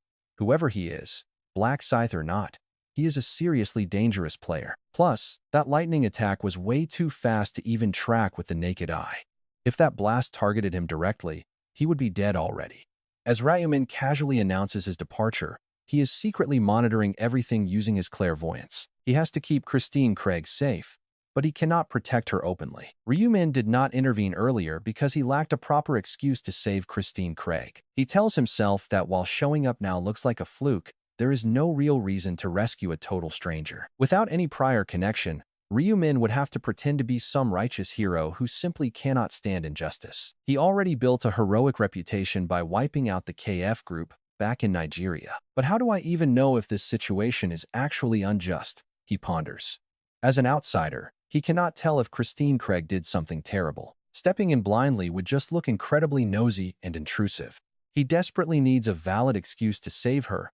Otherwise, a sudden rescue will only spark heavy suspicion. Since this is his very first meeting with Christine Craig, an awkward rescue might totally ruin their dynamic. Christine Craig begs desperately, "Please save me.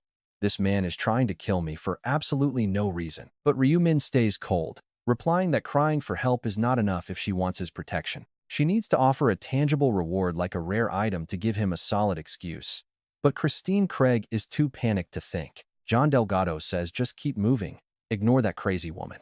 The necromancer practically begs Ryu Min to get lost. Fine. Ryu Min agrees. Christine Craig pleads with him to wait, but John Delgado roars, "I told you to shut up, you damn bitch." The necromancer cuts himself off, glancing nervously at Ryu Min.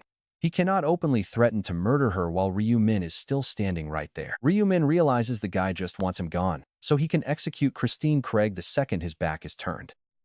Without a reason, it is tricky. But wait, here is where a brilliant idea hits him.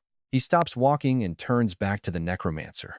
John Delgado's eyes widen in absolute surprise as he stammers, "What is it now?" Ryu Min furrows his brows and calls him out, "Hey, your tone is pretty rude. Do you not think?" English does not really have formal or informal speech rules, but there are polite and disrespectful ways to talk. And judging by this conversation, it is quite clear the necromancer falls into that disrespectful category. Ryu Min snaps, "Who do you think you are to order me around? Are you my boss or something?" Acting like a neighborhood thug is pretty petty. But it works. Ryu Min makes the necromancer flinch. Ryu Min asks, "Why are you not answering? Do you want to die?" John Delgado stammers, "I apologize if I was rude." John Delgado swallows his pride and bows, desperate to get rid of Ryu Min so he can finally kill Christine. Ryu Min claims he cannot let this slide, boldly sticking his hand out as John Delgado asks what this means. Ryu Min demands some real sincerity, basically extorting John Delgado for a rare item without any shame. John Delgado hands over an item without complaining and asks if this is finally enough. Ryu Min yells out, "Are you kidding? A random material? What am I supposed to do with this trash? Trying to get rid of me with garbage? My mood is ruined." John Delgado snaps, "Damn it. and Ryu Min questions him. What did you just say? Unable to endure the provocation, John Delgado finally snaps and screams die. 30 undead suddenly appear and swarm Ryu Min from all sides in a perfect, deadly ambush. But with mind reading and future sight, Ryu Min obviously foresaw this. Get ready, he activates his area discharge skill. Electricity erupts in a massive dome, instantly vaporizing every single enemy within a 30-meter radius. John Delgado stares blankly at Ryu Min after losing all 30 undead in a flash, stammering, "Who even are you?" Ryu Min walks forward. "You just tried to kill me, right?" John Delgado is far too terrified to speak. That terrifying aura of death makes it completely impossible for him to think straight. Ryu Min flashes a twisted smile. "I wanted to let this go, but you just tried to murder an innocent passerby." Looking down at him, Ryu Min asks, "Do you want to die?" Finally, he has a solid excuse to end him. Faced with that question, John Delgado cannot find the words to answer. He is completely frozen by the deadly aura, or maybe just in pure shock. Ryu Min thinks to himself, it is quite understandable. He did just wipe out 30 undead in a single breath. But despite having a perfect reason, Ryu Min will not kill him yet. Ryu Min realizes that John Delgado still has real value. Ending him now is a waste. After the 11th round, someone is going to approach John Delgado with a key proposal. They want to build an alliance called Messiah, and Ryu Min needs John Delgado alive to establish contact with those guys. Furthermore, during the 12th round, those summoning skills will be pretty necessary, and using him will make clearing the stage much easier. Completely unaware that Ryu Min plans to spare him, the highly tense necromancer thinks, "I have to kill him first. If I freeze, I die." Though Ryu Min reads his mind easily, he acts oblivious and continues to press him. "Why are you not answering? Do you really want to die?" Suddenly, John Delgado aims his staff straight at Ryu Min. Skipping the talking entirely, he activates his corpse resurrection skill. When Christine turns her head, Douglas, who was lying dead on the floor, suddenly stands right back up. He snaps his broken neck into place. Talk about pure nightmare fuel. This is no simple spiritual spirit, but a true undead possessing a fully physical form. Physical ghouls are completely immune to magic. Ryu Min chuckles to himself. Does he seriously think that can stop a mage? John Delgado genuinely believes he can take down Ryu Min using only a single physical summon, but it is a completely futile effort. And before Douglas can even activate a skill, his head suddenly bursts apart. Ryu Min's extended scythe smoothly retracts back into its normal form. John Delgado is utterly horrified since he never expected that weapon to extend. Ryu Min smirks.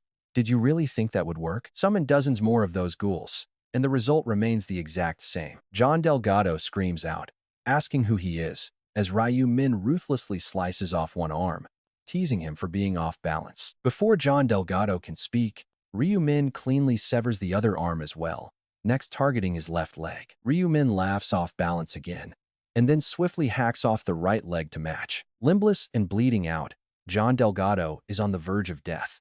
As Ryu Min raises his weapon again, Christine cries out to stop. Christine Craig's desperate plea makes Ryu Min halt his side, though he never actually planned to kill him. Ryu Min then asks, "Why stop me?" A huge thank you to everyone who kept my mom in their prayers and supported us financially. When Ryu Min raises his scythe threateningly again, Christine Craig begs him to wait, stopping Ryu Min in his tracks. Honestly, he had no intention of killing him anyway, but Ryu Min still asks why she is stopping him. Christine Craig explains that since his subordinates are currently fighting their allies, keeping John Delgado alive could stop the clash. Ryu Min questions if she wants to use him as a hostage, and she desperately begs because of her comrades. Ryu Min has no choice but to lower his weapon, though he silently notes that the battle is actually already over. Using his powerful clairvoyance skill, Ryu Min has already scanned the other side and seen the Saint's followers get defeated. They were all slaughtered, leaving only about 170 of the Necromancer's men alive. Completely clueless, Christine Craig still thinks she can save them, so Ryu Min nods and pretends to go along with it. Suddenly, a warm, glowing light flows from Ryu Min's hand, completely wrapping around the Necromancer's severed arm stumps.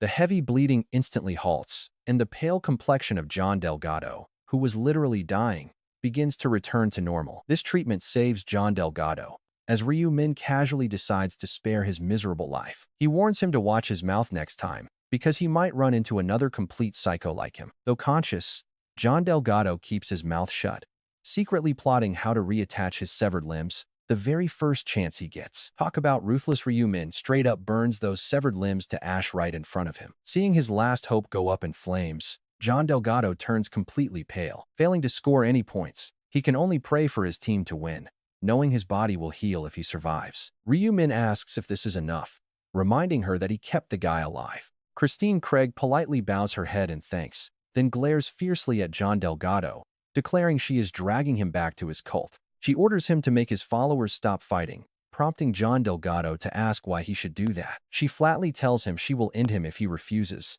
and despite his scoff, John Delgado knows she is not bluffing. Legless and armless, he is completely helpless and cannot even defend himself against a child. Besides, the cold look in her eyes tells him she is deadly serious as she asks for his choice. She demands to know if he wants to die right now or stop the conflict, and he quickly surrenders. Just as Christine Craig tries to pick him up, Ryumin suddenly pulls her back and tells her to wait. His perception skill triggers, and clairvoyance shows a group of 30 people rapidly closing in on them. They are the Church of Despair, so Ryumin commands her to get behind him, leaving her utterly confused. But catching sight of the incoming mob, Christine Craig quickly slips behind Ryumin to hide. The arriving cultists are completely horrified to see their limbless leader, instantly turning their murderous glares toward Ryumin and Christine Craig. They scream in pure fury, drawing their swords as two of the zealots immediately charge right at our duo.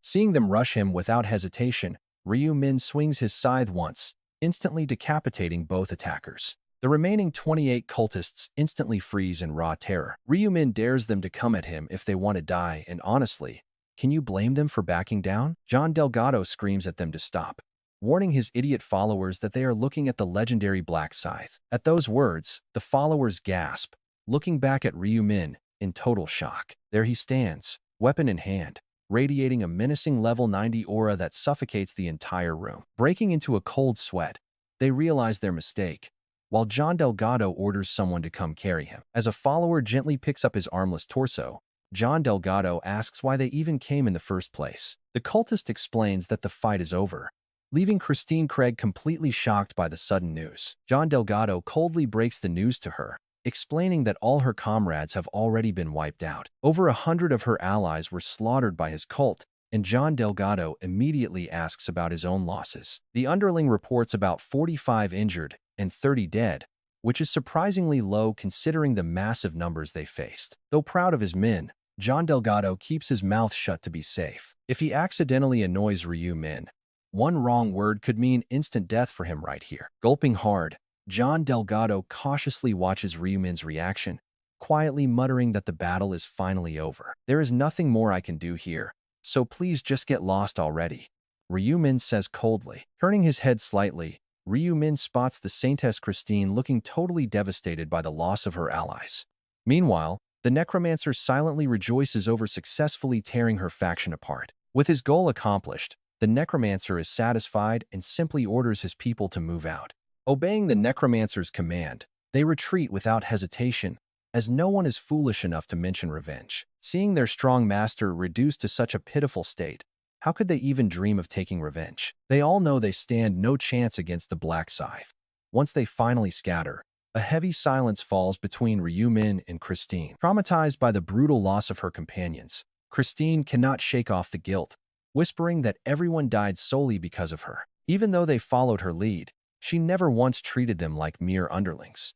Just like Douglas described, they were equal partners who worked for mutual benefit, sharing a real bond forged through countless life and death struggles. She chokes up, saying they died just because of her, desperate to cry but finding herself completely out of tears. Ryumin then asks for her nickname, and when she replies Chrissy, he nods, saying he can easily guess what is happening. Watching your own allies die must be incredibly hard, and it is natural to feel like it is all your fault. She quickly protests, insisting it actually is her fault, because none of this tragedy would have happened if she was not here. But Ryumin points out that thinking like that only leads to endless guilt, asking what if the necromancer never existed at all, or what if this crazy survival game never existed.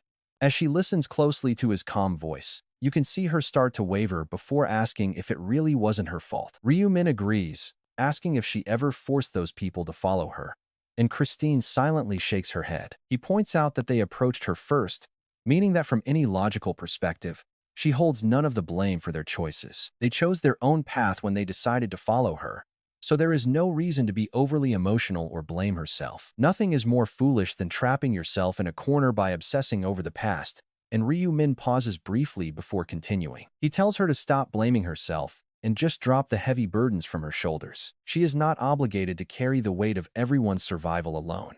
Now, Christine is not usually a highly emotional person. She never sheds a tear during sad movies, and the only time her eyes ever water is when she is yawning. Yet right now, tears stream uncontrollably down her face, and as she panics, she notices Ryu Min politely looking away to give her privacy. She wonders if she is actually being comforted.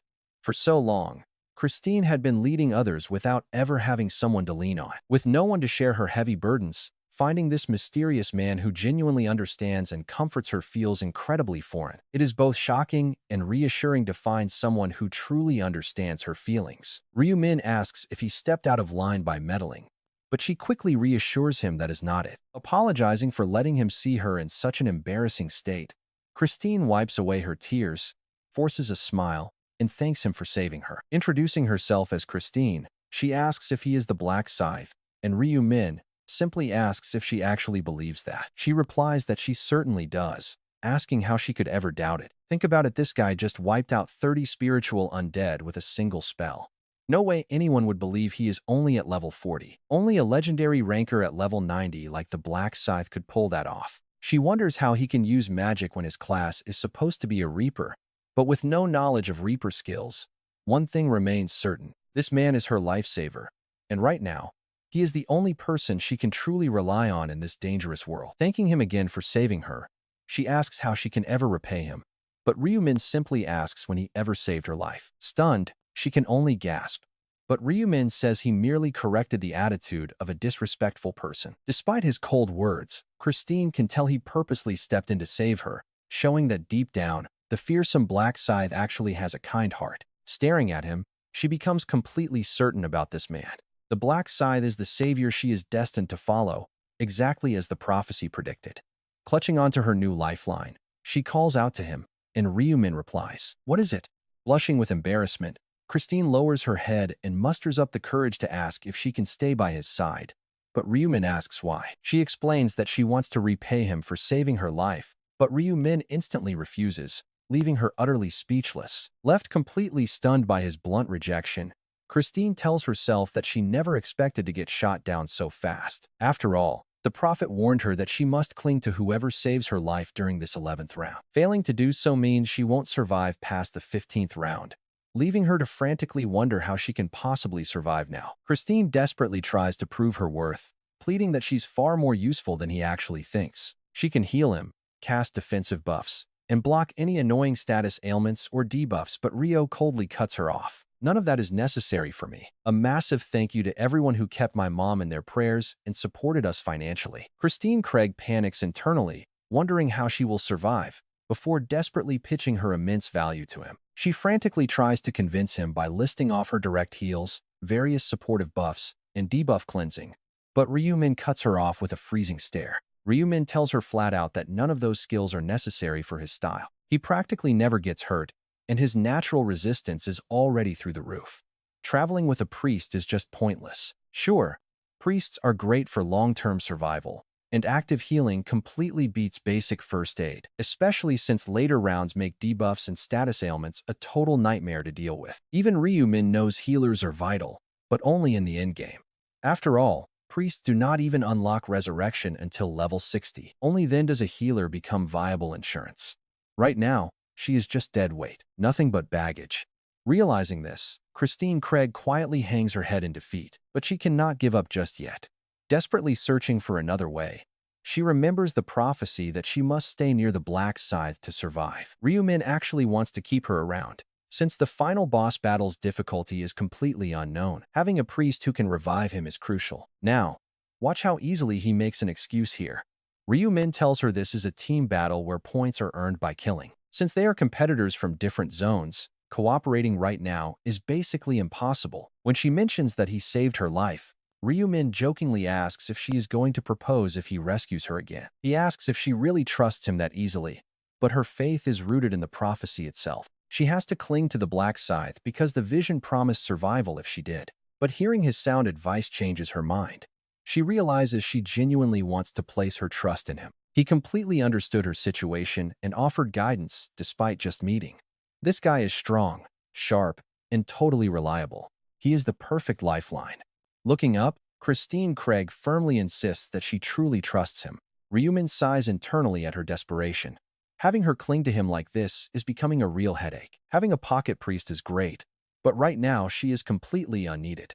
Ryumin can carry these rounds entirely on his own. He thinks to himself, he never expected someone as skeptical as Christine Craig to buy into the prophecy so easily. His advice clearly made a massive impression. The real issue is that she won't be useful until round 15. So, Ryumin reiterates that being in different zones makes teaming up impossible. There is literally no way for them to share points. If she survives this round, she asks if she can tag along in the next. Ryumin can only marvel at how incredibly persistent she is. I mean, talk about extreme persistence. But understanding her desperate situation, Ryumin tells her to focus on surviving this round first. Rather than chasing him, she needs to secure points from the fallen to climb the ranks. Christine Craig nods, thanking him genuinely for the guidance and for saving her. Ryumin bids her farewell and walks away, leaving her standing there with a longing look in her eyes. He sighs in relief, feeling like he just finally managed to shake off a clingy ex. With that distraction out of the way, he pulls up his quest window. The Korean group score sits at 733,270. Personal points are 13,240, with 22 hours remaining. With 700,000 total points across 700 players, everyone averaged only 1,000 points each. Getting just 1,000 points in 2 hours is incredibly slow. Given that completing a basic 1-hour quest easily awards 1,000 points, their performance is incredibly sluggish. But Ryumin knows 22 hours still remain. Ryumin already knows the survival threshold for round 11 is 13 million points. That means everyone has to pull in 20,000 points to survive. But Ryumin is not aiming for bare survival. Clearing 13 million will be easy. His goal is simple: take the top spot for both himself and the entire team. The real madness will start in the final hour. Until then, he needs to farm points relentlessly. He cannot let nuisances like Ma Kyung-rock or the Black Society slow him down. To blend in, he equips the Doppelganger's ring. Instantly, a system prompt flashes, asking him to enter a new alias, noting that existing usernames are restricted. Thankfully, usernames of the deceased are fair game, so Ryumin selects an identity no one would ever recognize. The screen flickers. A system alert confirms his nickname is now changed from Black Scythe to Lost Yak. To stay completely hidden, Ryumin slips on his assassin's mask to alter his face, ensuring not a single person recognizes him. He has fully transformed into Lost Yak. No one can trace him now. If anyone tries looking for Black Scythe, the system will just say he doesn't exist, forced to search for Lost Yak instead. Ryumin doesn't mind if they think he's dead, since he can easily claim he found an anti-tracking rune. With a grin, Ryumin realizes the heat is off, and we are about to see him farm points like crazy. He already mapped out the most efficient routes and quests in his mind, then vanishes in a blinding flash of light. Meanwhile, other players are completely losing their minds, complaining that previous rounds only lasted a maximum of 10 hours. Those rounds were easy to handle without starving or crashing. But this 24-hour 11th round is pure torture. Someone asks how much time is left, only to get a painful answer of 4 long, exhausting hours. They are starving, exhausted, and desperately begging for sleep as Cho Young-ho's hired mercenaries push past their physical limits. One of them begs their leader, "Can we rest a bit? Because we're literally going to drop dead soon." Another begs for just 30 minutes of shut-eye, but Cho Young-ho immediately snaps at them to shut up. He yells, "How can you sleep when your lives are on the line, unless you want to sleep forever in the afterlife?" They argue back that they're only human and need rest, but Cho Young-ho commands them to endure 4 more hours. It's the final stretch, and they must give everything to ensure the entire squad makes it out alive. A mercenary wonders if they've done enough, already averaging 20,000 points for each person. By grinding nonstop for 20 hours, Cho Young-ho's squad racked up 20,000 points apiece, which is huge, but they can't afford to relax yet. Cho Young-ho reminds them they have no reference points, meaning they have no clue if their score is actually good. One member hopes they might even be in first place after trying so hard, while another agrees it'd be weird if they aren't. Cho Young-ho shakes his head. "We still don't know, so keep moving forward." Despite their heavy sighs, Cho Yong-ho is confident his 30 hardworking mercenaries have earned enough to put them safely in the middle tiers. He wishes they could see where they stand, and right on cue, with exactly 4 hours remaining, a system alert pops up. We finally get to see where they stand as the system reveals the top 10 with 4 hours left on the clock. In first place is China's team with over 28 million points, followed closely by Brazil in second. Third place goes to Mexico with over 27 million. India sits in fourth with nearly 27 million points. Another Chinese team takes fifth, while Japan secures the 10th spot with 25 million. Seeing two Chinese teams dominates the top 10 is wild, but the real shocker is yet to come. The Korean team only has 11 million points, ranking a pathetic 92nd out of nearly 200 zones. Wait, only 92nd?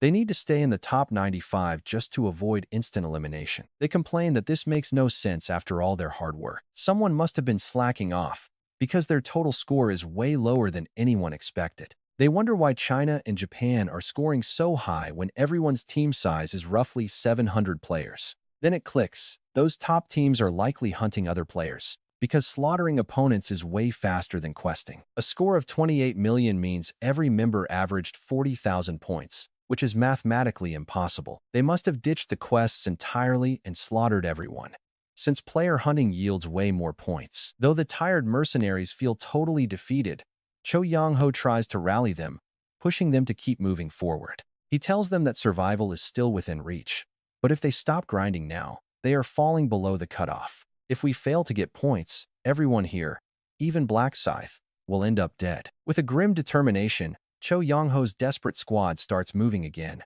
while Ryu Min looks at the poor ranking and mutters in frustration, barely scraping by. What would these guys even do without me? Despite having high-tier players on their side, Ryu Min knows their score is way too low for comfort right now. They should easily be mid-tier, but because Ryu Min stopped Ma Gyeongrok and Yang Tak from hunting other players, their score tanked. Ryu Min knows the brutal reason behind it, but seeing their ranking plummet without murder is still incredibly frustrating. No matter how fairly they completed quests, they only ever got tiny rewards. Those sick angels wanted humans to murder each other and tear themselves apart.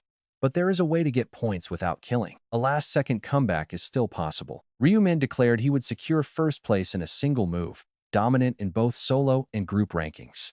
His extreme confidence came from one key factor. For the low-tier players, gambling was their final lifeline. Ryu Min smiled, knowing the secret to always winning at gambling is having true clairvoyance. A crucial message would pop up once the final hour hit. Until that exact moment, he just needed to keep grinding points steadily. Right as he thought this, check this out, a system alert flashed before Ryu Min. The final hour had officially begun. A special event casino just opened, giving players a chance to boost their points 200 times. Its location remains highly classified, but Ryu Min knew that striking it rich in this den is the ultimate shortcut to skyrocketing his point total. That is exactly why Ryu Min spent 23 hours grinding points just to risk it all. Checking his status window, Ryu Min saw Korea at 12.7 million, while Black Scythe had over 103,000. With 59 minutes left, Ryu Min figured his 100,000 points was a solid start. 100,000 points. Just from quests. Easy for Ryu Min since he knows the most efficient quests, but totally impossible for normal players without resorting to slaughter. Of course, the other top 10 players globally had likely surpassed 100,000 points by butchering everything in their path. While not as extreme as Ma Kyung-rok or Juong Tak, who slaughtered 1,000 people, Ryu Min knew they killed at least 500 in the last timeline. The high-ranking rankers sitting right below him held around 200,000 points, which is insanely high, but that is nothing compared to what Ryu Min planned. Multiply his points 200 times? Easy. That way, clinching the #1 spot and securing his team the ultimate victory becomes entirely possible. Ryu Min added that with his clairvoyance cheat, there was absolutely nothing to worry about. The win was already guaranteed. As long as Ryu Min knew exactly where the secret gambling den was, nothing else mattered. Having survived dozens of brutal regressions, there was simply no way he would forget its location. Ryu Min knew he had to get there before time ran out. Ryu Min quickly began moving toward the secret den to seize his final, ultimate chance. When the broadcast announced the casino's grand opening, every player's eyes lit up as they desperately tried to trace its location. But with only 1 hour left on a massive continent, finding it seemed impossible. Finding this hidden venue was next to impossible, a complete needle in a haystack. Ryu Min realized keeping the location classified was a smart move. Having tens of thousands of desperate players swarming a single spot would trigger total chaos. Even though players were left to search blindly on their own, the secret den was actually hidden in an incredibly simple spot. Right inside an inn in the Holy Empire, the very heart of the continent, Ryu Min slipped inside and headed straight for the kitchen pantry. An NPC who looked like the innkeeper stopped him, asking what he was doing in his kitchen. Ryu Min answered him completely honestly. He told him he was looking for the gambling den. The innkeeper nodded, recognizing him as an otherworldly warrior. Glancing around cautiously, the keeper slid a heavy sack of rice aside, opened a trapdoor, and revealed dark stairs leading deep underground. Stepping down, Ryu Min found a dimly lit, secret passageway leading straight to the casino. Walking through the passage, a massive underground chamber suddenly opened up, along with a new system notification. He had completed a secret side quest, earning an easy 1,000 points. Even players with 0 score got this free handout. Ryu Min knew this was just clever bait to hook them. It felt like free money, but it was a trap designed to drag desperate people in. If you get too excited over free points, take my advice and turn back immediately. Stepping inside a place like this is a direct ticket to ruin, and without his clairvoyance, Ryu Min wouldn't dare set foot here either. Then, another holographic notification popped up. Welcome to the casino. Player killing is strictly prohibited inside this zone. Attacking others won't deal any damage. Interfering with other players' gambling will result in your immediate, automatic expulsion. Once the countdown ends, the entrance will lock and the games will begin. Players are instructed to wait patiently until then. With only 13 minutes left, Ryu Min quietly observed the players already gathered inside the chamber. Dozens of players had already squeezed inside, fortunate enough to track it down. Though Ryu Min quietly muttered that they weren't necessarily lucky. Losing everything and leaving broke would be the ultimate disaster. Looking around, he spotted players from all over the globe. While everyone waited, a player suddenly asked if that guy standing there was actually the legendary Black Scythe. After Ryu Min had completed multiple quests to farm high-value points in the form of Lost Yak, and before heading over, he had slipped off his doppelganger ring, reverting entirely back to his real, terrifying look as Black Scythe. Because of this, a few Korean players instantly recognized him.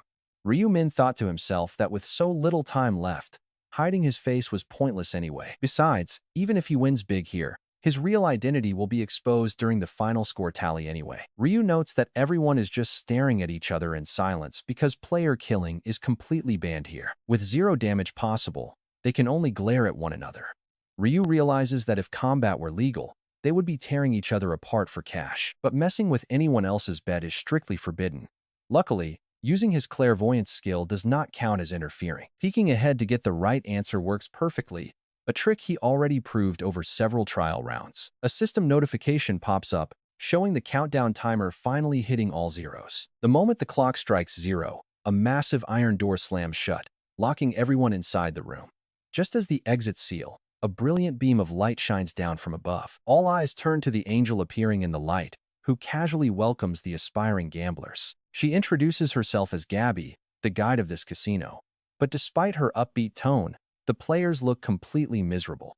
Most players are so starved for points they are literally wagering their very lives. They are drowning in heavy anxiety, prompting the angel to tease that their dark expressions make them look like seasoned pros. She notes there are 59 participants present, which is higher than expected, before starting to explain the rules. With a gentle flap of her wings, 2 massive cards, each as tall as a human, materialize in midair. The angel explains that the game is simple, showing a red card and a black card before telling them they just have to guess the color of the shuffled card. It sounds incredibly basic, like a simple game of odd or even, and several players realize it is just a 50-50 bet. Seeing them understand so quickly, Gabby points out that this is just like the gambling games they had back on Earth.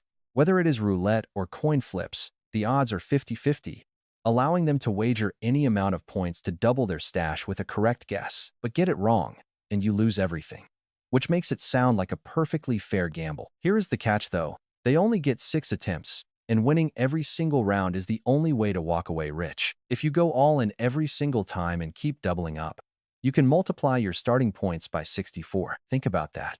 The statistical chance of hitting 6 straight wins is a miserable 1.5%, prompting a player to raise his hand. He argues that even if they miraculously win every single time, 64 times their points is still too low. Since the system mentioned a 200 times cap, the angel gently scolds him for being so incredibly impatient. Gabby clarifies that what she just went over is simply the standard way to bet. For the daredevils looking for a massive payout, she introduces a secondary high-risk option. Unlike the safe method where you choose your wager, this extreme mode forces you to bet your entire stash on a single attempt. You will only collect the final payout after correctly predicting all 6 consecutive rounds. If you mess up even once, you lose your currency and get hit with a permanent 50% stat reduction debuff. Losing half your strength permanently is a death sentence, causing several players to mutter that the risk is way too high. But Gabby counters that winning all 6 rounds this way will multiply your points by a massive 200 times. It is the ultimate shortcut for anyone wanting to completely flip their life around in a single day. Though 200 times return sounds tempting, almost everyone instantly rejects the deal due to that tiny 1.5% success rate. Would you run that crazy risk? No way, especially when a 98.5% failure rate is a straight-up death sentence. Gabby then asks the crowd to step forward and choose their method. She calls for anyone willing to take the extreme gamble to raise their hand. But her request is met with dead silence. They just mock the insane proposition in their heads, laughing at the thought of anyone actually being crazy enough to sign up. They figure it makes much more sense to stick to the standard 50-50 coin toss to survive. Even the most desperate players refuse to throw their lives away on those odds, leaving the entire room completely still until 2 brave souls step up. These 2 are bottom-ranked players who are already on the very brink of elimination anyway. With nothing left to lose, they both step forward to announce they are taking the extreme challenge. The angel frowns, asking if only 2 people are brave enough. But right at that moment, another hand slowly goes up. It is none other than Ryu himself, instantly causing the crowd to gasp in shock at the legendary Black Scythe taking the risk. They whisper in confusion about why a guy who has everything would risk it all, wondering if he has completely lost his mind. The angel asked again. Only 2 stepped up, nobody else. But then, another hand shot up. It was Ryu. Someone gasped in pure shock. Is that Black Scythe actually taking the high-risk bet? Others whispered, why would he risk everything when he lacks totally nothing? He has completely lost his mind. Ryu's super senses caught everything. He smirked. Yeah, I probably look totally insane to them. They see a useless risk. But if they knew about my skill, they wouldn't talk. They would ask why anyone would pass up a 200 times payout when they can see the cards. Ryu smiled. Guessing 6 times correctly was going to be a complete breeze. It was no gamble. He literally had a 100% win rate. The angel declared 3 participants for high risk. The remaining 56 players automatically take the standard mode. Let the game begin. With a sweep of its wings, transparent shields locked everyone in. The angel explained these barriers prevent any outside interference. Nobody can attack or trigger skills to disrupt anyone during their turn. Frozen in place, they couldn't cheat by peeking either. The angel announced the standard method players would go first. High-risk challengers have to wait. But the real action is coming soon. First round starts right now. 2 massive cards shuffled in midair before a system window popped up. Guess the next card's color. Pick red or black and wager your points. Seeing the selection screen, they hesitated. Staring at the card did totally nothing to reveal its secret. It was blind luck. Make your choice within 1 minute. Ready? The angel flipped the card. One player cheered happily, yes, it's red. Another groaned, damn it, I am ruined. As cheers and screams mixed, the second game got underway. The card shuffled openly, completely free of tricks. With the backs totally hidden, players had to keep guessing blindly. Early winners quickly joined the losers in shouting curses as their luck ran out. It ended in a flash, just like the angel predicted. By round 5, all 56 players were broke. The angel laughed, no need for round 6. You are all wiped out. Too bad. Your chances are over. One player begged for just one more shot while another pleaded for a few spare points. Desperately trying to get their points back, they kept begging, but nothing worked. Then someone spoke up with a question. The angel asked what it was, and the player asked to borrow points from other survivors. Others chimed in, begging to borrow points for their final chance. The angel scoffed, that is incredibly pathetic. Points cannot be transferred. Give up. They hung their heads in despair. It was over. If they only knew, they would have risked the big bet. Several broke Korean players felt the exact same dread. They trembled with anxiety, worrying about their group points and elimination, though none of them actually believed Black Scythe could win this. The angel grinned. Next up, high-risk players, get ready. Ryu's time had finally arrived. The angel added that for high-risk mode, all points are automatically all in, and you must get 6 consecutive correct answers. Let us shuffle the cards. 2 cards shuffled rapidly before one slid forward. The angel announced they had exactly 1 minute to lock in their choice. Because it was the first round, the 3 players were being extremely cautious. Now, Black Scythe already locked in his choice instantly, but the other 2 froze. Their very lives hung in the balance. A spectator grumbled that they would lose anyway, so they should just choose. Moments later, the minute ran out. The angel giggled, asking if everyone had chosen. It looked like their fates were decided in round 1. 2 picked red, 1 picked black. Who goes home? Prepare yourselves for the reveal. The angel playfully flipped the card and announced that the first correct answer was black. The 2 who picked red were instantly eliminated. Minichi smirked at the losers slumped on the ground, calling them idiots in his head for expecting anything else. Nobody was going to get 6 straight guesses right. They were going to fail anyway. They just got weeded out slightly earlier. Coping with his own failure, Minichi told himself that the sole survivor would be crying soon enough anyway. Sneering, Minichi eagerly waited for Black Scythe to fail, totally unaware of who he actually was. Minichi expected him to fail by round 2, but things did not go as planned. The angel smiled and revealed the second color was red. The angel cheers, noting he got it right again with only 4 left, announcing the third correct answer is black, calling it incredible luck. 3 correct guesses. He is halfway there, and this lone challenger is on a real roll now. This success is not really shocking. Uetsuako Manichi had also cleared 3 in a row, grumbling to himself about the guy's lucky streak. He wonders how long that luck can hold, and honestly, we all know the odds are heavily stacked against him now. But his skepticism instantly evaporates when the 4th card is turned over, and the angel reveals that the correct color is red. The angel laughs, congratulating him on another win, noting that in standard mode, his points would already be multiplied 16 times. Uetsuhako Manichi is genuinely stunned to see a 4th straight win. Looking around, he notices that everyone else is just as shocked, not just the streak. This performance is blowing minds, and everyone wonders how he stays so calm. The man makes each selection instantly, without even a fraction of hesitation, looking like he somehow already knows the right cards. This player is clearly built different. Even after nailing 4 consecutive correct choices, Ryu Min does not celebrate at all. He calmly selects the next card, with Uetsuhako Manichi muttering his stone-faced look would make him legendary at poker. Even the Korean players, who initially had low expectations, are completely blown away by Black Scythe's incredible run. One of them points out that Black Scythe has 4 wins, meaning 2 more would multiply his points by 200. Another player agrees he might just hit the jackpot and save their entire group. With all eyes on him, the 5th round begins. Ryu Min locks in his choice without a single moment of doubt. The angel smiles, asking which card color he will pick. He picked instantly. The angel chuckles, warning him that guessing so recklessly means an early exit. The angel prepares to reveal the result, but her face quickly sours as she flips the card over to reveal black. He is correct once more, prompting a shocked player to ask if this legendary streak is even real. The crowd erupts into wild cheers, thoroughly swept up in Black Scythe's legendary run and feeling a wave of vicarious triumph. Only one left.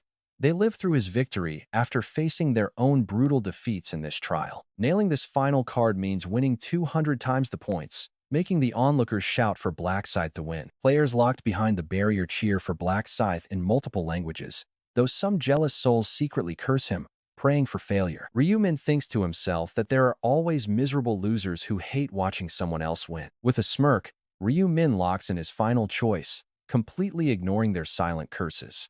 The angel announces the 6th guess is set. As she prepares to reveal the result, the angel's visible anxiety makes the crowd far more nervous than Ryu Min himself. The guide herself does not know the card's color until she flips it over. She desperately hopes he fails. But watch this.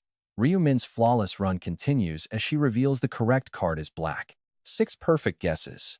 She begrudgingly congratulates him for beating this high-risk challenge. While the cave erupts in massive celebration, an arrow suddenly pierces a player right between the eyes, courtesy of a grinning Yang Chui win. He casually approaches the lifeless body and yanks his arrow free.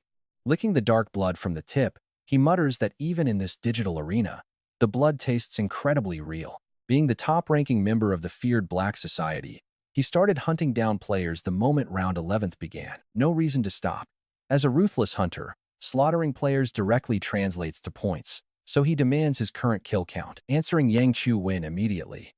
The second-ranked guild member, Zhang Sui, responds with utmost respect. He confirms the tally is exactly 552 kills, and when asked about the remaining time, notes that only 1 minute remains. Yang Chui-win laughs, satisfied with his time management, as he pulls up the regional scoreboard to check their progress. China has 30 million, while Yang Chu-win personally holds over 200,000. Time is running out. The clock reads 94 seconds. Seeing their massive tally of over 30 million points brings a grin to his face, guaranteeing their region will place first. They held the top spot 4 hours ago, and it is impossible for the trailing regions to close such a massive gap now. In fact, they ramped up their slaughter even more during this final, desperate sprint. After a relentless, 24-hour joint effort to hunt other players down, they easily secured the top regional ranking. Yang Chui-win believes his individual score must also rank first, having spent every single second tirelessly hunting down his prey. The staggering amount of points earned from his endless slaughter makes him certain he is the top scorer. He asks Zhang Sui for his current score, and upon hearing it is around 160,000 points, tells him not to worry. China is definitely taking first place. Zhang Sui says, "I'm not worried at all. And honestly, I want to congratulate you early." Yang Chi-won asks what the congratulations are for, and Zhang Sui replies, "Isn't it almost guaranteed you'll be the top scorer?" Of course, Yang Chi-won agrees, while Zhang Sui adds, "I've heard the rewards are much better starting from this round." But he just waves it off. There's no need for that. We've taken first in the rankings so often it's getting boring. Even with those arrogant words, Yang Chi-won can't stop grinning as he mutters, "I'm really looking forward to this. What kind of first-place reward are we getting? And what kind of insane items can I buy once that special shop opens?" Plus, since all regions finally merged into one, taking the top spot this time means being the undisputed #1 worldwide. That's when Zhang Sui brings up the ultimate wildcard Black Scythe. No matter how insanely strong Black Scythe is, he'll definitely have to surrender that top spot this time around. Yang Chi-won scoffs, "Of course, no matter his skills, there's no way he beats my score after I spent 24 hours slaughtering hundreds of players." And that bastard Black Scythe is about to see his perfect winning streak shattered for the very first time. All because of me. Zhang Sui brings up Black Scythe, scoffing that no matter how legendary he is definitely giving up first place this time. Yang Chi-won agrees, claiming that no matter how skilled the guy is, there is no way he beat my score after I slaughtered hundreds of players over 24 hours. That bastard Black Scythe is about to lose his undefeated streak because of me. Yang Chi-won smirks arrogantly, throwing his head back right as a system notification pops up. The clock runs out, warping everyone to the neutral zone, and here is where things get interesting as they land in a blank space. Suddenly, the angel materializes with a playful giggle, asking if the crowd is looking a bit empty. The angel, looking like she has been waiting for this moment, gazes at the crowd, noting they went from 130,000 down to 80,000, asking if they massacred each other for points. Her smirk makes the question purely rhetorical, and she quickly adds that it does not even matter. Player counts do not change the rules because only the high-scoring groups survive. So let us see who made the cut. Yang Chi-won boasts there is no need to look since they are definitely first. He prepares to gloat, but his smile instantly freezes. 11th round results: first place, Korea, 34 million points. Second place, China, with 30 million points. Third place goes to Brazil, also with 30 million points. Fourth place, Mexico, with 29 million points. Fifth goes to India, and 10th place is Japan with 28 million points. Yang Chi-won's face completely darkens when he realizes they are only in second, demanding to know how this is possible. And check this out. Korea takes first place. A country that was not even in the top 10 is suddenly sitting at the peak, leaving him completely speechless. Did they really farm enough points to beat us in just 4 hours?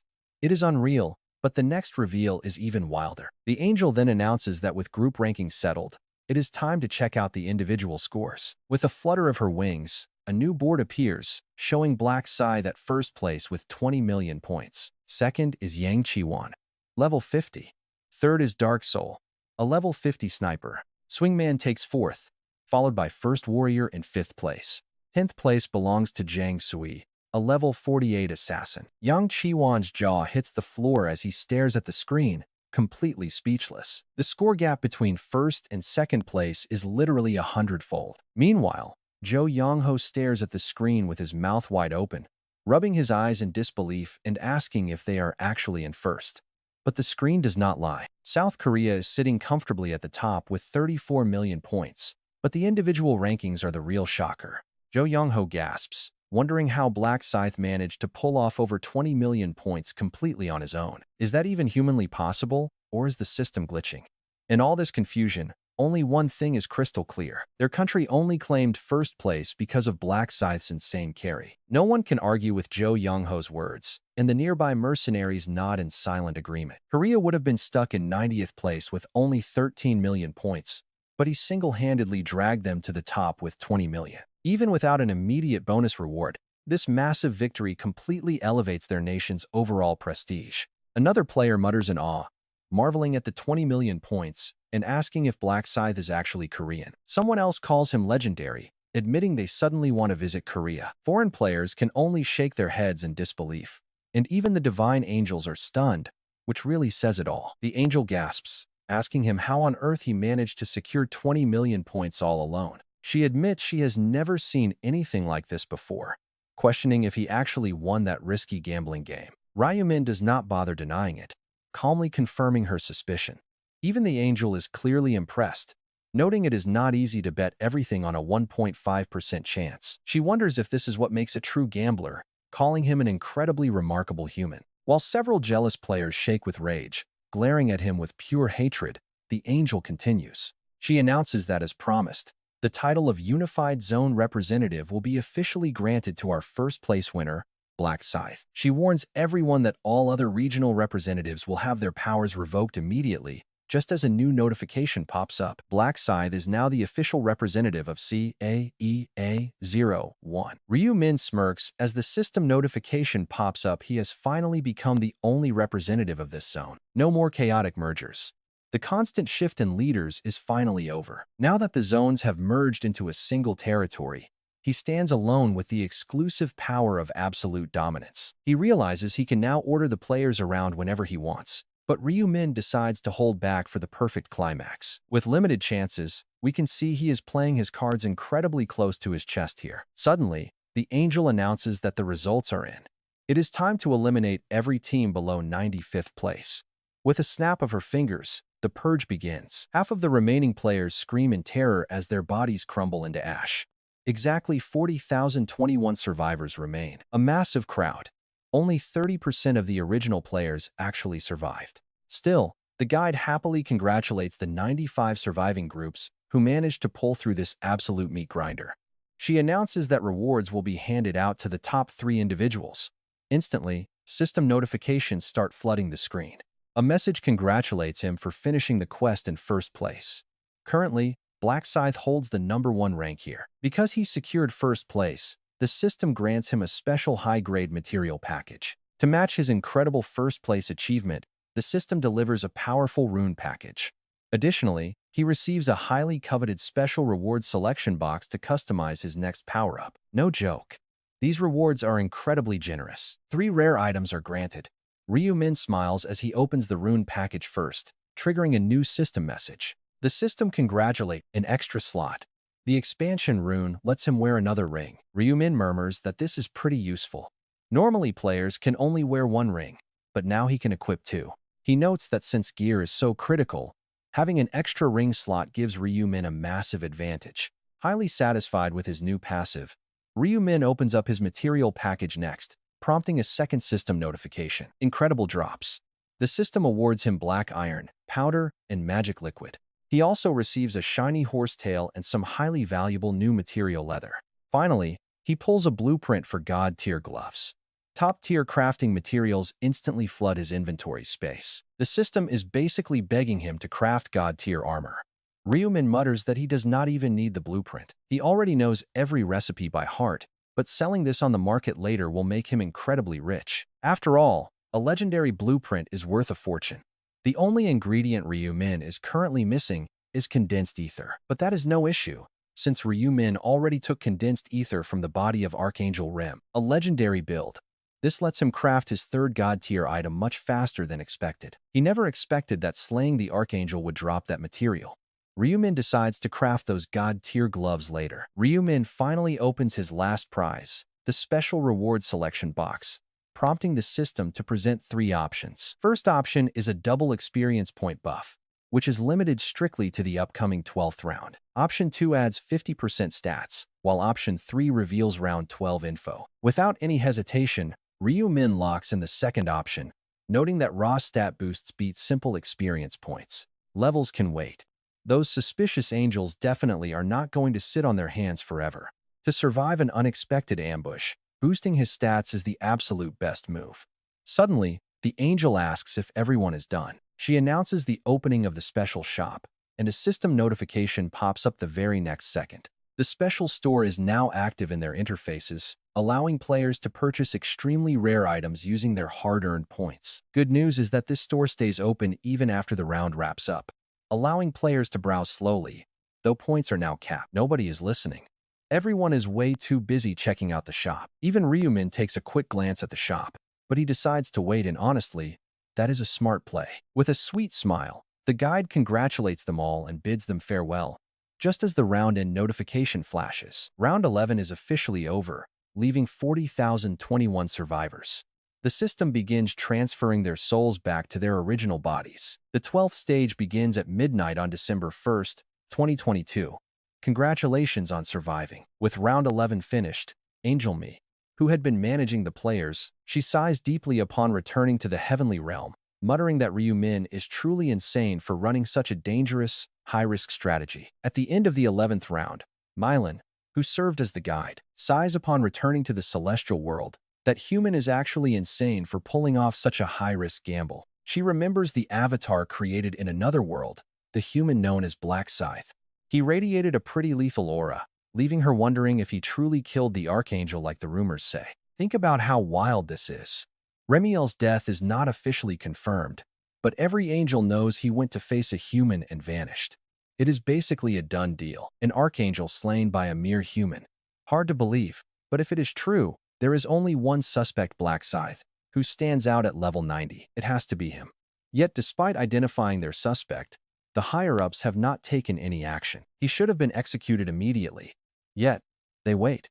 It is pretty baffling. She sighs she can never understand those high and mighty bosses. Right then, a glowing angel appears before Mylan with stunning, majestic wings and incredibly deep eyes.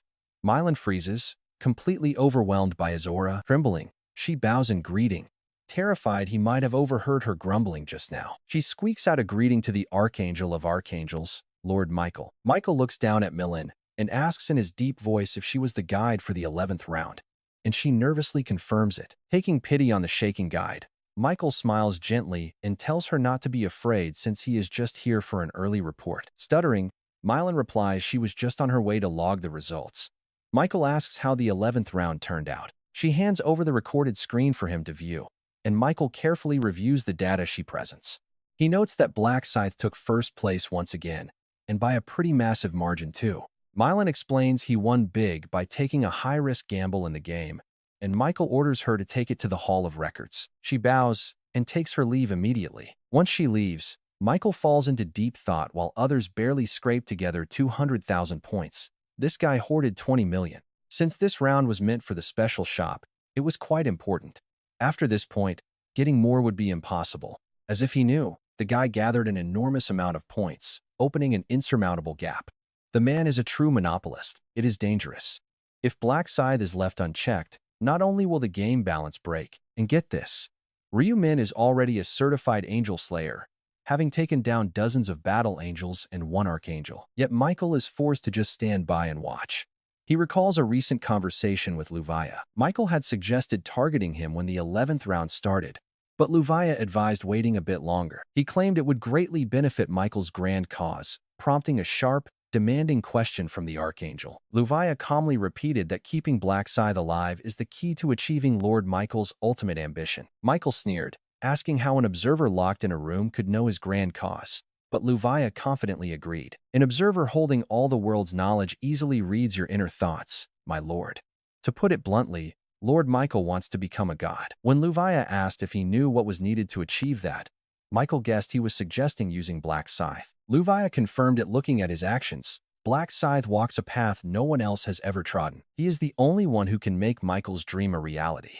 Intrigued, Michael ordered him to continue, and Luvia warned that executing the human now would set his plans back indefinitely. Isn't the whole reason Michael monitors this human game to become a god? Right now, the one closest to unlocking the wish of the 20th round is Black Scythe. Play him right, and godhood is within reach. But if he is executed according to celestial law, Michael's grand ambition will be set back once again. So the choice remains. Will he postpone Black Scythe's execution for the sake of his ambition, or slay him now to uphold the celestial order and wait for another chance? Back then, Michael brushed it off, saying he would think about it. Snapping out of his memories, Michael sighs. He promised to consider it, but he still hasn't reached a solid conclusion. Damn that Luvia, what is he trying to achieve by messing with his head? Given how suddenly he brought it up, he clearly wanted Black Scythe to be spared. No, more likely, he wants Michael to become a god. But what does he plan to do once Michael achieves that? Regardless of how much he ponders, he cannot grasp Luvia's true intentions. It only makes things more complicated, humiliating his own kind just to keep a cheeky human brat alive for a dream? It is completely absurd. Yet Luvia's words hold some bitter truth. Real ambition requires sacrifice, and an opportunity like this might never come again. Justice or his holy mission? After thinking it over, Michael makes his choice, claiming that angels are honestly pretty selfish creatures by nature. He decides to overlook Black Scythe's actions. Meanwhile, Christine slowly blinks open her eyes and turns her head, gasping in shock as she sees her haggard-looking father sitting beside her bed like a worried nurse. She weakly calls out to her father, who sighs in relief that she is safe, before she asks how any of this even happened. "Did you stay up waiting for me?" she asks. But he replies that he could never sleep while his daughter was out cold for 24 hours. As her dad, Nathan's deep anxiety was completely natural. Knowing how dangerous the 11th round could get, he was constantly on edge, and Christine is stunned when she notices her father secretly wiping away a stray tear. She had never seen her strong father cry before, asking him softly if he was actually shedding tears. Nathan quickly covers, telling her not to get the wrong idea because he is just sleepy, before asking what took her so long. Christine explains that this round had a pretty long time limit of 24 hours. Right then, Jeffrey walks through the door, relieved to see her alive, but Christine gives him an incredibly cold shoulder and mutters a flat reply. She refuses to even look his way, still furious at him over what happened last time. Sure, Jeffrey let go of his issues with the prophet after being controlled by Yami, but Christine was still livid. Nathan then asks her what happened. Did the prophecy actually come true? He wonders. And Christine begins detailing her traumatic journey with a heavy, conflicted heart. The ruthless ambush by the Church of Despair, the sickening betrayal of her trusted paladin, and the arrival of that dark necromancer leader. Hearing how that trash paladin tried to force himself on Christine makes Jeffrey completely lose his temper in pure rage. He calls him a complete beast and desperately asks if he is dead, which Christine confirms, stating she watched him die with her own eyes. Nathan is incredibly disgusted that he allowed such a monster near them, but Christine warns him that even his loyal followers cannot be trusted anymore. It is not about trust, she says, noting that all 100 of her comrades were completely wiped out in that brutal ambush. The room falls dead silent under the crushing weight of her words. But despite her dark expression, Christine speaks up once more. Tell them not to worry, she is moving past the grief, prompting her surprised father to ask if she really means it. No matter what, she must reach the 20th round, as it is the only way to honor the ultimate sacrifice of her fallen allies. Nathan asks about her final wish, since Christine never actually had one, having only fought to survive this terrifying ordeal. But her entire perspective has changed, remembering how Black Scythe kindly told her that none of this was her fault. Still, she cannot completely escape her own sense of guilt, so she resolves to survive and save others for her lost friends. This tragedy gave her a powerful, burning motivation, giving her a true purpose to make it to the 20th round. Seeing this fierce new drive in his daughter's eyes, Nathan smiles with deep pride and proudly notes that she is truly strong. Christine admits she had some help along the way, which confuses Nathan, but she tells him it is nothing to worry about. She shifts the topic, asking if they have ever heard of the Church of Despair, making Nathan and Jeffrey quickly shake their heads. After they ask about the strange cult, Christine explains that it seems to be an organization entirely run by players. She notes they likely operate out of America but has no clue how to find them, though Nathan tells her to leave that task to them. He warns her not to risk her life again, while Jeffrey asks who it was that actually rescued her. Nathan quickly echoes the question with intense interest, asking if it was her fiancé who helped her escape that deadly trap. Christine shakes her head, admitting she did not even see him, prompting her highly curious father to ask who it was instead. She says her savior's name is Black Scythe, which only leaves Nathan sounding quite confused. Wait, what? Jeffrey completely loses it at the name, asking if she really means Black Scythe while Nathan just looks on, totally clueless. Nathan asks if Jeffrey knows this guy, and Jeffrey scoffs, explaining that he is already legendary. He is the uncontested rank 1 and easily the strongest player alive, prompting Nathan to ask if he is an American. Jeffrey reveals he is Korean, famously known among the public as the commander of the CPF who crushed the KF remnants in Nigeria. Nathan's eyes light up, admitting that this mysterious player seems to do some pretty good deeds despite never having met him. Since Black Scythe saved his beloved daughter, Nathan's initial impression is already incredibly positive, so he makes a decision. He plans to visit Korea to thank the man personally, but Jeffrey warns him that tracking him down will be almost impossible. He never makes direct contact with anyone and always hides behind a mask. But Nathan confidently asks if there is truly no way. Finding a single person in a relatively small nation like Korea should be simple, but Jeffrey still looks pretty skeptical about it. If it were possible, the media would have already revealed Black Scythe's face. Christine steps in right then, offering to be the one who goes to Korea. Nathan is surprised, asking if she really means Korea.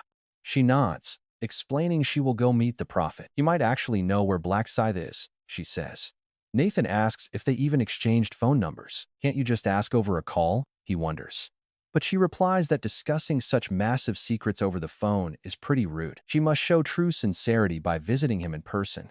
Nathan asks if she even knows where he lives, but she asks did he forget. The prophet's closest contact is my fiancé, so I can just ask him. Meanwhile, the moment Ma Kyung-rok wakes up, he furiously throws a nearby lamp and shouts, "You son of a! Appreciate everyone praying for my mom. She is doing great now. And do not forget to like and support the channel financially." The moment Ma Kyung-rok wakes up, he hurls the bedside lamp and screams, "You son of a bitch." He wants to smash anything he can grab.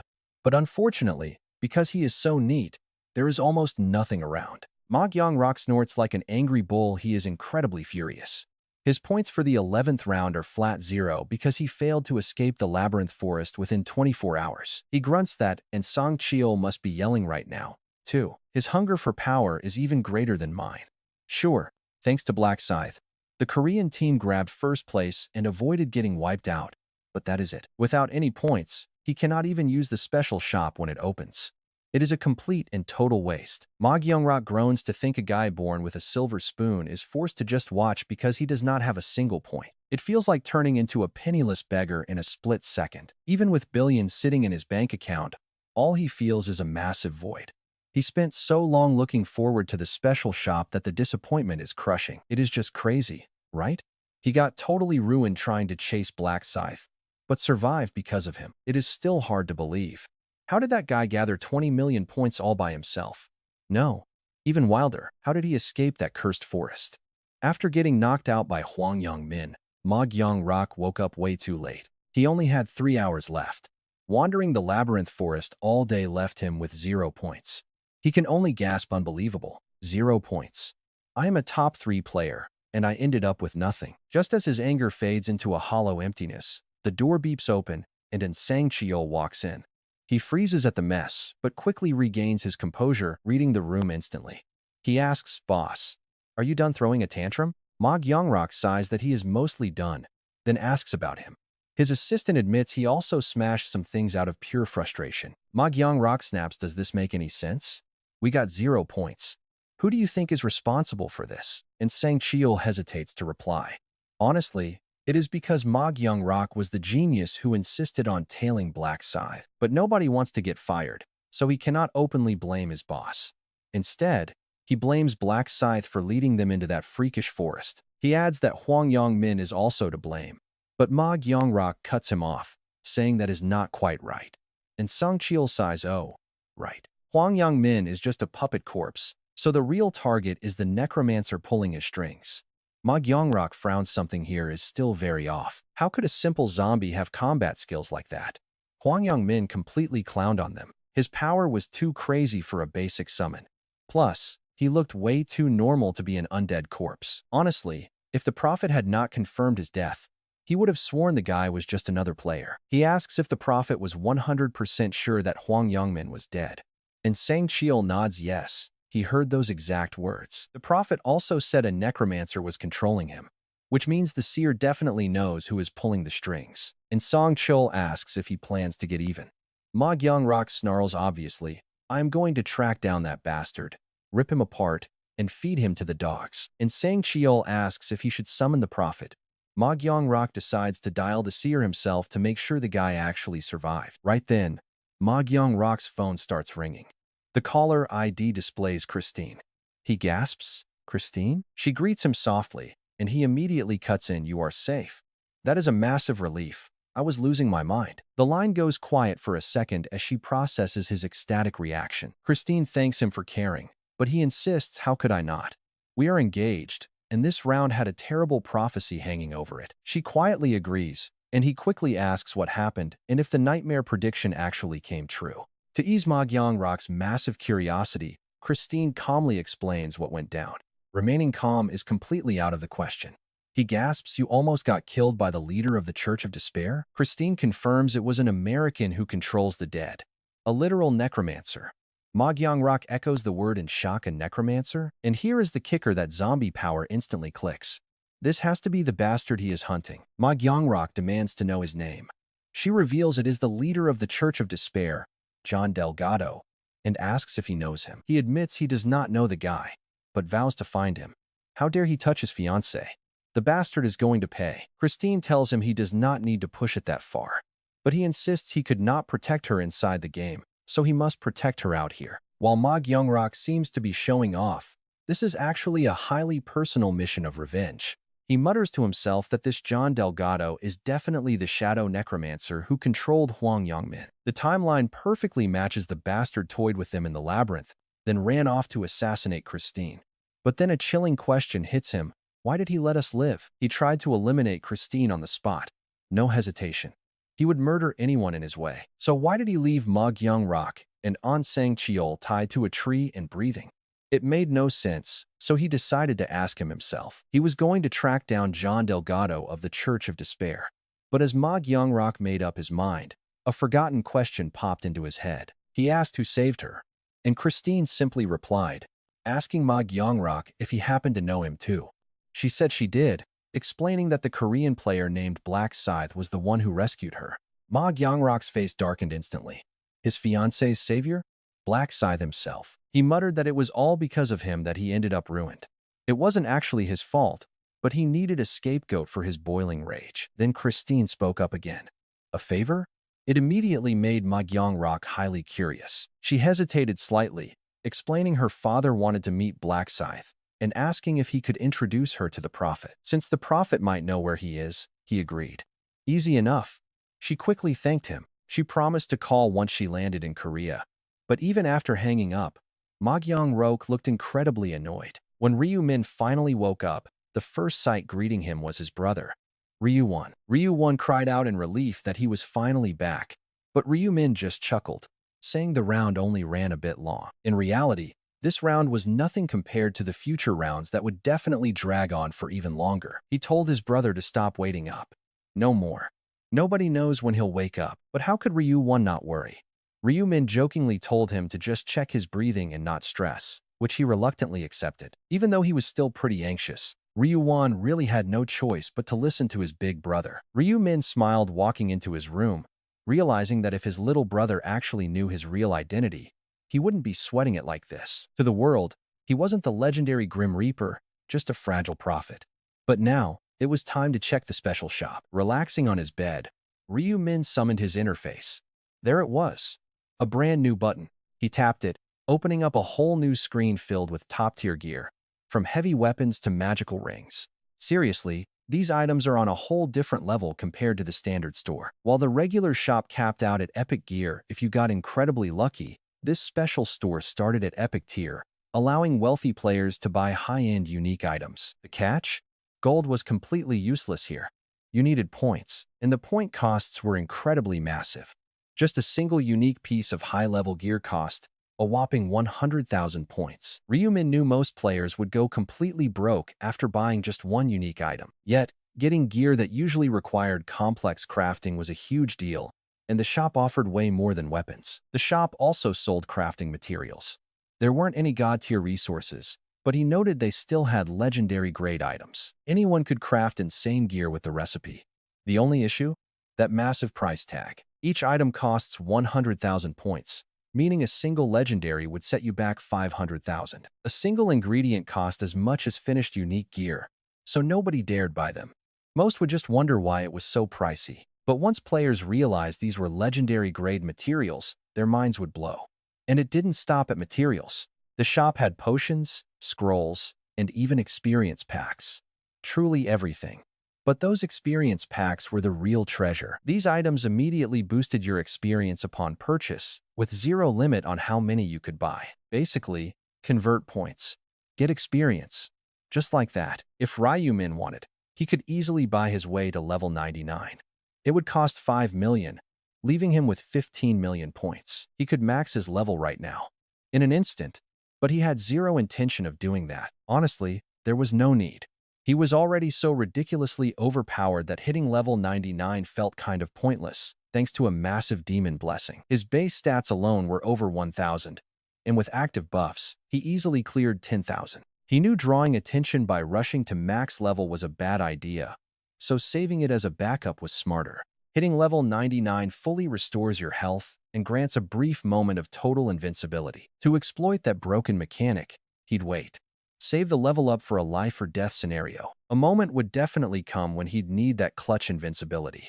Until then, he was playing it cool. Ryumin figured other players should do the same, holding onto their points instead of blowing them on item. Naturally, it's hard to resist spending them now that the shop is open, especially since you can't earn anymore. But there is a massive detail the angels left out. You can actually trade points directly with other players now. Since points are way more valuable than gold and incredibly scarce, being able to trade them changes everything. Their market value is bound to skyrocket, which is why Ryumin advised holding onto them. Just watch them rise like cryptocurrency. But for a guy with more points than he could ever spend, someone like Ryumin, there is zero worry. He just shrugs. Let's craft some legendary gear first. He grabs the legendary materials from the special shop and starts fusing them. The system confirms the upgrade is successful. He just made the boots of the Shadow of Death. Legendary rank footwear boasting a massive 600 defense. They grant 100 agility, boost night speed by 50%, and silence all footsteps. Durability is 10,000, requires master level. The item description notes these shoes were favored by the god of death during celestial hide and seek. Another huge success. Ryumin crafted the pendant of the devil, a legendary tier neck accessory. It boosts all stats by 20, ramps up skill damage by 30%, and triggers an angel taunt. Demonic wartime gear at 10,000 durability. Angels absolutely hate it. Ryumin succeeds again. Next up is the Ring of Super Resistance, a top-tier legendary accessory. It scales up his luck by 100 and provides 40% resistance. 10,000 durability, master level required. You see this? In one brief crafting spree, Ryumin secured a legendary pair of shoes, a necklace, and a ring. He even crafts a second duplicate ring, wearing both at once thanks to his inventory expansion rune. Ryumin casually points out that this only costs 2 million points, a price tag most players can never dream of. But for Ryumin, it is pocket change. He decides to step things up and forge a god-tier item next. Ryumin gathers the ingredients. First, the core material, high-quality leather gloves, condensed ether, black iron, and some bubbling solution. All the rare ingredients needed for this ultimate craft. He taps the combine button, and the crafting process begins. God-tier items automatically adapt to match your current class. The system flashes a successful combination message. Ryumin has created the Gloves of Thanatos, God-grade handwear that grants 1200 defense and 50 all stats. It unlocks the specialized Hand of Death skill.